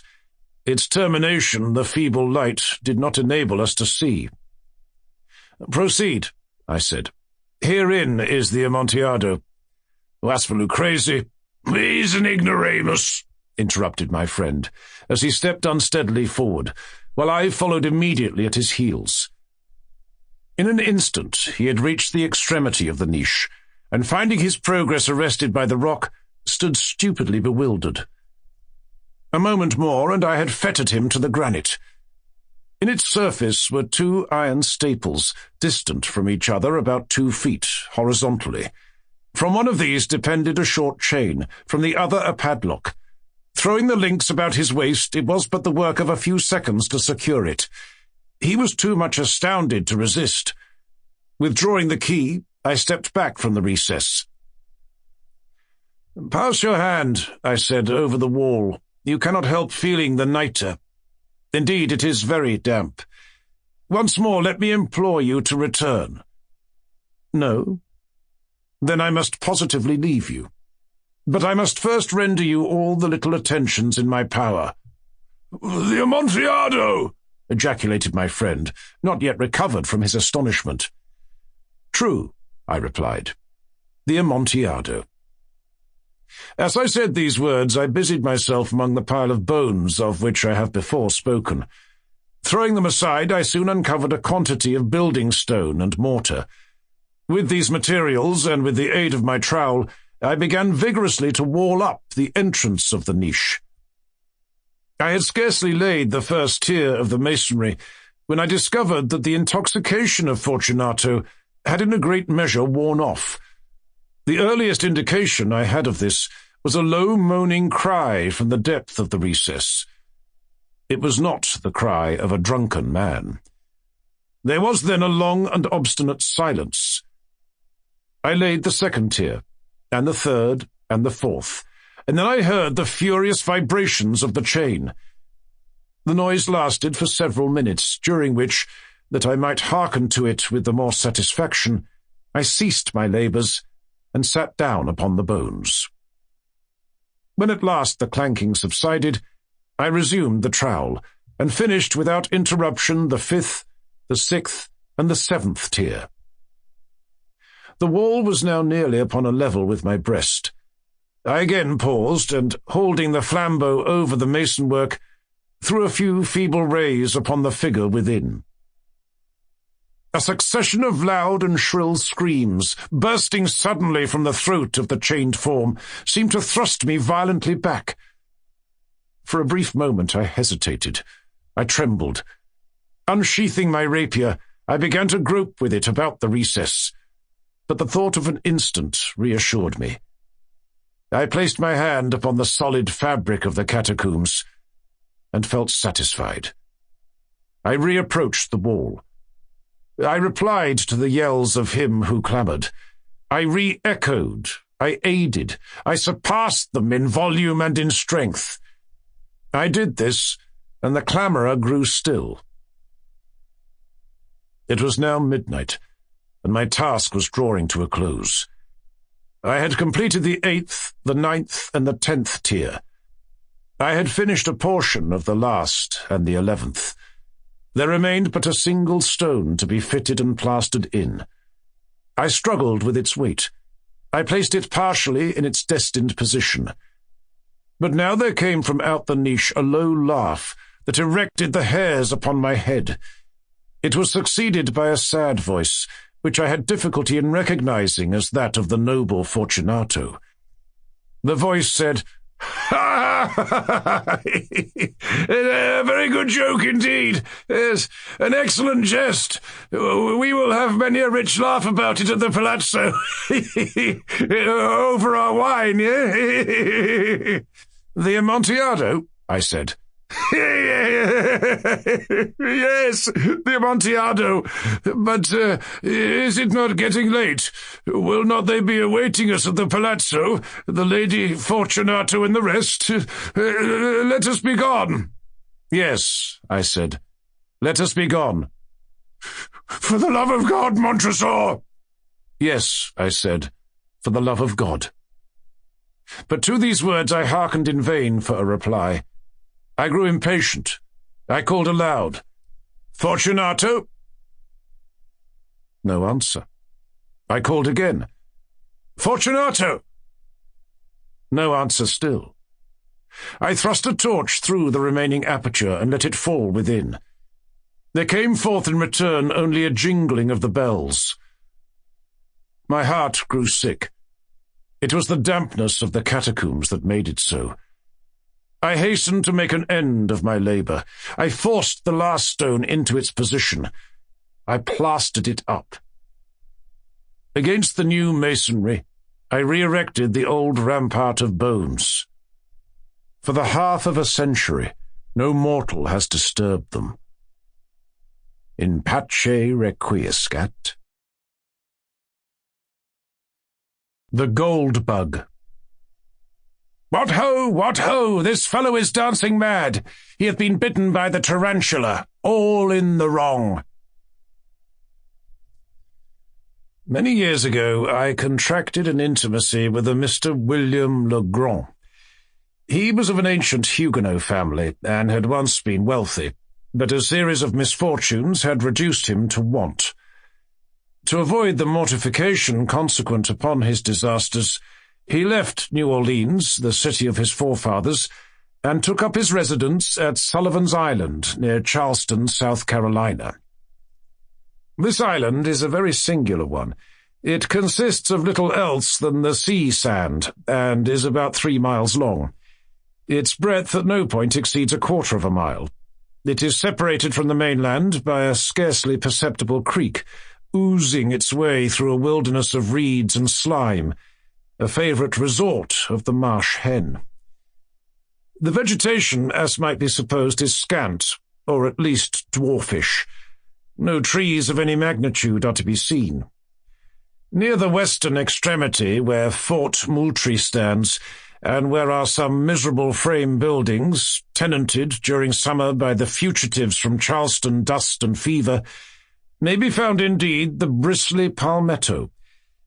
But the whole island, with the exception of this western point and a line of hard white beach on the sea-coast, is covered with a dense undergrowth of the sweet myrtle, so much prized by the horticulturalists of England.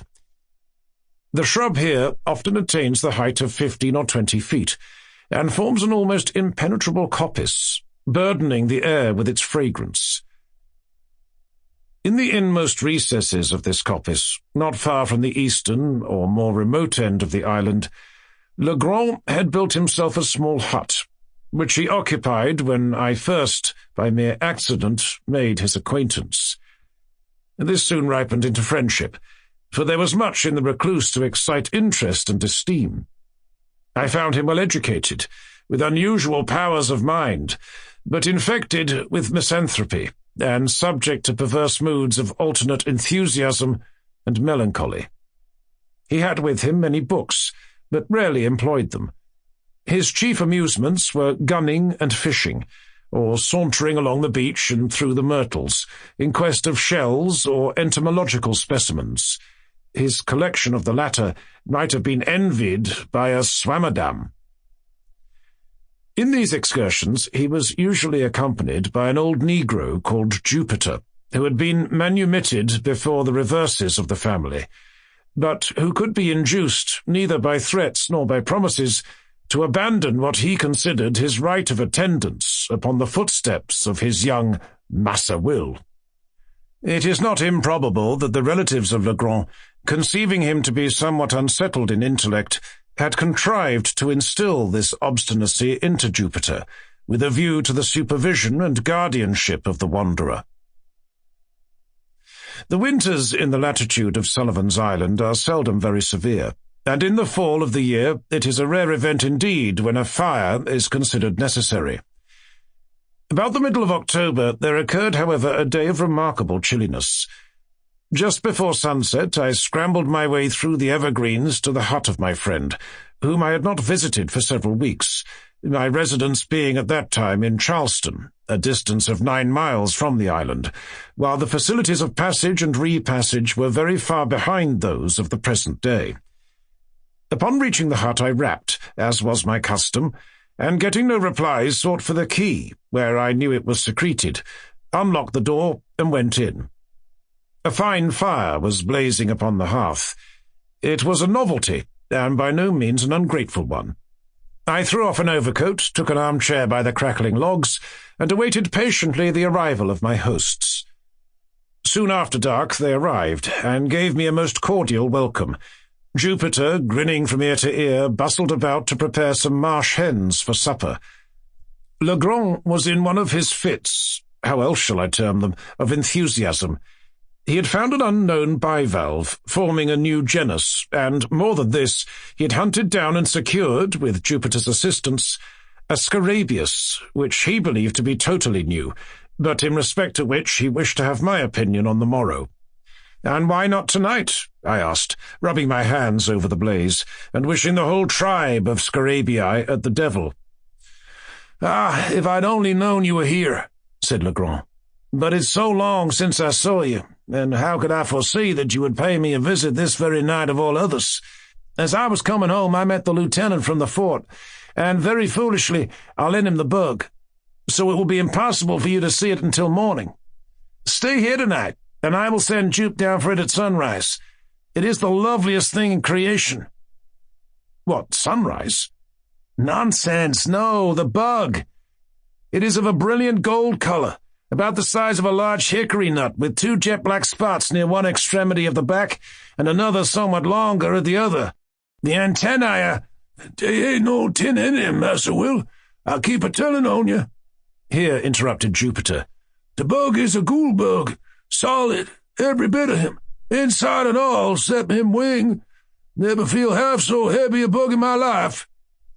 "Well, suppose it is, Jupe," replied Legrand, somewhat more earnestly, it seemed to me, than the case demanded. "Is that any reason for you letting the birds burn? The color," here he turned to me, "is really almost enough to warrant Jupiter's idea. You never saw a more brilliant metallic luster than the scales emit, but of this you cannot judge till tomorrow. In the meantime, I can give you some idea of the shape." Saying this, he seated himself at a small table, on which were a pen and ink, but no paper. He looked for some in a drawer, but found none. "Never mind," said he at length.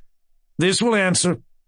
And he drew from his waistcoat pocket a scrap of what I took to be very dirty foolscap, and made upon it a rough drawing with the pen. While he did this, I retained my seat by the fire, for I was still chilly. When the design was complete, he handed it to me without rising. As I received it, a loud growl was heard, succeeded by a scratching at the door. Jupiter opened it, and a large Newfoundland, belonging to Legrand, rushed in, leapt upon my shoulders, and loaded me with caresses, for I had shown him much attention during previous visits. When his gambols were over, I looked at the paper, and, to speak the truth, found myself not a little puzzled at what my friend had depicted. "Well," I said, after contemplating it for some minutes, "this is a strange scarabaeus, I must confess. New to me, never saw anything like it before, unless it was a skull or a death's head, which it more nearly resembles than anything else that has come under my observation." "A death's head?" echoed Legrand. "Oh, yeah, well, it has something of that appearance upon paper, no doubt. The 2 upper black spots look like eyes, eh? And the longer one at the bottom like a mouth. And then the shape of the hole is oval." "Perhaps so," said I. "But, Legrand, I fear you are no artist. I must wait until I see the beetle itself, if I am to form any idea of its personal appearance." "Well, I don't know," said he, a little nettled. "I draw tolerably. Should do it at least.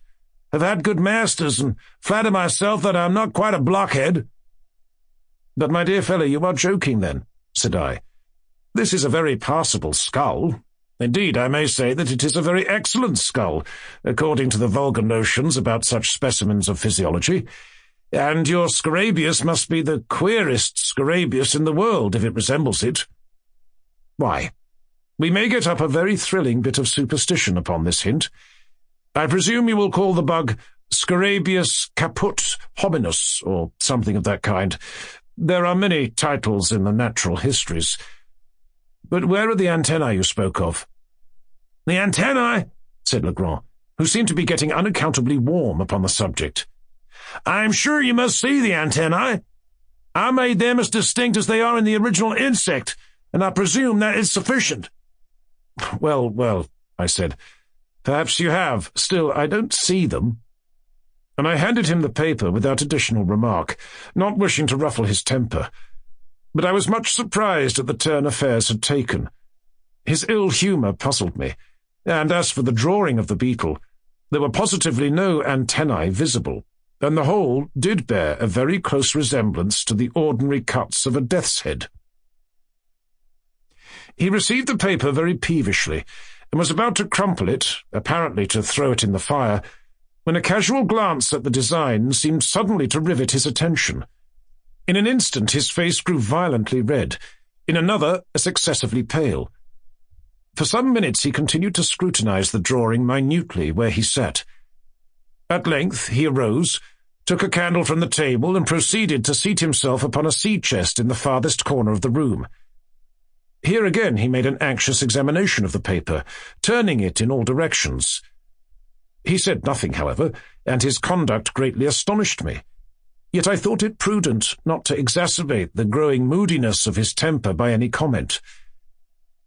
Presently he took from his coat-pocket a wallet, placed the paper carefully in it, and deposited both in a writing-desk, which he locked. He now grew more composed in his demeanour, but his original air of enthusiasm had quite disappeared. Yet he seemed not so much sulky as abstracted. As the evening wore away, he became more and more absorbed in reverie, from which no sallies of mine could arouse him. It had been my intention to pass the night at the hut, as I had frequently done before, but seeing my host in this mood, I deemed it proper to take leave. He did not press me to remain, but, as I departed, he shook my hand with even more than his usual cordiality. It was about a month after this, and during the interval I had seen nothing of Legrand, when I received a visit at Charleston from his man Jupiter. I had never seen the good old negro look so dispirited, and I feared that some serious disaster had befallen my friend. "Well, Jupe," said I, "what is the matter now? How is your master?" "Why, to speak the truth, master, him not so very well as might be." "Not well? I'm truly sorry to hear it. What does he complain of?" That's it. Him never plain of nothing, but him very sick for all that." "Very sick, Jupiter? Why didn't you say so at once? Is he confined to bed?" "No, Dad, he ain't. He ain't fine nowhere. That's just where the shoe pinch. My mind has got to be very heavy about poor Master Will." "Jupiter, I should like to understand what it is you are talking about. You say your master is sick. Hasn't he told you what ails him?" "Why, master, 'tain't worthwhile to get mad about the matter. Master Will say nothing at all ain't the matter with him. But then, what make him go about looking this here way, with his head down, and his shoulders up, and as white as a goose? And then he keep a siphon all the time." "Keeps a what, Jupiter?" "Keeps a siphon with the figures on the slate. The queerest figures I ever did see. I's getting to be scared, I tell you. Have to keep mighty tight eye upon him nervous. T'other day, he give me slip for the sun-up, and was gone the whole of the blessed day. I had a big stick ready cut for to give him a damn good beating when he come. But I's such a fool that I hadn't a heart after all. He looked so very poorly." "Eh, what? Ah, yes, upon the whole, I think you had better not be too severe with the poor fellow. Don't flog him, Jupiter. He can't very well stand it. But can you form no idea of what has occasioned this illness, or rather this change of conduct? Has anything unpleasant happened since I saw you?" "No, master. There ain't been nothing unpleasant since then. 'Twas 'fore then, I'm feared. 'Twas the very day you was there." "How? What do you mean?" "Why, master, I mean the bug. There now." "The what?" "The bug. I'm very certain that Master Will been bit somewhere about the head by that ghoul bug." "And what cause have you, Jupiter, for such a supposition?" "Claws enough, master, and mouth, too. I never did see such a damn bug. He kick and he bite everything that come near him. Massa Will got him first, but had to let him go again mighty quick, I tell you. And then was the time he must have got bite. I didn't like the look of the big mouth myself, nohow, so I wouldn't take hold of him with my finger, but I caught him with a piece of paper that I found. I wrap him up in the paper and stuff piece of it in his mouth. That was the way. And you think, then, that your master was really bitten by the beetle, and that the bite made him sick? I don't think nothing about it. I knows it. What make him dream about the ghoul so much, if 'tain't 'cause he bit by the ghoul bug? I's heard about them ghoul bugs for this. But how do you know he dreams about gold? How I know? Why, 'cause he talk about it in his sleep, that's how I knows. Well, Jupe, perhaps you're right. But to what fortunate circumstance am I to attribute the honour of a visit from you today? What the matter, massa?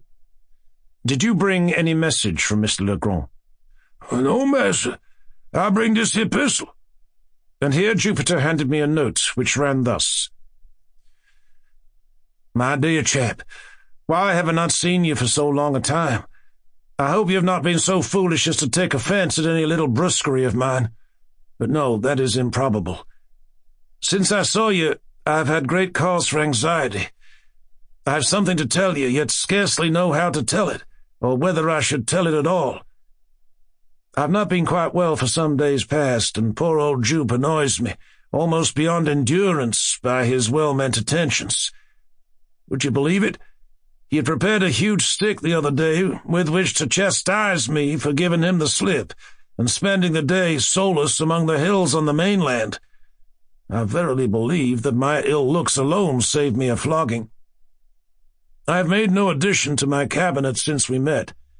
If you can, in any way make it convenient, come over with Jupiter. Do come. I wish to see you tonight upon business of importance. I assure you that it is of the highest importance. Ever yours, William Legrand.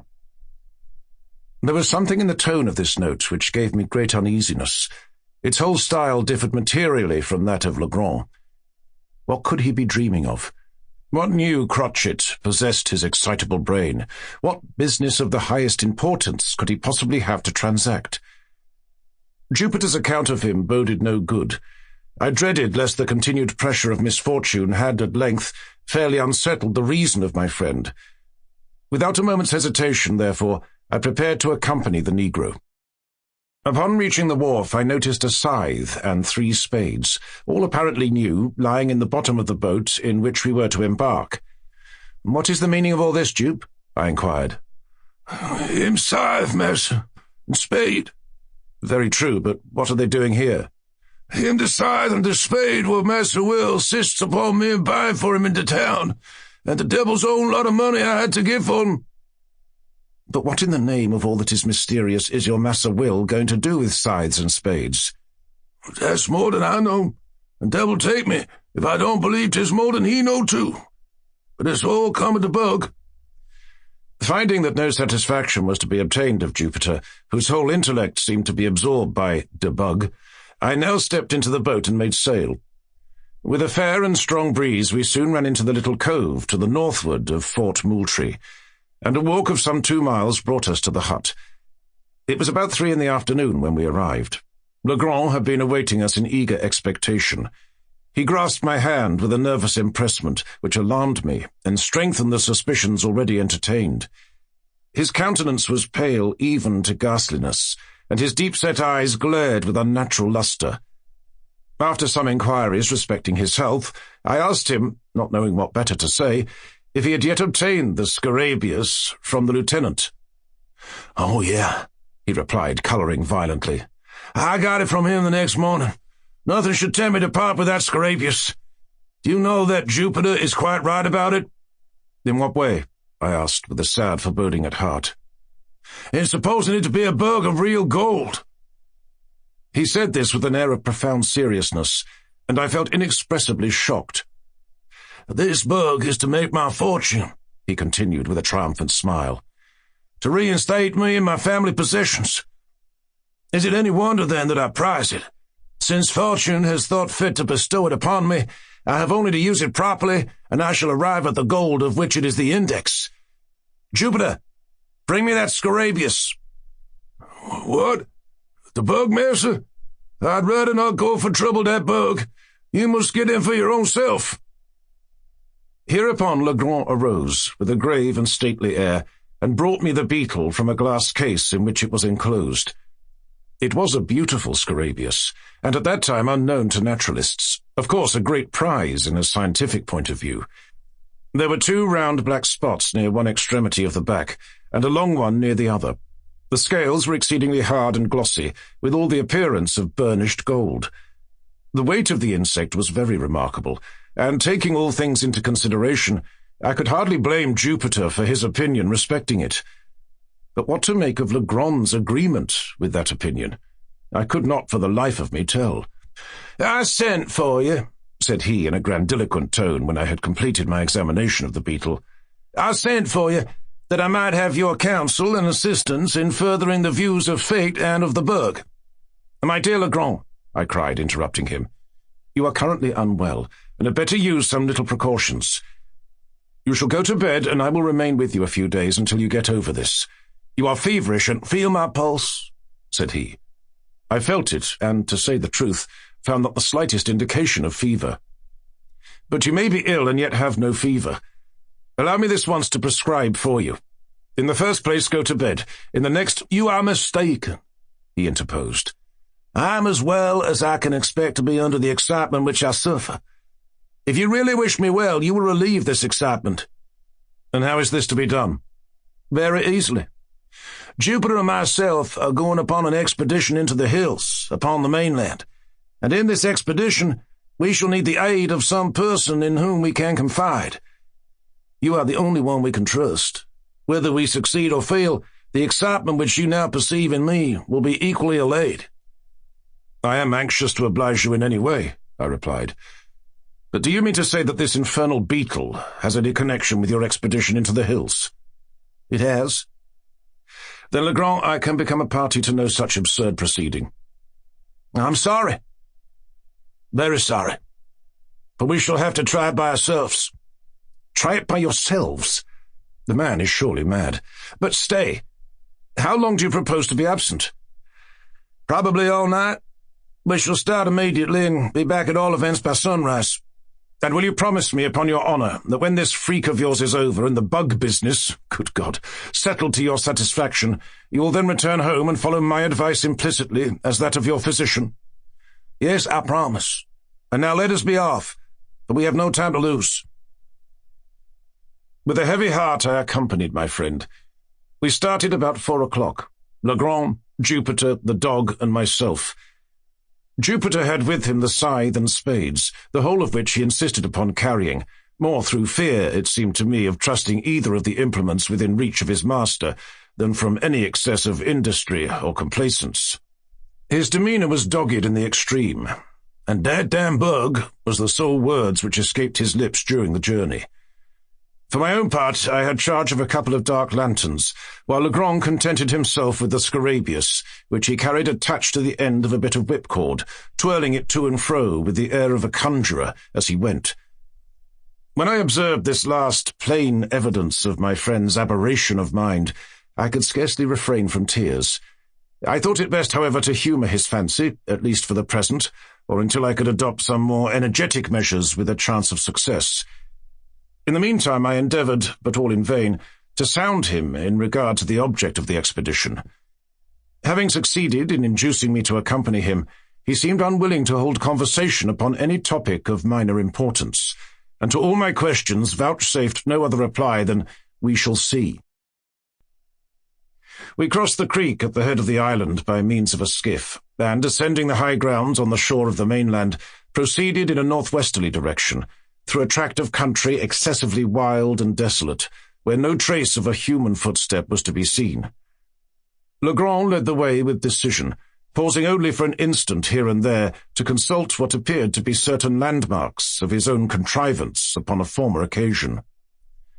In this manner we journeyed for about 2 hours, and the sun was just setting when we entered a region infinitely more dreary than any yet seen.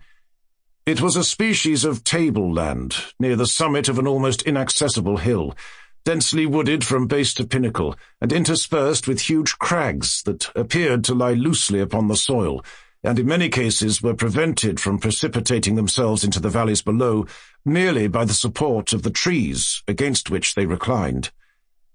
Deep ravines in various directions gave an air of still sterner solemnity to the scene. The natural platform to which we had clambered was thickly overgrown with brambles, through which we soon discovered that it would have been impossible to force our way but for the scythe, and Jupiter, by direction of his master, proceeded to clear for us a path to the foot of an enormously tall tulip tree, which stood, with some 8 or 10 oaks, upon the level, and far surpassed them all, and all other trees which I had then ever seen, in the beauty of its foliage and form, in the wide spread of its branches, and in the general majesty of its appearance. When we reached this tree, Legrand turned to Jupiter and asked him if he thought he could climb it. The old man seemed a little staggered by the question, and for some moments made no reply. At length he approached the huge trunk, walked slowly around it, and examined it with minute attention. When he had completed his scrutiny, he merely said, "Yes, master. Jupe climb any tree he ever seen in his life." "Then up with you as soon as possible, for it will soon be too dark to see what we are about." "How far must go up, master?" inquired Jupiter. "Get up the main trunk first, and then I will tell you which way to go. And here, stop. Take this beetle with you." "The bug, Master Will? The cool bug?" cried the negro, drawing back in dismay. "What for must I tote the bug way up the tree? Damned if I do." "If you are afraid, Jupe, a great big negro like you, to take hold of a harmless little dead beetle, why, you can carry it up by this string, but if you do not take it up with you in some way, I shall be under the necessity of breaking your head with this shovel." "What the matter now, master?" said Jupe, evidently shamed into compliance. "Always one for the raise, fuss with old nigger. Was only funning anyhow. Me fear the bug. What I care for the bug."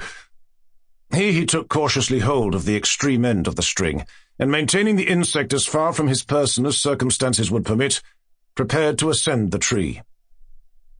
In youth, the tulip tree, or Liriodendron tulipiferum, the most magnificent of American foresters, has a trunk peculiarly smooth, and often rises to a great height without lateral branches.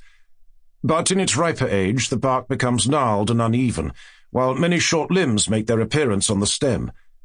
Thus the difficulty of ascension, in the present case, lay more in semblance than in reality.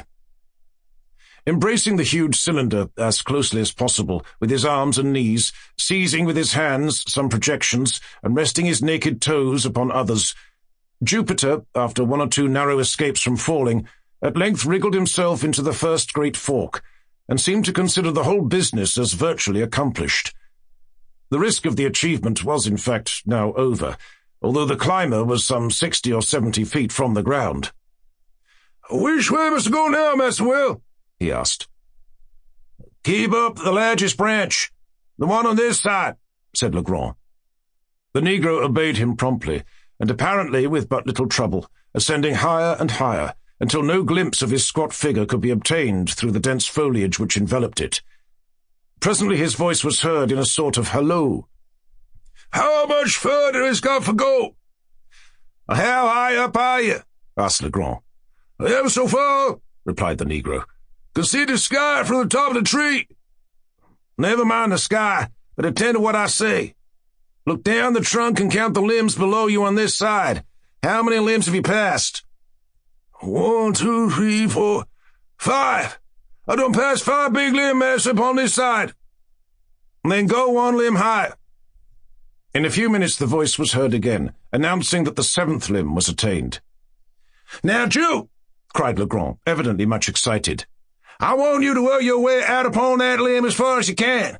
If you see anything strange, let me know." By this time, what little doubt I might have entertained of my poor friend's insanity was put finally at rest. I had no alternative but to conclude him stricken with lunacy, and I became seriously anxious about getting him home. While I was pondering upon what was best to be done, Jupiter's voice was again heard. Most feared to venture upon this limb very far. 'Tis dead limb pretty much all the way. Did you say it was a dead limb, Jupiter? Cried Legrand in a quavering voice.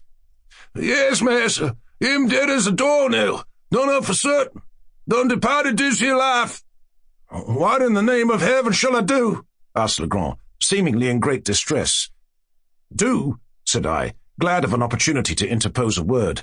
Why, come home and go to bed. Come now, that's a fine fellow. It's getting late, and besides, you remember your promise. Jupiter! Cried he, without heeding me in the least. Do you hear me? Yes, Master Will. Hear you ever so plain. Try the wood well, then, with your knife, and see if you think it very rotten. Him rotten, Master, sure enough, replied the negro in a few moments. But not so very rotten as might be. Might venture out a little way upon the limb by myself, that's true. By yourself? What do you mean? Why, I mean the bug. 'Tis very heavy bug. Suppose I drop him down first, and then the limb won't break with just the weight of one nigger. You infernal scoundrel! Cried Legrand, apparently much relieved. What do you mean by telling me such nonsense as that? As sure as you let that beetle fall, I'll break your neck. Look here, Jupiter, do you hear me? Yes, master. Needn't holler a poor nigger that style. Well, now listen. If you will venture out on the limb as far as you think safe and not let go of the beetle, I'll make you a present of $1 as soon as you get down. I'm going, Master Will. Deed I is, replied the negro very promptly. Most out to the end now. Out to the end? Here fairly screamed Legrand. Do you say you are out to the end of that limb? Soon at the end, master. Oh, Lord God of mercy, what is here upon the tree? Well, cried Legrand, highly delighted. What is it? Why, 'tain't nothing but a skull. Somebody been left him dead up a tree, and the crows done gobble every bit of the meat off. A skull, you say? Very well. How is it fastened to the limb? What holds it on? Sure enough, master, must look. Why, this very curious circumstance, upon my word. 'Tis a great big nail in the skull, what fastens on it to the tree. Well, now, Jupiter, do exactly as I tell you, do you hear? Yes, master. Pay attention, then. Find the left eye of the skull. Oh, that's good. Why, there ain't no eye left at all. Curse your stupidity! Do you know your right hand from your left? Yeah, I knows that. Knows all about that. This my left hand what I chops the wood with. To be sure. You are left-handed, and your left eye is on the same side as your left hand. Now, I suppose you can find the left eye of the skull, or the place where the left eye has been. Have you found it? Here was a long pause. At length the negro asked, Is the left eye of the skull upon the same side as the left hand of the skull, too? 'Cause the skull ain't got not a bit of hand at all. Never mind. I got a left eye now. Here, the left eye. What must I do with it? Let the beetle drop through it as far as the string will reach, but be careful and not let go your hold of the string. Hold that thumb, Master Will. Mighty easy thing for to put a bug through the hole. Look out for him down below. During this colloquy, no portion of Jupiter's person could be seen, but the beetle, which he had suffered to descend, was now visible at the end of the string, and glistened like a globe of burnished gold in the last rays of the setting sun, some of which still faintly illumined the eminence upon which we stood. The scarabaeus hung quite clear of any branches, and, if allowed to fall, would have fallen at our feet. Legrand immediately took the scythe and cleared with it a circular space, 3 or 4 yards in diameter, just beneath the insect, and, having accomplished this, ordered Jupiter to let go the string and come down from the tree. Driving a peg with great nicety into the ground, at the precise spot where the beetle fell, my friend now produced from his pocket a tape measure. Fastening one end of this at that point of the trunk of the tree which was nearest the peg, he unrolled it till it reached the peg, and thence farther unrolled it, in the direction already established by the 2 points of the tree and the peg, for the distance of 50 feet. Jupiter clearing away the brambles with the scythe. At the spot thus attained, a second peg was driven, and about this, as a centre, a rude circle about 4 feet in diameter described. Taking now a spade himself, and giving one to Jupiter and one to me, Legrand begged us to set about to digging as quickly as possible. To speak the truth, I had no especial relish for such amusement at any time, and at that particular moment would most willingly have declined it, for the night was coming on, and I felt much fatigued with the exercise already taken. But I saw no mode of escape, and was fearful of disturbing my poor friend's equanimity by a refusal. Could I have depended, indeed, upon Jupiter's aid, I would have had no hesitation in attempting to get the lunatic home by force, but I was too well assured of the old negro's disposition to hope that he would assist me, under any circumstances, in a personal contest with his master. I made no doubt that the latter had been infected with some of the innumerable southern superstitions about money buried, and that his fantasy had received confirmation by the finding of the Scarabaeus, or perhaps by Jupiter's obstinacy in maintaining it to be a bug of real gold. A mind disposed to lunacy would readily be led away by such suggestions, especially if chiming in with favourite preconceived ideas. And then I called to mind the poor fellow's speech about the beetles being the index of his fortune. Upon the whole, I was sadly vexed and puzzled, but at length I concluded to make a virtue of necessity, to dig with a good will, and thus the sooner to convince the visionary, by ocular demonstration, of the fallacy of the opinions he entertained. The lanterns having been lit, we all fell to work with a zeal worthy a more rational cause, and as the glare fell upon our persons and implements, I could not help thinking how picturesque a group we composed, and how strange and suspicious our labours must have appeared to any interloper who by chance might have stumbled upon our whereabouts. We dug very steadily for 2 hours. Little was said, and our chief embarrassment lay in the yelpings of the dog, who took exceeding interest in our proceedings. He at length became so obstreperous that we grew fearful of his giving the alarm to some stragglers in the vicinity, or rather this was the apprehension of Legrand. For myself, I should have rejoiced at any interruption which might have enabled me to get the wanderer home. The noise was at length very effectually silenced by Jupiter, who, getting out of the hole with a dogged air of deliberation, tied the brute's mouth up with one of his suspenders, and then returned with a grave chuckle to his task. When the time mentioned had expired, we had reached a depth of 5 feet, and yet no signs of any treasure became manifest. A general pause ensued, and I began to hope that the farce was at an end. Legrand, however, although evidently much disconcerted, wiped his brow thoughtfully and recommenced. We had excavated the entire circle of 4 feet diameter, and now we slightly enlarged the limit and went to the farther depth of 2 feet. Still nothing appeared. The gold-seeker, whom I sincerely pitied, at length clambered from the pit, with the bitterest disappointment imprinted upon every feature, and proceeded slowly and reluctantly to put on his coat, which he had thrown off at the beginning of his labour. In the meantime I made no remark. Jupiter, at a signal from his master, began to gather up his tools. This done, the dog having been unmuzzled, we turned in profound silence towards home. We had taken perhaps a dozen steps in this direction when, with a loud oath, Legrand strode up to Jupiter and seized him by the collar. The astonished negro opened his eyes and mouth to the fullest extent, let fall the spades, and fell upon his knees. "You scoundrel," said Legrand, hissing out the syllables from between his clenched teeth. "You infernal black villain! Speak, I tell you! Answer me this instant without prevarication! Which is your left eye?" "Oh, my golly, Massa Will! Ain't this here my left eye for certain?" roared the terrified Jupiter, placing his hand upon his right organ of vision and holding it there with a desperate pertinacity, as if in immediate dread of his master's attempt at a gouge. "I thought so! I knew it! Hurrah!" vociferated Legrand, letting the negro go and executing a series of curvets and caracols, much to the astonishment of his valet, who, arising from his knees, looked mutely from his master to myself, and then from myself to his master. "Come, we must go back," said the latter. "The game's not up yet."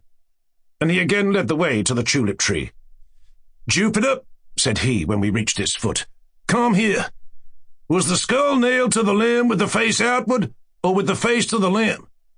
"The face was out, master, so that the crows could get at the eyes good without any trouble." "Well, then, Was it this eye or that through which you let the beetle fall?" Here Legrand touched each of Jupiter's eyes. "'Twas this eye, master.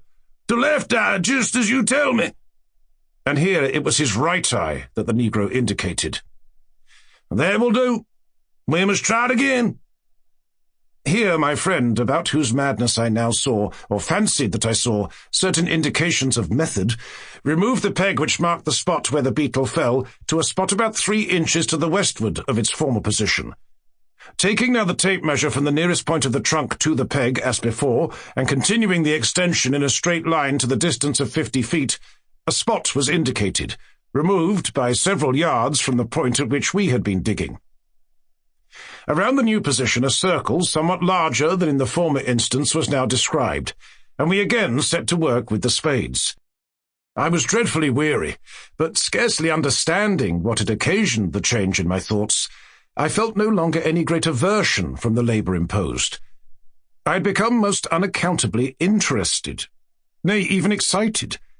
Perhaps there was something, amid all the extravagant demeanour of Legrand, some air of forethought or of deliberation which impressed me. I dug eagerly, and now and then caught myself actually looking, with something that very much resembled expectation, for the fancied treasure, the vision of which had demented my unfortunate companion. At a period when such vagaries of thought most fully possessed me, and when we had been at work perhaps an hour and a half, we were again interrupted by the violent howlings of the dog. His uneasiness in the first instance had been evidently but the result of playfulness or caprice, but he now assumed